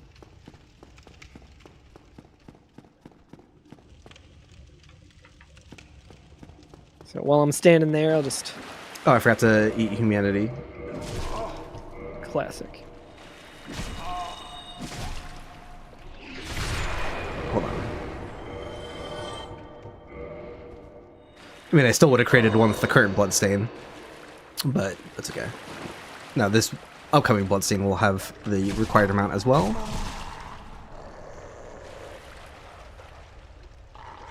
Yeah, so I think it only needs to be 5, right?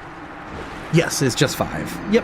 And there's no, again, there's no RNG with it. 99 humanity is 0% more likely to spawn an evil vagrant than 5. You know, it's guaranteed. Yeah, 5. exactly. Yeah. No, the only reason that I'm doing as many as I'm doing each time is strictly because this is like, ooh, interesting wrinkle to this. I just found a drift bag. Oh, nice! Hell yeah! I don't want to pick it up. Oh yeah, don't pick it up. Oh no, I picked up the Lloyd Talisman. Oh no, sorry. Yeah, because that'll Rip to that Vagrant. That's something to keep in mind. I'm used to doing this like not getting drift bags. Oh no, yeah, that'll time you out for like 40 minutes. On the Vagrants? Yeah, drift item. Right. So wait, so me sending them as well, or no, not sending them. But you know, if you pick okay. up, but if you pick up a drift item bag, yeah, that counts as the Vagrant cooldown is universal, right? So they don't have different timers for like good Vagrants and evil Vagrants and drift item bags. It applies to all of them. Right. Sick. Let's see.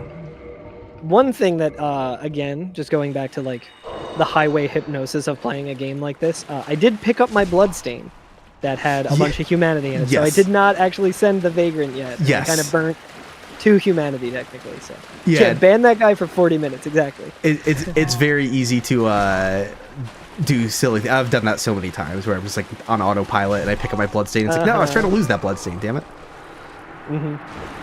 It's just so, you know, my brain is hardwired to be like, I must pick up this this Bloodstain. Yeah, I think I'll try and get the Dust Crown Ring. Where is that in vanilla? So much of my knowledge of this game has been like you've been doing washed randomizer over runs with constantly. randomizer. I blame Hot Pocket specifically. Hell yeah. Dust Crown is that? I'm forgetting. I should know of all people. Is it in the code? Like I always just wind up with it without thinking about it. Is it in the cove with her stuff? Or yeah, it's like, do you have to rescue her to get it? I think you do. Yeah, because you don't buy because I'm not just like buying it from her. I think it just drops from the Hydra. That's right. Okay, yeah. So that's okay, why I always wind up with it. I can get that no problem. Yeah, guaranteed at that. Okay, that's right. Because I knew I always wound up with it when like going to rescue her. But yeah, forgot it's before that. It's just from the Hydra. That's crazy. I just saw a player's ghost that like looked exactly like one of the player characters that I had made recently. It was like the same like thief, like literally just like a Carl Germ build. Like nice. I'm like, am I seeing myself somehow? I don't think it's not like an uncommon combination of stuff. So. Grapefruit in chat. Oh, Oh, playing and with because I map picked up- enabled is like Rock Lee taking the ankle weights off. It's funny. I didn't realize my avatar's been like in like the secondary talking pose this whole time. He's been like dabbing kind of. And Nice. that's like the normal pose. I should be pressing that more often just because I should like somehow randomize that maybe. Because those two gestures aren't meant to portray different emotions. They're just different talking poses. I wonder if there's a way to like every so many seconds have a chance of switching over to the other one. I do like that this method is a lot more, a lot less brain off. Yes. Because it's like I need to actually make sure. I'm seeing so many bloodstains here. Oh, that's great. So funny. That's great. So my method for dying quickly is... Oh, I should probably take the sack off of my head to have more damage. Hell yeah. My method for dying quickly is to roll past the first hollow to have the sound, bring the other one, the other torch hollow down. Hell yeah. But then they're both attacking me. And also an important thing to kind of speed up dying a little bit more is to make sure you're running against a wall. Yes, Like, yeah, next to the guy, I've because been you'll doing, be taking counter damage. I've been doing that in my stream as well. Instability damage, absolutely. Yeah, I've been doing that this whole time. I'm constantly running into a wall because you take more damage if you're sprinting or during the bad time of a roll. You know, the non-iframe part of a roll is increased damage. So I'm getting unlucky with the other torch hollow. I keep just blasting them with Wrath of the Gods. Yeah, so where does this Vagrant end up? Oh, just in the room where you rescue Laurentius, the big room with all the barrels. Oh, okay. So how many should we... so we do that and then go and check for a Vagrant, like after... Yeah, like you can kind of poke your head in the room for a Vagrant every time before you die is probably the good thing to do. Okay. Sometimes I like in earlier runs, I'm just so used to like having to build up a lot of Vagrants before it's likely that I even get one back that I don't even check. But I keep forgetting that like other people are participating, so I should be checking every run.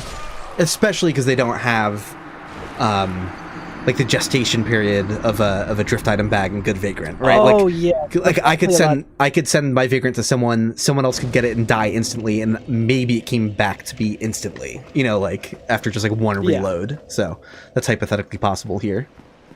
Nice. I think this should go a lot faster than the good Vagrants overall. Nice. Maybe not like ridiculously faster, but like probably twice as fast, I would assume. Yeah, I mean, because most of this has just been us finding drift bags, so... Yeah, I think I could get Cursed to die even faster, because, yeah, I think you can still drop a Bloodstain and lose humanity. You just can't go human. Right? You can still have a humanity count when you're cursed. I think, like, you can still see it in the menu, you can't. No? No, it's replaced by the skull. Oh, you mean in the menu. But in the menu, it would still be tied to the Bloodstain. If it... I don't remember. Honestly, don't remember. That's a very good question.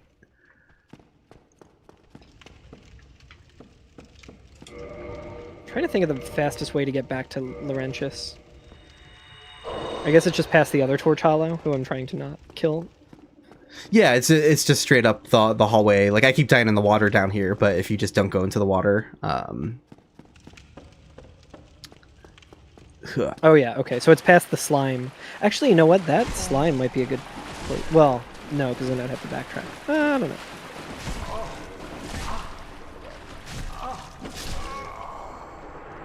Okay, so it's usually just in the room with Laurentius. Yes. Honestly, dying in the dog pit is probably pretty quick with bleed. Yeah, no, it hasn't been too bad in there. Sometimes I'm like realizing as I get there that I didn't actually like pop humanity yet, and so like I'm killing some of the enemies so they don't interrupt me, and then there's only one to like drain my health, and I'm like, okay, I did this inefficiently. Oh yeah, I guess we should be popping humanity every time and just never picking up a bloodstain, right? Yes. Okay, so it's not like okay. Yeah, you don't have to like die twice and then wait. You know, like just to every. Yeah. Yeah. It's funny that my brain made me think that would be I mean, that's how I used to do Everything it without thinking about it too much. So, because I was like, oh yeah, you lose the bloodstain. It's like, oh wait, I'm still losing the bloodstain even if I'm dropping a fresh one with 5 in it. Yeah, you know? exactly. Yeah. Oh, whoops. Don't forget to check the room. I did the wrong brightness dupe. No. All I right. did the I dropped it even though I was trying to use it. Yeah, that kills me plenty quick. As long as I actually am not an idiot and remember to pop my humanity before going into the water pit, then it's fine. It's very quick.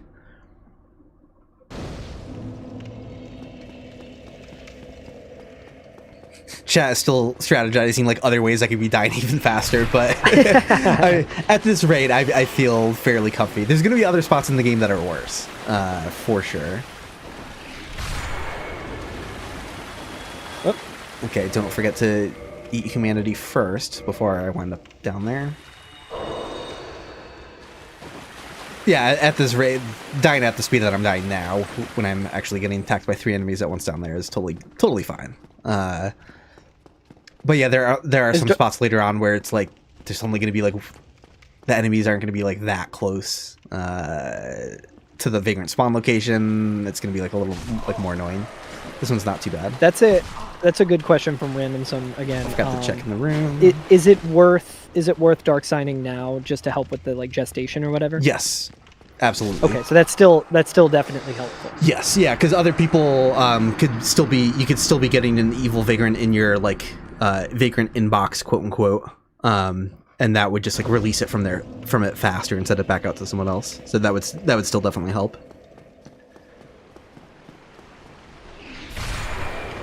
What's funny too is I might want to just make another character for this and just get all of the items that I would need with an easier to die character. Yeah, it's not a bad idea. Yeah, overleveling has its issues. Yeah, because like for this character, it was just I forget why I even created it. It was I think I was grabbing items to maybe potentially send to you or something. So this character is like when I started tonight. Oh, nice! I just got an Estus from someone kindling the bonfire. Hell yeah. But man, I keep going the wrong. I keep automatically just running towards gaping. Oh no.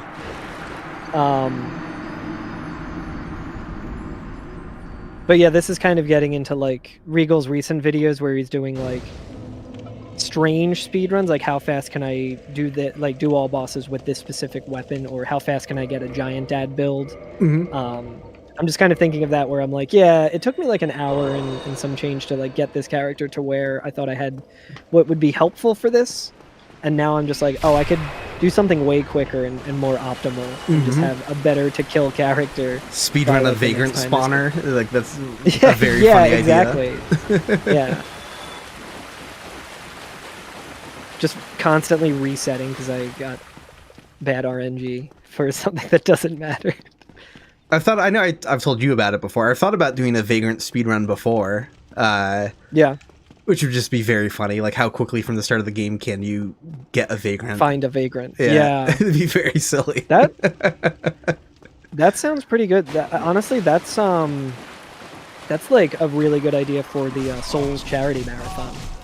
That's a good idea. Because it'd just be like a very silly throwaway kind of run where you're basically it could also be a co-op one. Yeah. I mean, the downside of that is you would be in a marathon with a bunch of like deep Souls sickos who would maybe also try and sabotage and pick up the drift item so that you can't get it. Yeah. Hey, if it was, because one of the big ones that happens most years is a PvP like race where start a speedrun and try and get as many kills on invaders in Undead Burg as possible, but like the runners are just going from a fresh file and other people in the community are invading them to try and prevent them from having like dark beat builds and it's like, okay, who's the first one who can kill 3 invaders? So those were always super fun, like Catalyst, I think Dan Flesh That's two of the brilliant. runners who were like racing each other, and it is so much fun because it's like, and then like Ductual is a runner who's like, okay, I'm gonna make a character to just kill and derail the whole thing, and it really, really fun. That's great. Yeah, that's fantastic. Yeah, I think what that run would look like probably is just like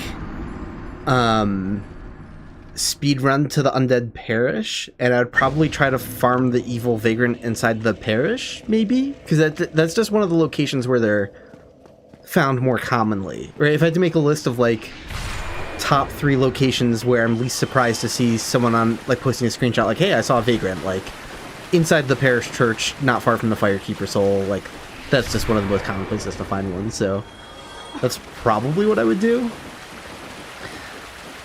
Trying to like,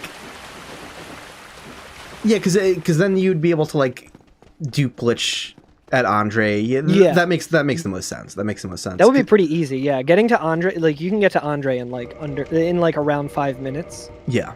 With like getting the Black Knight halberd and everything. Like we were usually like in my speed runs, I think I was at Andre around like the 6-minute mark. Mm-hmm. So to just do that, and you get humanity right at the beginning of. I mean, I think you get it just from killing Asylum Demon as well. Or actually, yeah, I can't remember. I should remember, but there's also the 3 right there at Firelink Shrine. Like yes. Okay, so my way of trying to not be as reliant on dog RNG and like bleed happening is I am gonna make a quick pit stop each time at the slime who does like percentage damage to like really lower my health and just like let that animation is slow, but it's fun. Nice, though. You found a spicy fella found the evil one. Hell yep. People in chat saying that they're seeing Miracle Resonance. It might be mine. That's fantastic. Yeah, I need to get Miracle Resonance stuff as well, so I can just be spamming the network with that.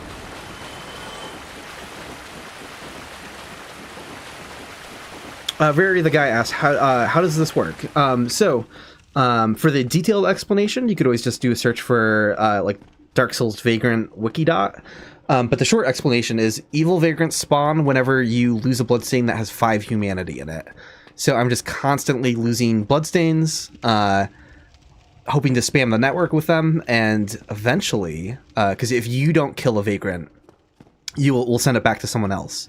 So I just have to hope I spawn enough vagrants that someone eventually sends it back to me, basically. And good vagrants have a whole different routine, but yeah, losing bloodstains with 5 humanity is for evil vagrants. Cool, yeah, Hot Pocket got you covered with the link there. Good ones are the ones that are so much more rare. And there's a lot of confusion, because vagrants can have a black phantom form. If they get passed around long enough, they can get a red color. And a lot of people think, oh, red, evil. So it's like, oh, but no, that's so confusing, because the vagrant type has nothing to do with their color.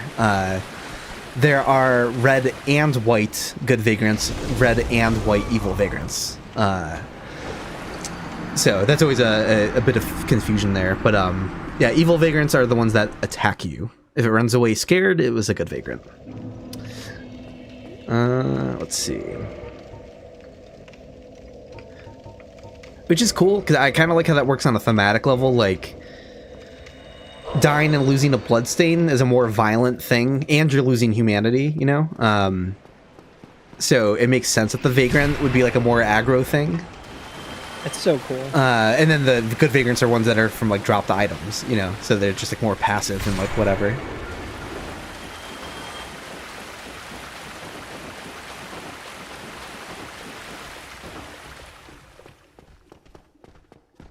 Yeah, now my brain is just spinning in the realm of like, okay, well, Spawn a Vagrant speed run. I'm just like doing the routing in my brain. It would be It seems really fun. It would be so stupid. I love it. Oops, I don't know. I'm killing enemies down here. Okay.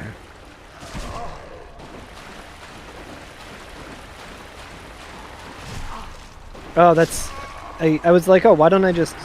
I like started running without taking humanity because I like forgot. And then I was like, oh, you know what? I took a lot of damage, so I can just, you know, I'll just do it in the Laurentius room. And then I was like, wait, humanity heals you. I'm only thinking about Vagrant, so I'm forgetting the like core reason that people use humanity typically. Hell yeah. I just got another Estus charge from someone kindling the bonfire. Love to see it. Nice. Barry the Guy asked, do I have a favorite, least favorite FromSoft title? I have not played any of their... I've not played a single Kingsfield yet, which is blasphemy. That'll definitely be something I'll stream at some point. But of their Souls and Souls-like games... that's a difficult question. I tend to find... Anytime they start a completely new universe, I'm most interested. So, like, I'm most invested... Like, Dark Souls 2 and 3 kind of go to the bottom of the list because of that.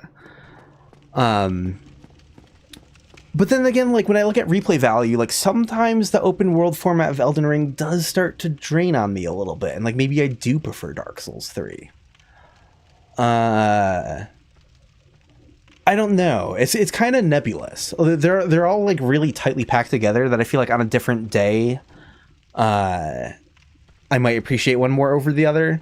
But I've always leaned in general to putting 2 and 3 below 1 and even Demon Souls, which I know might be a bit of a hot take because, like, the gameplay is, like, way more basic. Boss fights are not refined at all in Demon Souls, but I'm like, man, the vibes, the atmosphere. I was just gonna say the vibes of Demon Souls are so unmatched, so good.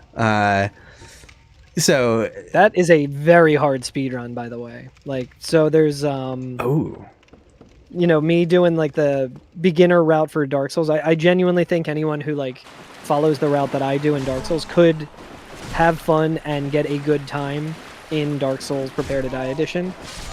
There really isn't a good beginner route of Demon Souls. Like, you have to want to speedrun Demon Souls, at least the original. I think the remake is a little, but it is. There is a segment in Demon Souls speedrunning where you're just running through an area for 7 minutes. And it's not just like a free, like, turn your brain off kind of... You're running through Latria, like Lower Latria, for like 7 minutes of the run. And at any point... And doing it optimally, you're in the Clever Rat Ring range, so the equivalent of the Red Tear Stone Ring. Oh no. Okay. So, yeah. At any point, one of those Mind Flayers or one of the weird centipede guys can just kind of clip you and kill you. And that's like 30 minutes into the run as well. It is. I did a marathon run of Demon Souls once when it was the All Souls Relay, where you know, there were 2 teams and we did every single Souls game for the Souls Charity Marathon, and that was probably the most stressed I've ever been for any run because that game is so unforgiving. I got the Vagrant. Hold on. Oh, let's go. I kind of want to lose aggro if I can. Hold on.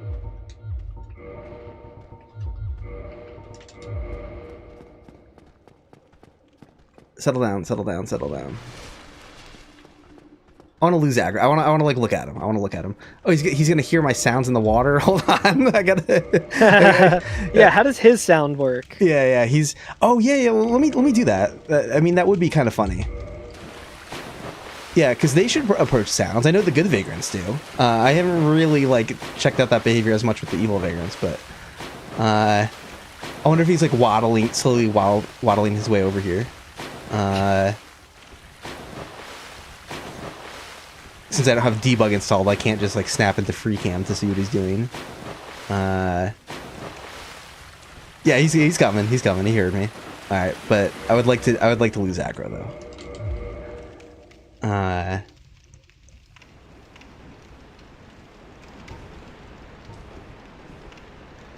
He's gonna approach what he heard for only 10 seconds, so this is not gonna be. He definitely lost visual aggro.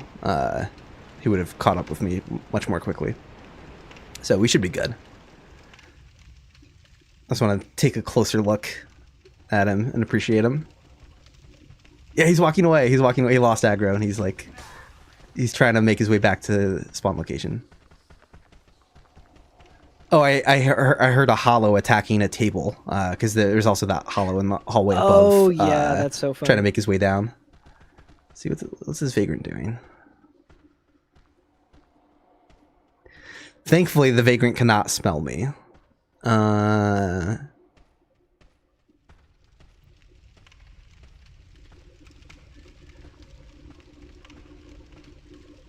saw someone casting Wrath of the Gods in the hallway, probably. Maybe it was Force, but...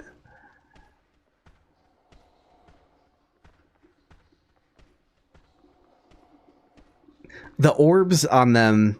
That's actually one part of my avatar that doesn't exist. They don't have, like, the glowy orbs. I love those. Like, what... I feel like that would be pretty easy to add, even just as, like, an OBS source. Where's he going? Where's he? Hey, that's not your spawn location. That's not your... You don't belong in that room. That's not where you came from. His routing... He's a little confused with his routing. He doesn't know where to go.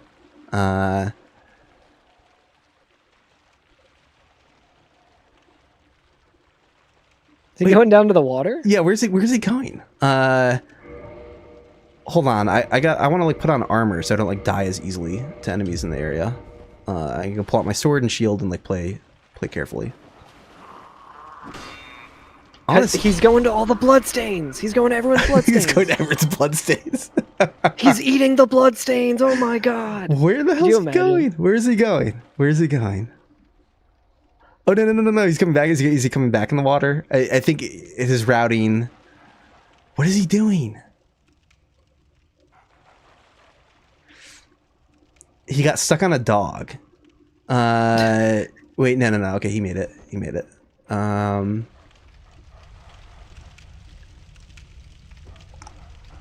I want to know where he's going. Okay, let's be careful to not get his attention if I can avoid that. Well, if he gets stuck on a table, he'll attack it. Yeah, he's punching a table. Let's go. Okay. Nice.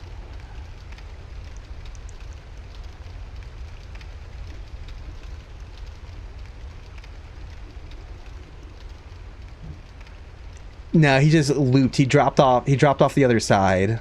I have the feeling, so he's probably going to come back to the water. It'd be wild if he had like a patrol path, like the trees. Oh, yeah, that would be insane. They don't, but oh, wait, shit. No, he saw me there. Damn it. Well, that screwed up the whole thing. That's okay.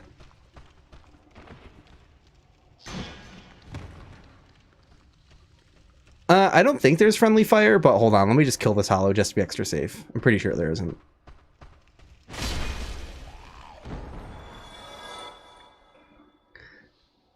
This is so silly. Well, he lost sight of me over here, apparently. In a few seconds, he's probably going to turn around and start walking. Maybe not. I don't know what he's doing.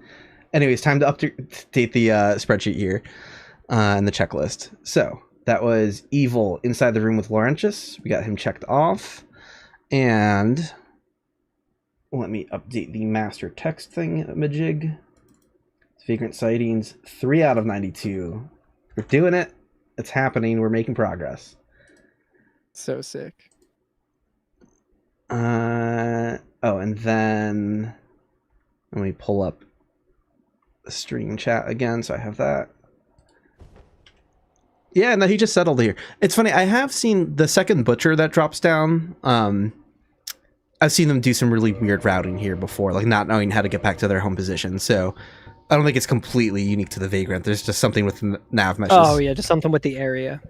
Yeah, something's a little jankier. Oh, Barry the guy, this is for shits and giggles. Yeah, this is... He's asking, like, how well is vagrant behavior documented? Or am I doing this for science? Yeah, no, this is for clowning around.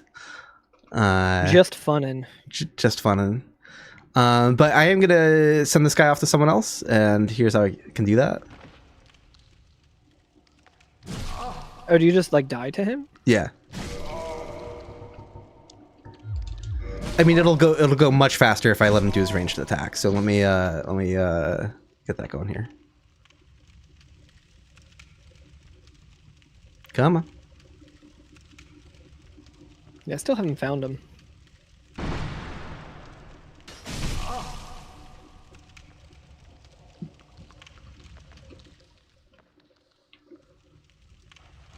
It was not that much damage. Their Black Phantom versions do quite a bit more damage. Yeah.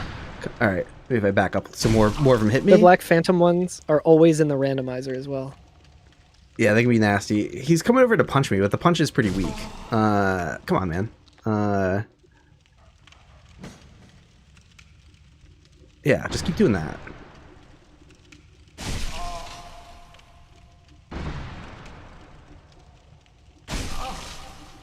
There we go.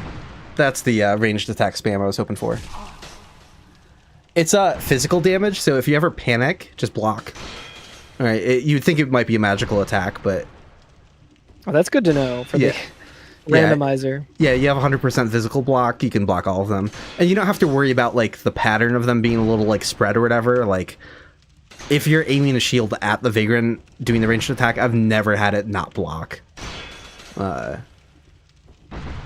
Here, let me stand at a kind of weird angle.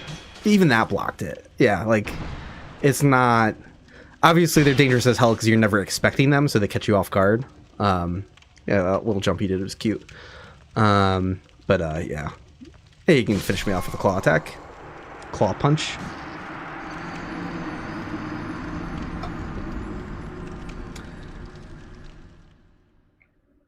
So someone in chat asked, so you can just hack and become a Vagrant distributor? 100%. Absolutely. I'm not technically hacking, but I am using glitches. So, but yeah, if you just want to gift yourself humanity and items and stuff, you can go through all of the spawning mechanics to kind of spam the network with them. So, yeah, I would say maybe make sure you're offline while doing the hacking itself, so you don't end up on the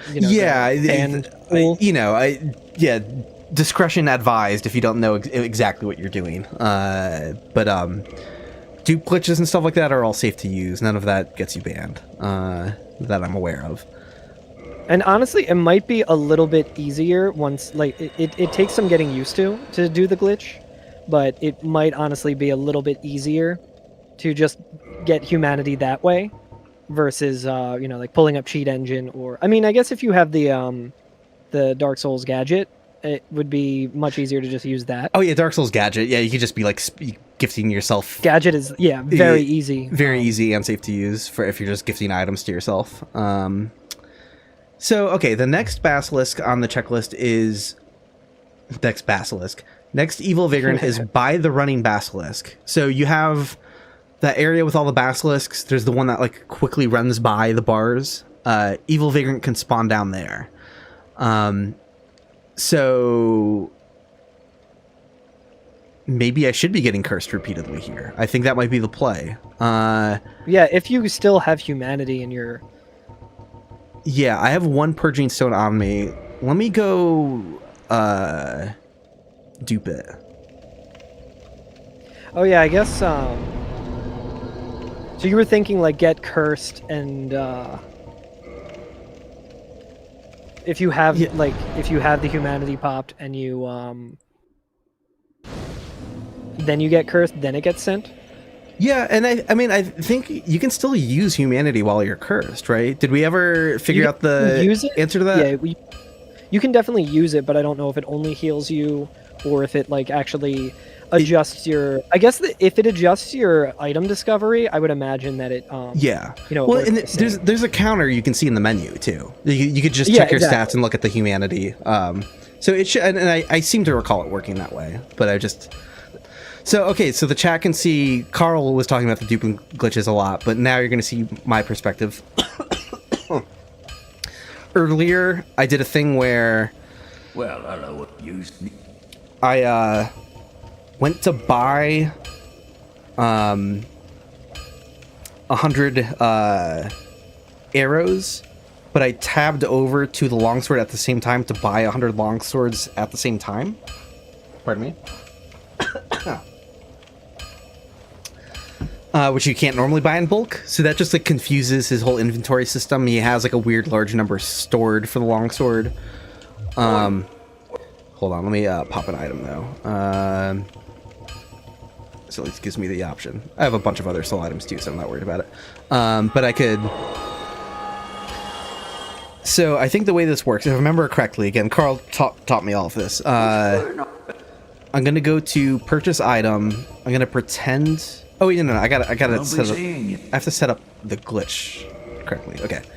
So, first things first, let's get more humanity back. So I'm going to change the order. I'm going to put humanity at the top of the list. I'm going to... Foot whip. I don't know why I chose talk. I'm going to pretend to buy a glitched longsword. It's already glitched, so you don't get to see that part of this. Try to buy 100 longswords. I'm going to walk away from him. Oi, where are you off to? Then I'm going to go to the brightness menu. Right, and then oh, wait, no, but I still have to do the thing where I pull up the brightness menu in the weird way, right? Yeah, so once you look at the yes. longsword in the inventory, that'll give you the glitched amount, and then Yes. you just need to do the brightness dupe as Brightness the next dupe. step. Yeah. So I'm in here now. I pulled up the brightness menu while the other menu is still up, so I think I hit OK down right. Yeah. Yep, you just hit confirm. Yes. Because you're going to be... yeah, you're going to be dropping the item. So hitting confirm on the menu below is going to say that you're trying to like bring up the other menu that says like use, drop, change order, and all that. Yes. And since the brightness doesn't take an actual like confirmation, like hitting confirmation on the brightness part doesn't do anything in that menu. But you want to have the lower inventory say that you're going to be dropping, and you want to move over to default. Yes. Yeah, and that just allowed me to drop negative 99 humanity, which is 99 humanity. So it's sweet. Okay. I'm going to do the same on my purging stones, because why not? Should grab a purging stone as well. Okay, so let's try that again. So, purchase item. Pretend to buy a glitched longsword. Do the brightness menu glitch, which is the input's a little awkward. There we go. Oops, I forgot to confirm. I might have screwed it up, but let's see what happens. No, we're good. Got it. Okay. Turn that brightness back up. Okay. I heard the bell ringing. That's always fun. Once you see it, you can never unsee it. But the low poly Sense Fortress entrance with the gate open there, like the doorway is like all like jagged nonsense back there. It disappears when I zoom in with the bow, so you can't really see it. Is there a distance where we could still see it with the bow? Doesn't look like it. Alright, we're back to the depths, and we'll work on getting this other Vagrant. Let's see how this goes.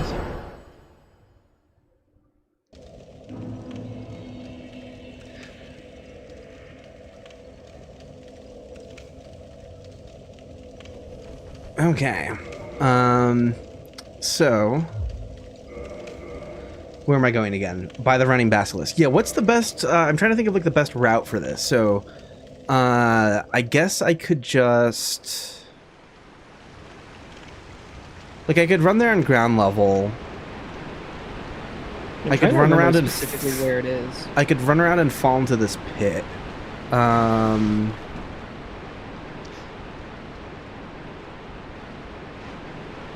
I could run around and fall into the other pit. Let's go into the first pit, I guess.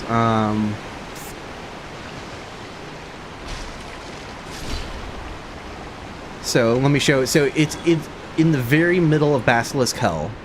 There's this one that likes to run by the bars. I guess I already set off that trap. Is that a one-time thing per playthrough? Hot Pocket, I'm throwing more event code crap your way. What is the deal with this Basilisk that runs by the bars here? The evil Vagrant should spawn just like on the opposite side of these bars. So I could die to rats, but it seems like just getting cursed is going to be the easier thing to do here. So I guess I should just do that.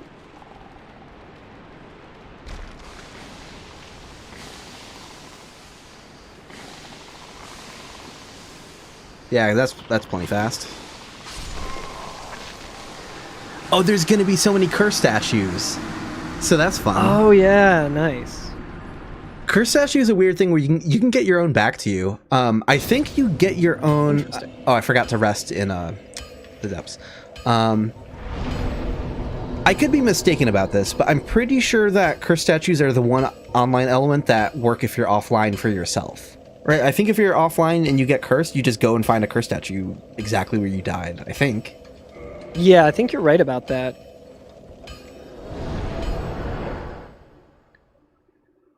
Do you always, like, even if you're playing online, do you always find your own curse statue, or? I don't think. I think if you can send it to someone else, I don't think you're guaranteed to get your own back. Oh, I love that in chat. Someone's having their mind blown. Yeah, Dupius. Yeah, that's an online mechanic as well. So many weird little online things that the later games in the series don't do for some reason.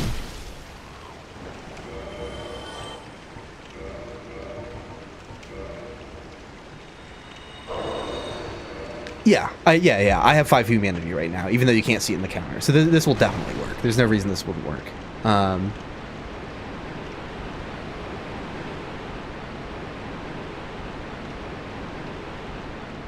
How many curse statues can we make until the game crashes? Right? There's got to be a limit on how many you can get, but I don't know what that is. It does have its own entire menu in debug, so I'd have to double check that sometime.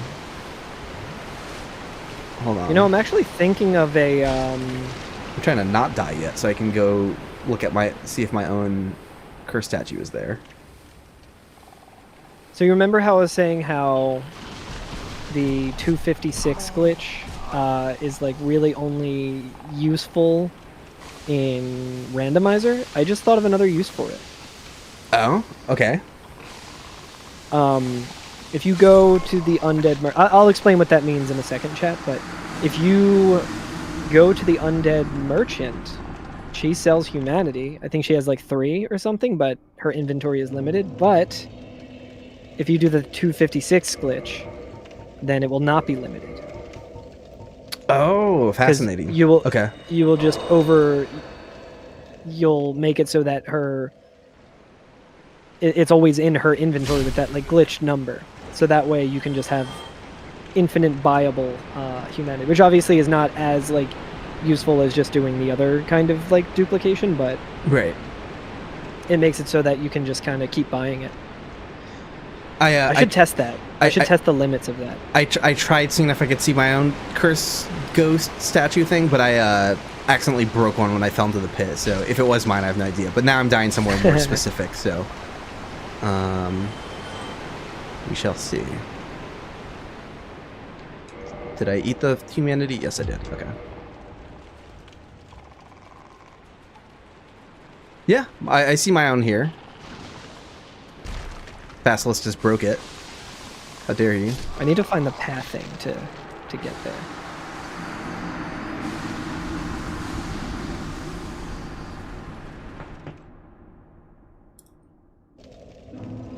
Oh, someone said, let's find out if you can pose statues. So that's an automated thing. There's a few different poses that are fixed when you're a cursed statue. I think there might be like 4 or so poses that can happen somewhere in that ballpark. I don't know the exact number off the top of my head.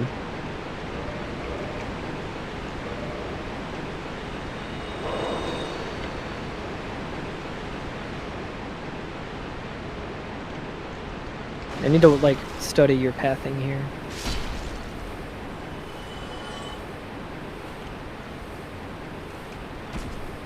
Yep, rats are killing me. They heard me something. Oh, I see a curse statue, so that actually is probably a pretty good indication of where I need to die. Yeah, as long as you're dying on the bottom level anywhere near the Basilisks, you'll definitely be good. But if you want to see the Vagrant yourself, you have to specifically get to like the very middle of their area, opposite side of those iron bars. My resistance is so high to curse. Oh no. Actually, it's not too bad. I can just heal. Yeah, I have 81 humanity. Oh yeah! Oh my God! The cursed statue! Oh my God! There's so many down here. This rules.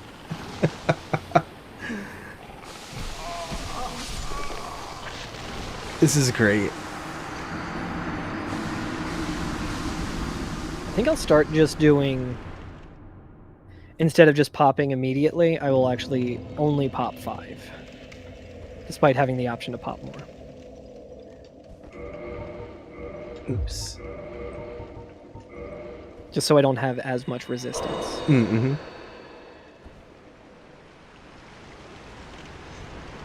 Yeah, that 30 soft humanity curse resistance. Too much.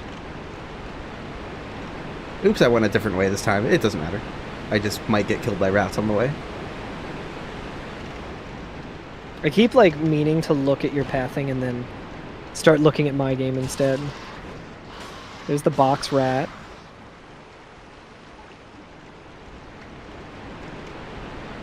Is it, like, when you fall down, like, the hole for the basilisks, or...? Yeah. Oh, okay. Should probably put on the Estus. But it's not like in the bottom. It's not like in the bottommost area where you like fall into the pit where all the basilisks jump at you. Like it's right next to them. Like you would just go up that staircase, and then you would be where that vagrant spawns. Oh, okay. So I'm gonna actually test, since I'm cursed, what humanity does. Since I have infinite humanity anyway. Mm-hmm.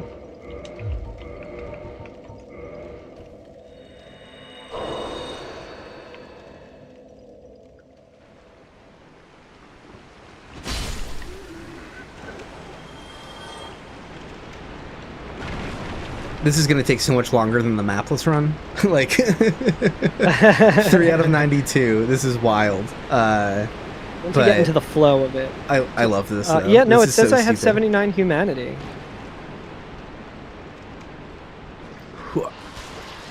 So I wonder if I can just stay I mean, I guess dying to curse is... There's no reason not to use the Purging Stone. Yeah, I mean, you could like save the purging stones and just like until you're done doing this route, because it's like you might as well just die to the basilisks via curse. So it's like That's what I mean. yeah. It's not like they're gonna kill me more quickly with. Oh yeah, exactly. A smaller HP bar. Yeah, exactly.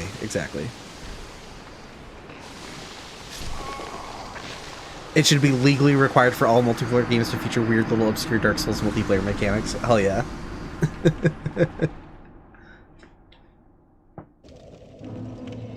And as silly as it is doing this on stream, this is just unironically something I would do once in a blue moon. Like last Return to Lordran, I actually didn't participate in any co-op or PvP, but I did this a couple nights, just in random places. Even without an audience, is just like, yeah, I want to spam the network with Vagrants. People will get to see some weird crap. Like, the thought of that is very fun to me. It is cool to just have the immediate feedback as well. Of people being like, yo, I got a Vagrant. Oh, no, I mean, that makes it so much cooler, though. Yeah. Like, it's very solitary, like... Because I know the mechanics well, and I know that it works. I'm not just, like, blindly trusting. Like, that gave me some amount of entertainment being like, yeah, this is actually working. But, like... It's a different thing entirely when people are actually being like, hey, I just saw a Vagrant.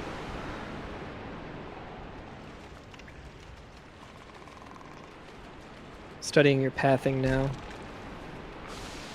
Oh, those rats almost made it up here. That's funny.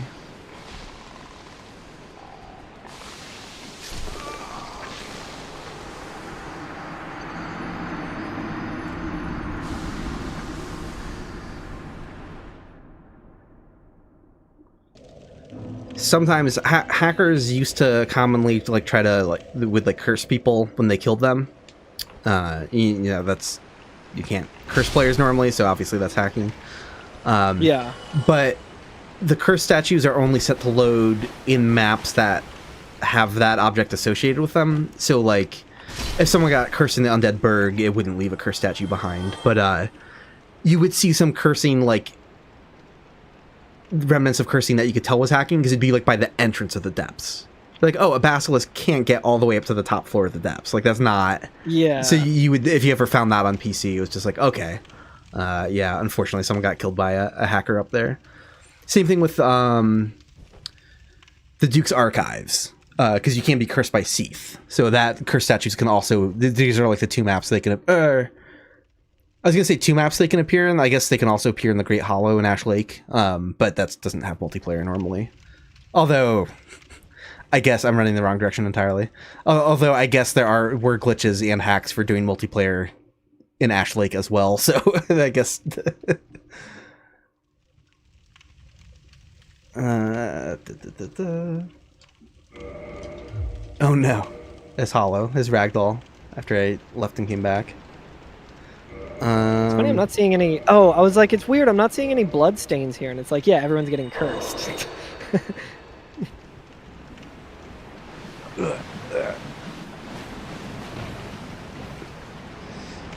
Oh, Rary the guy. Yeah, it's strong recommendation for original Demon Souls.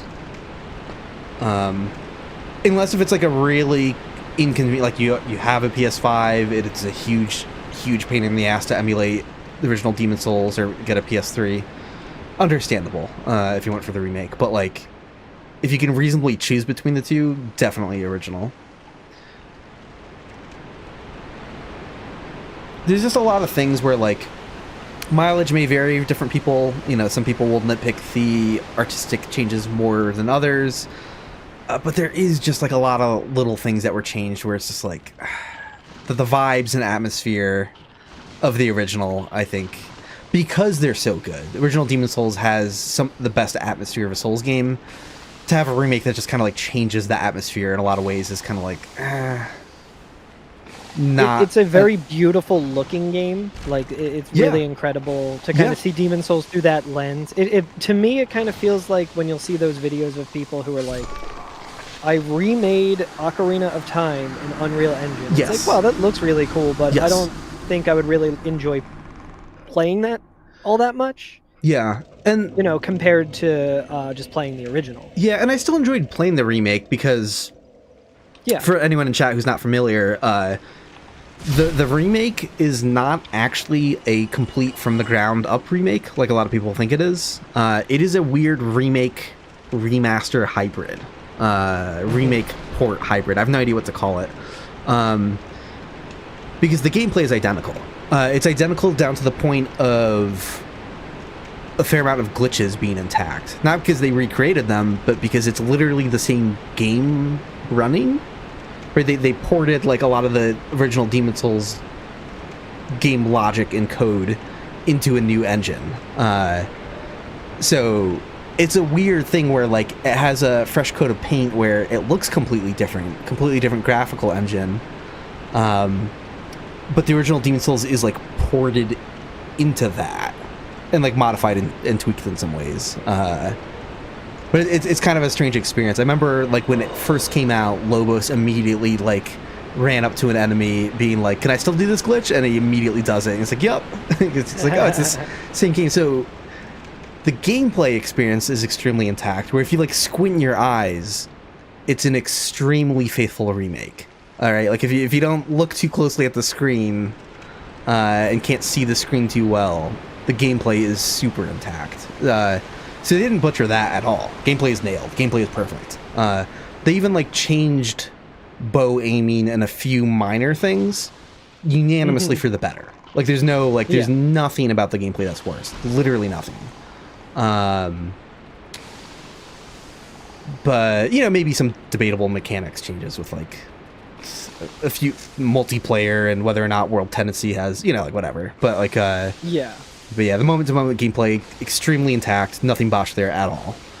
But it's just the visual aesthetic at times is a little like,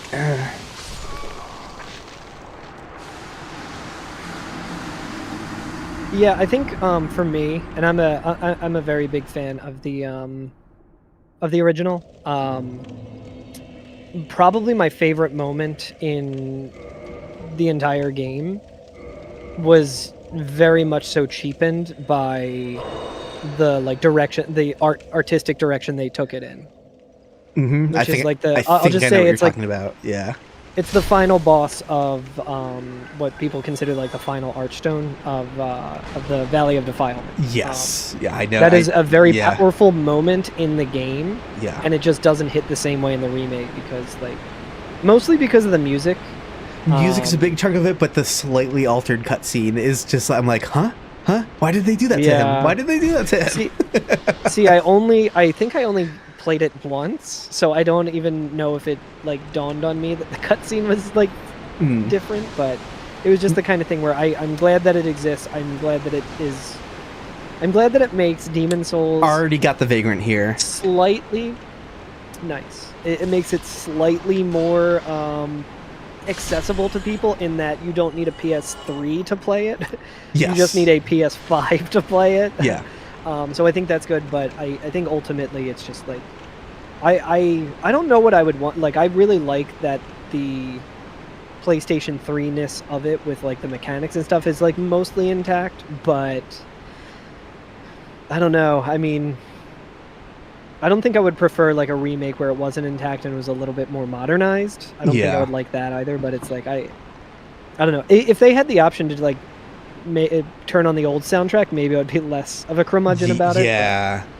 But that also goes into who knows about licensing stuff and Yeah, I'm gonna hold off. I'm gonna update the spreadsheet and then I'll rant a little bit about Blue Point and the Demon Souls remake. And like rest in peace Blue Point, because any kind of like game developer getting shuttered, you know, the way that they did is an objective bad for the world and the industry.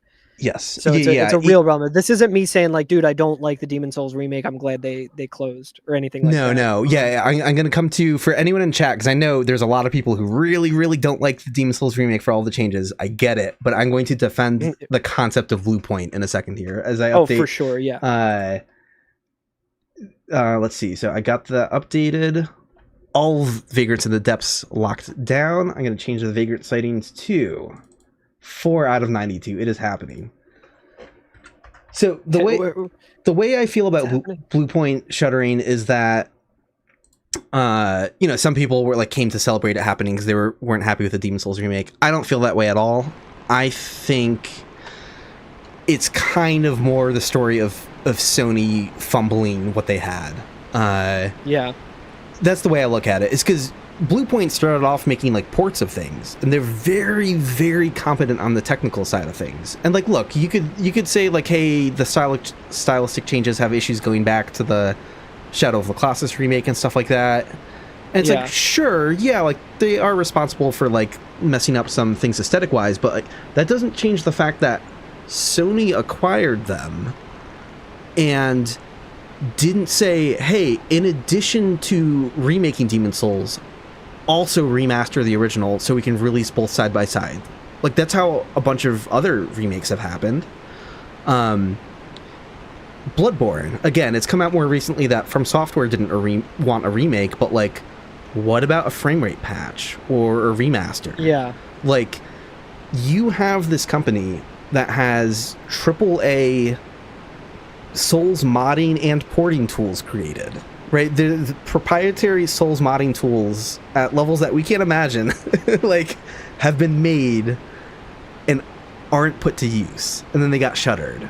So like that is a shame. So like even if you're someone who like really like, oh, Blue Point, I don't want them remaking these games or touching these games, it's like you would have wanted them to be handling a port of these games if one were to exist. They were the right people for the job. Like, yeah. So it's such a missed opportunity. It's so frustrating that like Sony acquired them for that and then had them making a live service God of War game. It's just like it kind of just is it's the embodiment of everything that's kind of wrong with the video game industry right now, where it's literally just like, how do we make our shareholders more money? People who might not even care about video games at all, people who just see this as like something in their portfolio to make them more money. And it doesn't matter how, you see it all the time with every single company in video games right now. Wow, this game is incredible, everyone loves it, the Metacritic score is huge, and it's sold this many copies, and 90% of the team was laid off because you know, like that stuff's going on with Subnautica 2, and I think recently there was a win on the Subnautica 2 side of it where like they went to, the courts went in favor of like being against the guy who like laid off some of the staff and made things worse. But you just see that all the time, and it's such a bummer because it's like this is like an art form, and there's so many passionate people working on this stuff, and it's just like, and it's just all of their like labor is just exploited and for people who aren't making the games, it sucks. Yeah. So it's a huge bummer. So yeah, I have a lot of strong criticisms for like how they handle the aesthetic of stuff in the Demon's Souls remake, but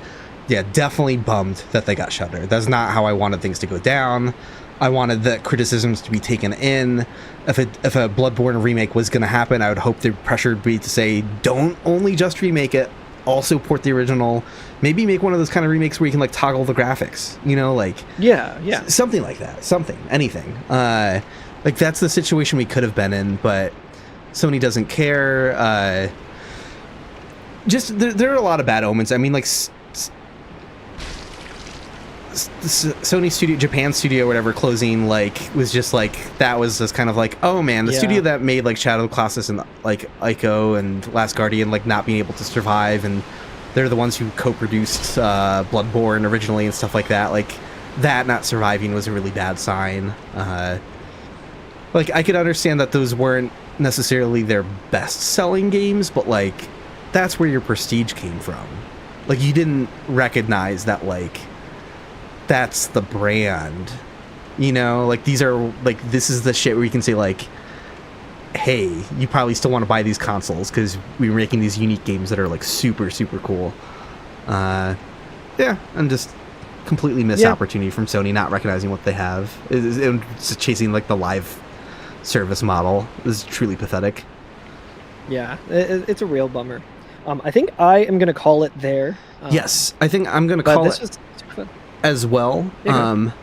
So I will die once more to send this Vagrant off, or I'll go peacefully this time. I'll go homeward. That'll also send them off.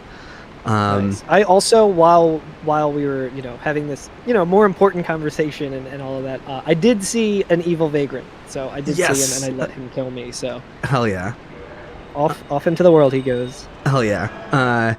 Thanks so much everyone for stopping by. Again, one of these days I'll come up with a more like super locked in stream schedule, but I'm still going to follow the same thing where like I'll post a day in advance. But right now it looks like Thursdays and Sundays seems like a pretty surefire thing at this point. So right now I'm planning on Sunday to be the next installment of this run. But on Saturday I'll post on YouTube. I'll make in my post section and also Blue Sky saying like, hey, yes, the stream is tomorrow at this time. This is a lot of fun. I'm glad that there's like viewer participation for this. I like that it's a really silly, stupid run. It was 4 hours of running around and dying and dropping items in the depths. It's complete nonsense. So thanks again, Carl, for coming to hang out. Carl, yeah, thanks for having me. This was super fun. Yeah. It's something that I'm happy to be a part of because I think this is, like I was saying earlier, it's one of the most endearing things to the Souls community and just Dark Souls as a game. In general, I think it's just really cool to be like, oh, I can do this thing that is a little bit of effort for me, but it could make someone see something that they've never seen in the game before and have those weird like playground conversations like, yo, do you know that crab monster that's in Dark Souls? Yeah. No, what are you talking about? I've never seen that in the depths. Like I just think it's so cool. I'm really hoping that first location I picked for drift items, I hope someone like rolled into that slime in the hallway and found an item bag in it and it was just like, what the absolute fuck? Like yeah, exactly. So it's just so cool to me. So yeah, thanks again everyone for hanging out. See you again on Sunday most likely, for whoever can make it again then. Thanks again, Carl, for stopping by. Yeah, I'll catch you later on, and we'll get Fugi stuff figured out next time too, so like people know who you are better. Yeah, they'll see Putrid Moldy Man from Earthbound, his pixel art. Yeah, if you don't mind, Carl, as one last thing, if you don't mind posting your links in the chat once more again. I know. Yeah, no, absolutely. Yeah. I would like you to do that so people know where they can find you and everything. Sure. I'm just like Carl Germ on everything. On YouTube, I am Carl Germ Plays, so I'm posting that in the chat right now. And then just Twitch Twitch. Carl Germ. Hell yeah.